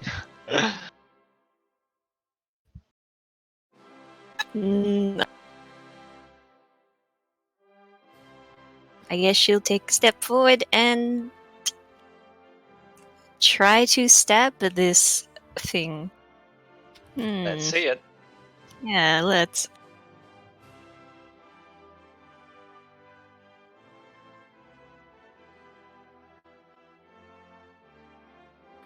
Good job. It's dead. As you What? stab it, its body disappears and dissipates. Okay then. Well, Level 1 fights. I've used my 5-foot step, so I can't move anyway. Guess that's a turn. Alright, where did I see those footsteps or hear them go? They went down this direction. Alright, I'm opening the door behind me.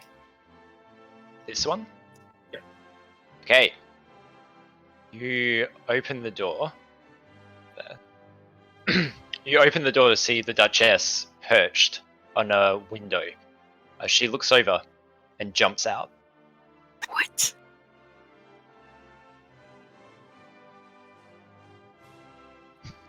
Just move it there.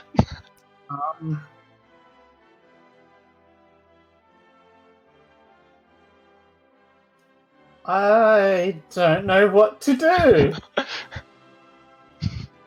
Just slowly close the door and retire, mate. Is she running because she's going to be killed? Is she running because she started Sense it? motive. Sure. Yeah, Was she did she scared? seem afraid? She seemed pretty confident. Oh, the bitch.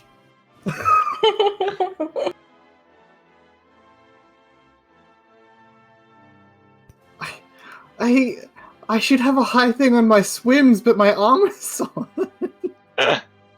Armor check penalty.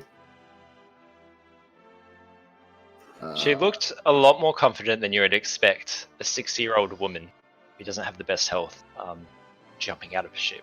Alright, I move. So I think it's a stand to open a door? Yeah, we can say it's standard or a move. Yep, and then you move there. And I look out the window to see where she jumped. You see the Queen safely landing on what seems like a huge shadow underneath the water. You spot quite a peculiar-looking creature. You're not trained in knowledge local, are you? I'm not trained in knowledge. Okay. The creature itself looks like a very powerful fae. With its magic, it slowly lowers the Duchess onto the creature underneath them before the creature retreats into the water, taking the Archfey and the Duchess with her. Well, fuck.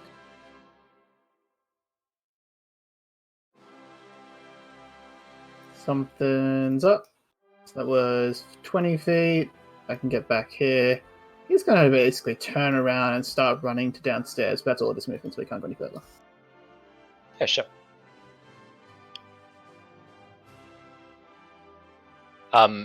Okay, below your feet, Angarad, you see the handmaid reappear.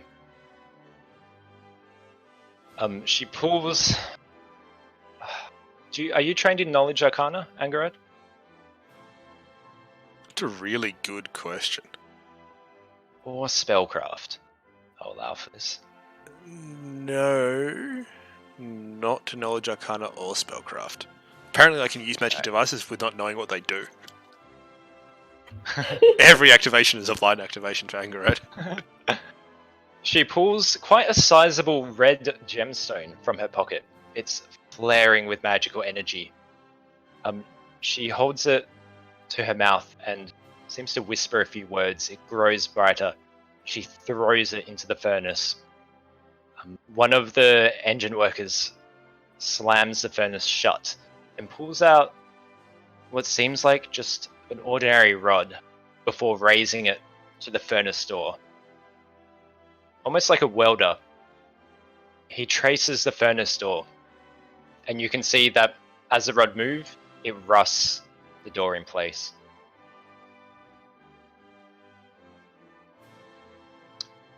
That's her turn.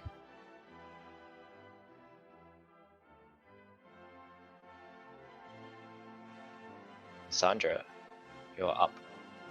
Lysandra was going to go head upwards to go get help, so that's what she's gonna continue limping across to do. Sure.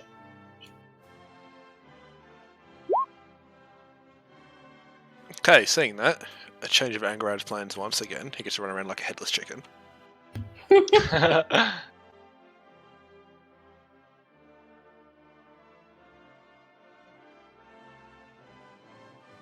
So Angarad is going to move to here. He's going, hoping that the music doesn't let the people below stairs call it out, going out.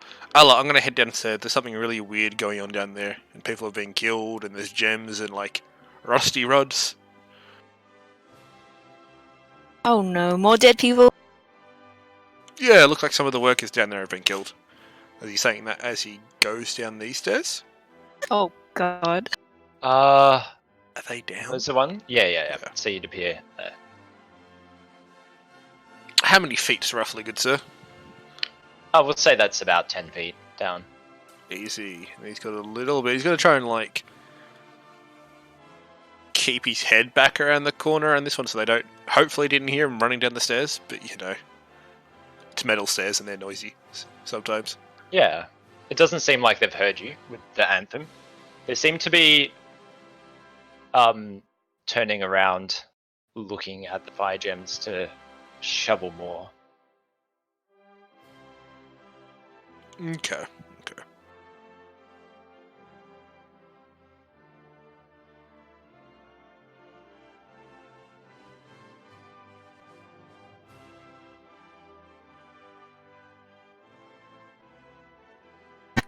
Shite. Well, things are going from terrible to worse. But whatever's happening in the engine room, she really needs to stop these sprites from dislodging the firebrands and blowing up half the ship.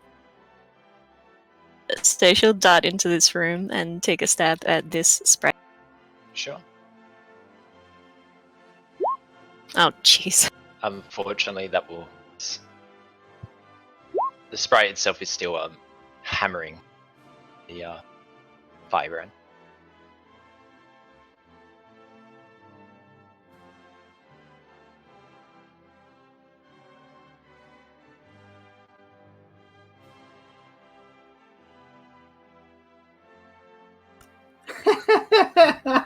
Can I do that?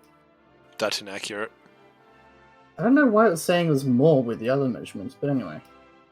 Well, that's also not right, because its first step is 5, and then the next step is 15. So that's 20 to get to that spot where it's saying 15. Yeah. Odd. Echo, on your table settings for this map, might want to change the measuring to be Pathfinder. It'll be on 4th edition, I think, right now. There we go. Let's try it now. Or not. Oh, wait. No. Don't know why that didn't save. Alright, is it working now? Yep. There we go. Alright, so it's Take you 35. some movement to... Those stairs head up, by the way. Oh, my bad. I only So just realised these there was ones a- head up, and that one heads down. These doors are open. I think these ones head down, right? No, they head up. Oh, so it's... It's this one. The door's open, so I don't know. I can't can see make where it you're there. pointing at you. Oh, really? I can make it to about there. Wait, no, I've got 60 feet of movement. I've got 30 feet. God maybe- damn it. I think you're on like a gem layer. Yeah, is this better? Yep. Sweet. So... And then I have another 5 feet to make it like halfway down the stairs, or just to the bottom of the stairs, if that's... So, pull the measurement here. What? I guess I can do that. Yeah, you can make it to the bottom of the stairs, I'd say. Alright. 11 minutes. You hear Sulkana issuing commands. Shovel the gems, we need to heat up this furnace. The men will walk over, grab the gemstones with their shovels. I think, yeah, so it would be move and shovel as standard, yep. Cassandra. Lissandra's going to continue on her way up to the gun deck. 5, 10, 15, 20, 25, 30. Angarad. So, the handmaiden is does she have any weapons on her head, or is she just barking out orders?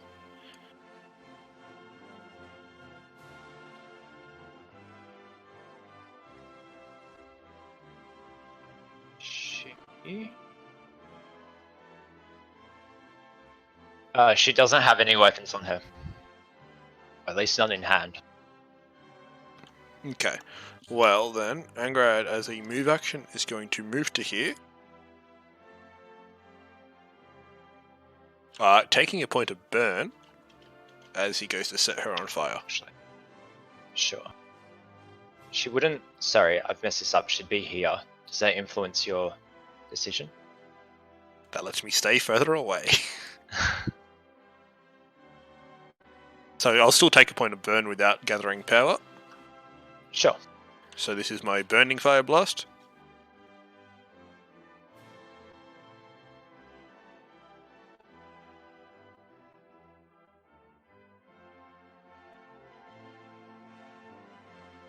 And I'll need, that DC 14 reflex save. 20 versus touch at level 1 is reasonable, I swear. Sure. She passes the reflex save, but still cops at 5 fire damage? Yep. Is that right? 5 fire damage. Mhm. And that's me done. Oh, I'll probably say something like, stop, in the name of the law. As he throws fire at them. Sure. Ella, can you give me an attack of opportunity here? Sure, if you provoke. Yep, it is.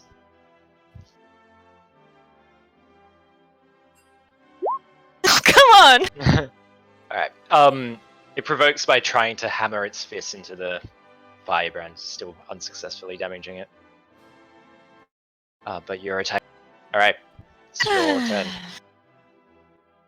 She immediately tries to stab it again. Hey! Once again, you slice through it, and it dissipates. Oh, jeez. Okay. Angrad went downstairs. Cassandra's injured.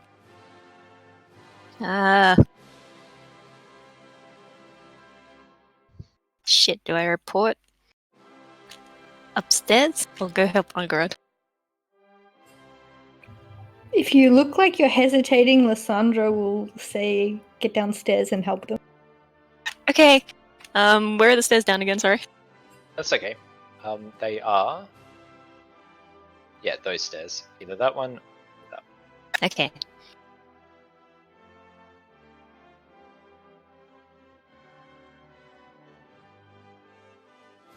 Yep.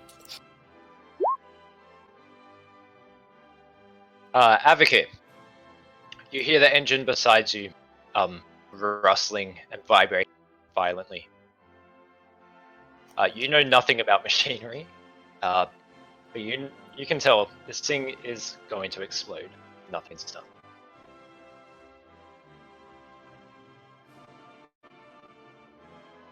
Now I'm conflicted.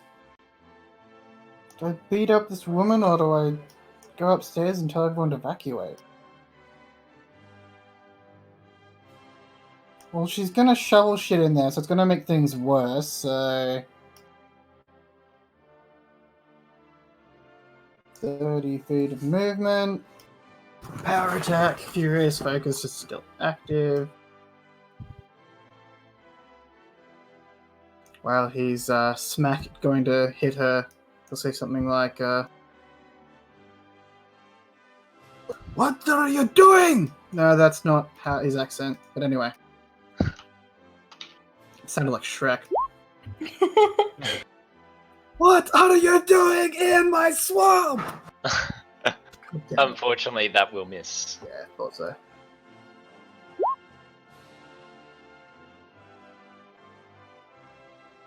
Alright, she's going to take a 5-foot step,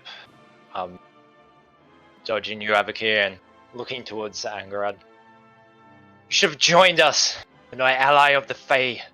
She lifts up her hand as fire erupts, cone from it.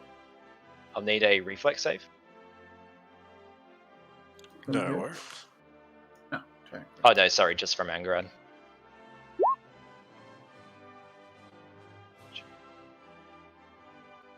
That is enough, as you kind of dodge the fire.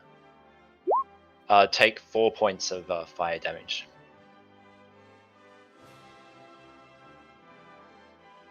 That's her turn. Oh, and of course... Actually, these men drop their spades and pull out wrenches. They all act in the same. So that's that part. Lysandra, you're up. Lysandra is going to head up these stairs. I don't know how long the staircase is. Yeah, I'll say with... are you going up 2 levels or 1? She's just going up to the nearest officer, so one, Yeah, with assuming that guy's Yeah. alive. You can make it to where you think that person's, for sure. As she kind of coasts over the edge of the top and sees an officer standing on guard, she's going to say, intruders are below deck in the engine room. Help the other constables. He is coughing from all the smoke that has come up into this area. He looks to you, just mutters under his breath. Fuck. He walks over to you. So you could 5-foot step, pull out a Cure Light Wounds potion. And then is it a standard action to feed it to someone or a full round? Full round. Full round. Far You out. can hand it to me. He will hand, just offer it in his hand. I don't think you have the movement to pick it up. No, I do not. Alright. So is that it from you? Angarad, Okay, so the angry looking Eladrin.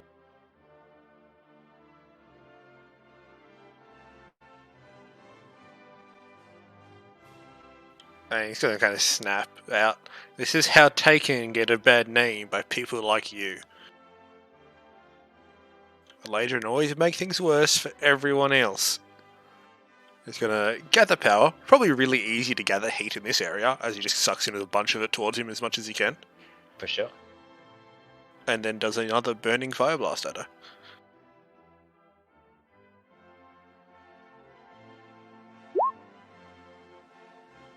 That will hit, I believe. Yep.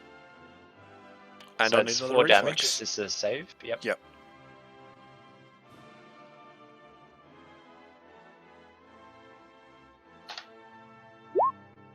She makes it just. Dang.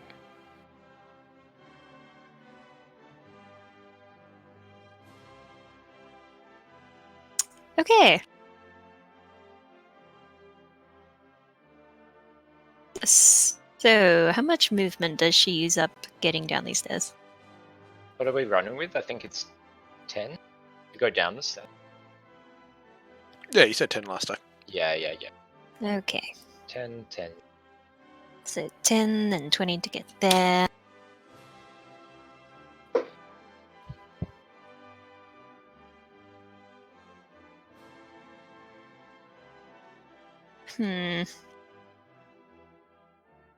So that's 40 feet of movement, committing her to a double move. Where's she want to go from here now she can see the zip?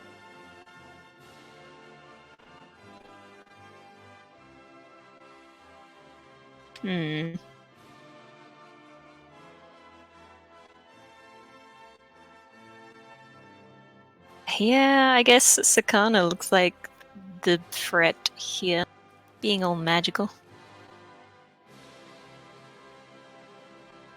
So she'll move up to her and end it.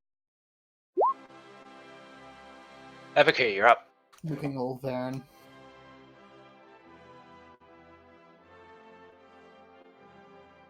Five foot, power attack, furious focus, unarmed strike. Get knocked out, bitch. How would you like to do it, Epica? I guess as she's staring down Unkrat, he just smacks her in the back of her head and she just face plants into the ground. Now, would we like all of this to have been lethal or non-lethal damage? Non-lethal. We need to get information from her. Alright. I will. But she's gonna have a sore. Sorry. I was gonna say, my second blow probably would have been lethal after she was very rude. Alright, we'll make her unconscious. She falls to the ground.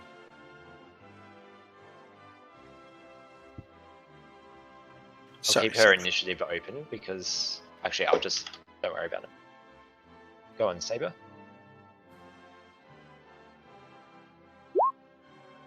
Alright. Is Ven going to 5-foot step towards Ella Hi. and swing with their wrenches. Oh, good.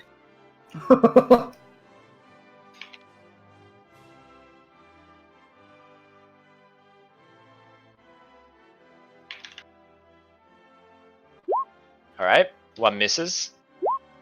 The other possibly That's a hits. hit. Is 19. Oh, yeah. Yep. Jesus. You No got one 6 expect- points of bludgeoning damage. Yep. Now we're on 6 o'clock, or yeah, the time is over for you folks. We can wrap up this section of combat if you want. Otherwise, we can call it quits and come back to this next session. I think I can stick around to the end of this combat. It looks like we're over halfway there. Yeah, for sure. Okay, Lysandra, you're up. The police officer is holding out a cure light wounds potion to you, and is coughing violently. Gosh.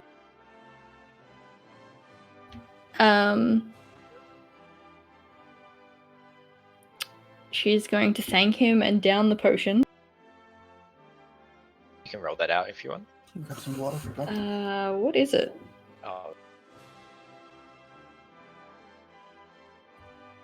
1d6 plus something? 1d8 plus 1.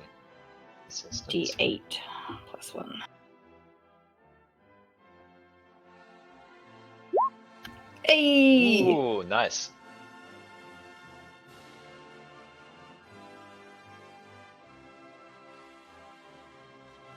Lose So now lose that all you your have points more in health. one blow, gain them all back in one blow. Yeah. Now that you have full health, you won't take damage using a standard action.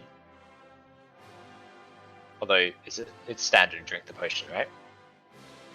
Yes, it is. Yep. So you've got move action.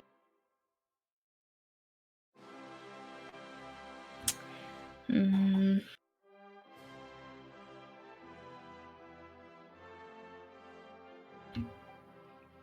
I'm so torn between going to help out and going to like subtly report to Delft that there is a situation, but he did say to try and handle it. I'm not sure imminent explosion of ship should be subtle.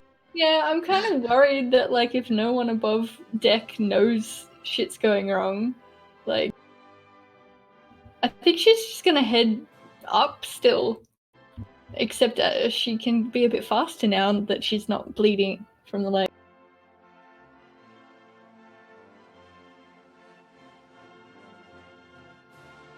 I'm assuming these are the ones up. You can take this staircase up, actually. It goes up as well as down. Okay, well she'll head up that one again. And probably make it to here? With 30 feet? So, yep. You'll see most people are kind of in the Stover. For your own sake, I'll rearrange a bit. Thank you.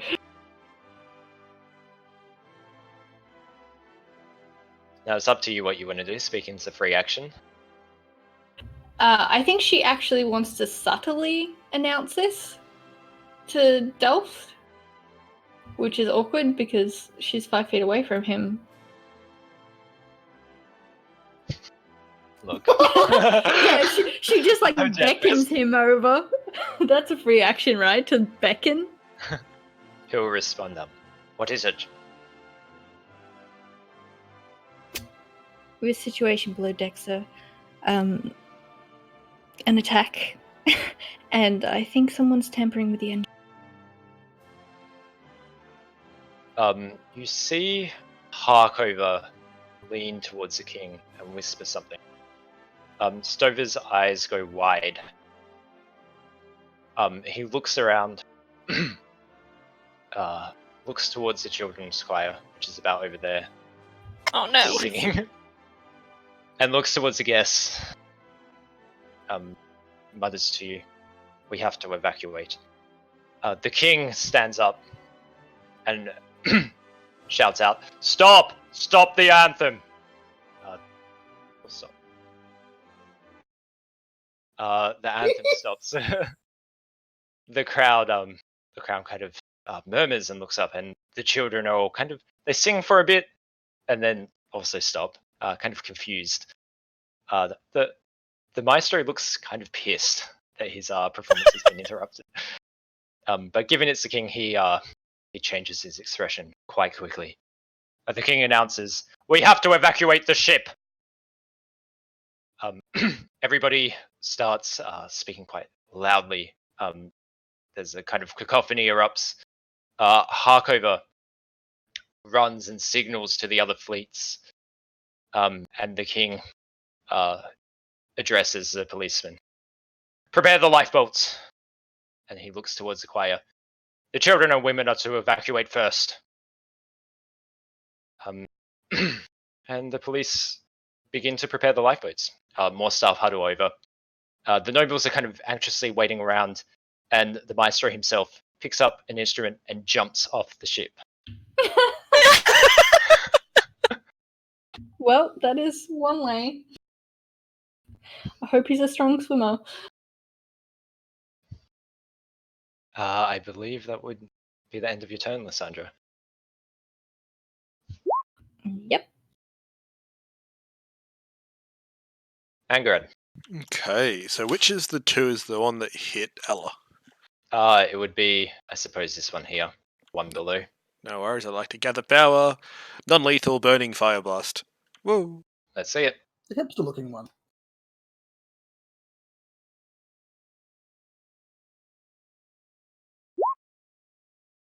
DC 14 reflex save, please, or be set on fire. And burn off your beard. No, not the beard. The beard.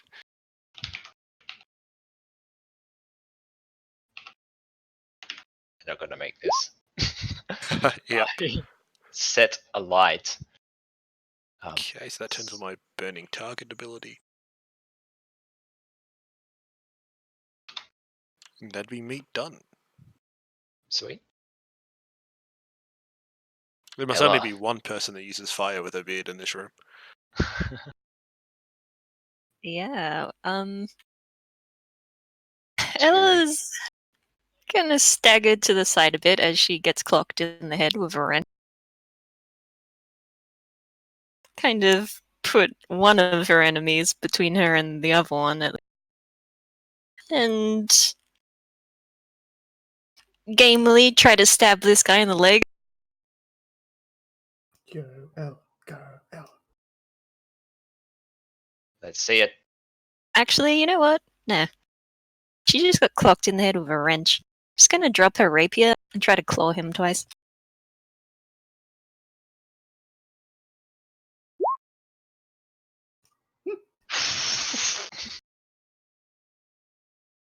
Such inconsistency. The 21 will hit. The 11 unfortunately does not. This is against just base AC, right? Yeah. Yep. So he takes 1 point damage. Alright, and that's Ella's turn. Her eyes So- kind of widen as she sees the dead bodies in the pile of fire gems.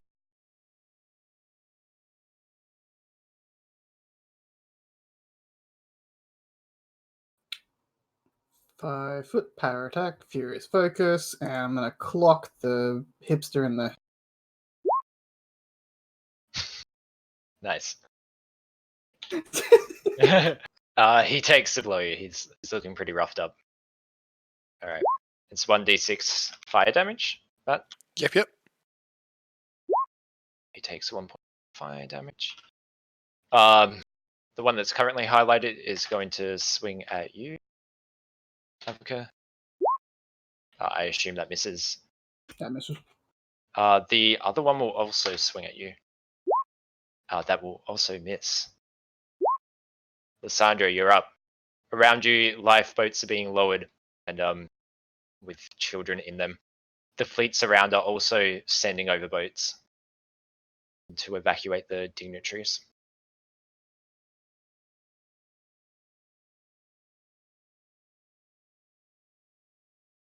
Did you mention the engine? Did Was you being just- tampered with? Yeah. Yeah. Okay. Thanks. You did that on your turn. Yeah. Okay. Yeah.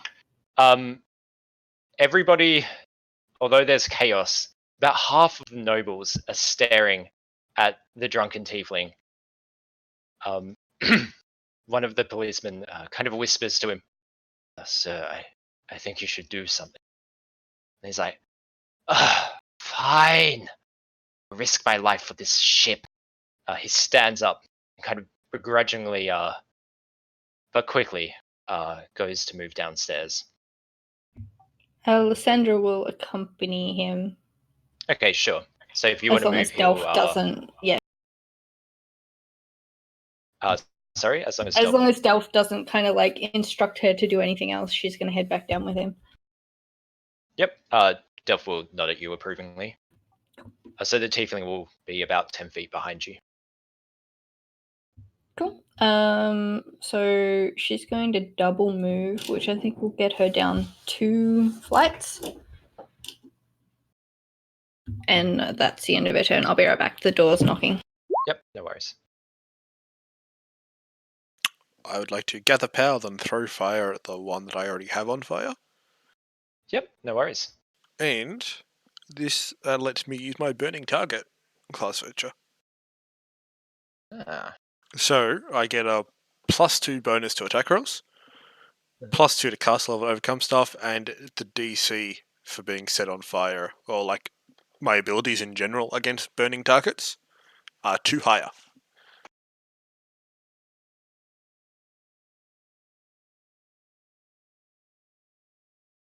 sweet. Let's see it.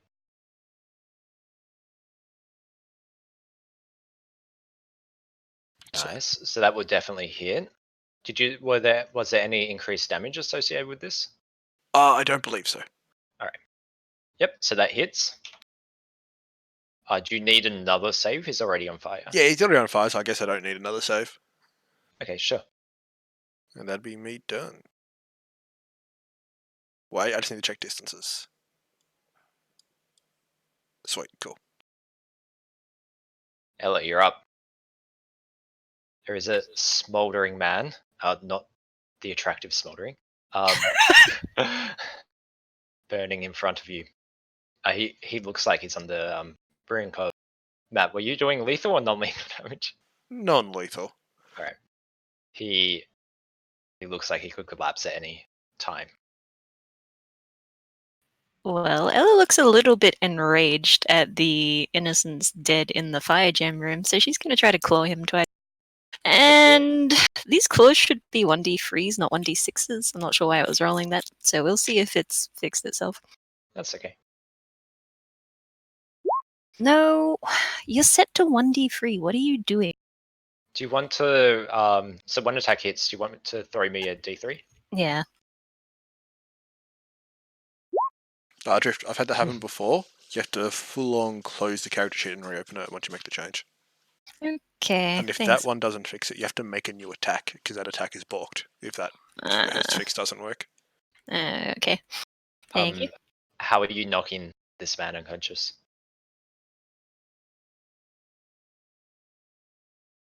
3'4" tiefling versus human man. Oh, you're gonna claw him in the crotch, and he's gonna. I was thinking in the leg, and then he hits his head on the way down. But okay. Yeah, let's go with Jess's suggestion here. I reckon the dude deserves to be. Probably. murdered. I mean, Would I you don't like disagree. to briefly describe the scene, Drift? She tears into his thigh, opening a decent-sized wound for such tiny tiefling claws. Kind of knocking him off balance, I guess, and this, I won't say poor man, but already off balance from being set on freaking fire, falls to the floor, hits his head, and his eyes roll up. He collapses unconscious. One adversary left, standing right in front of you, Abacus. 5 foot.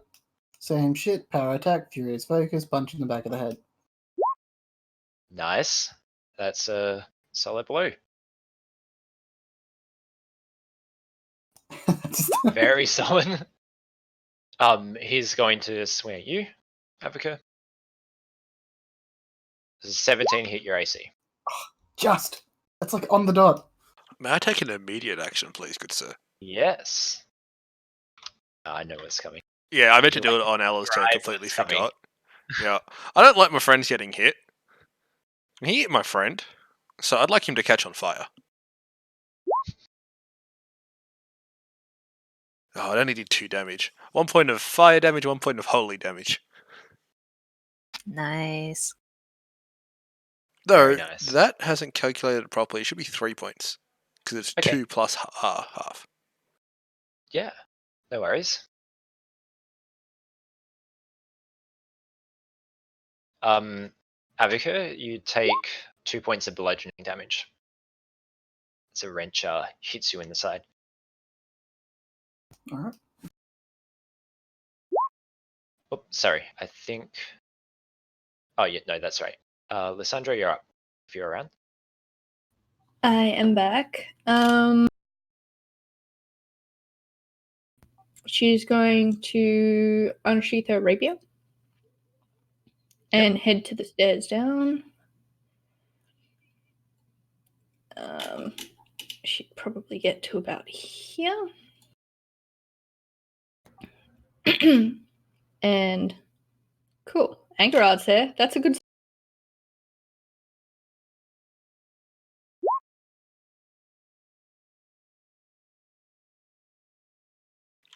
I'd like to gather power, and then throw a non-lethal burny fire shenanigans.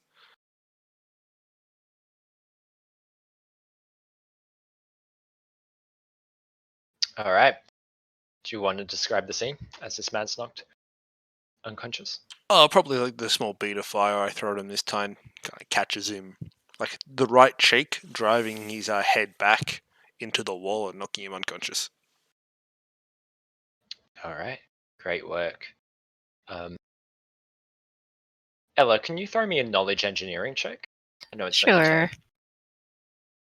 We'll wrap up now because we've passed a lot of time. 19. All right. You notice that the furnace is violently rattling. Great. You can pinpoint the source of this energy storage to be that essentially the furnace has been overloaded and sealed shut. You will, if you don't address this issue, you are quite confident the engine will explode. And you are also confident it will happen within a minute. So She will yell this information out to everyone.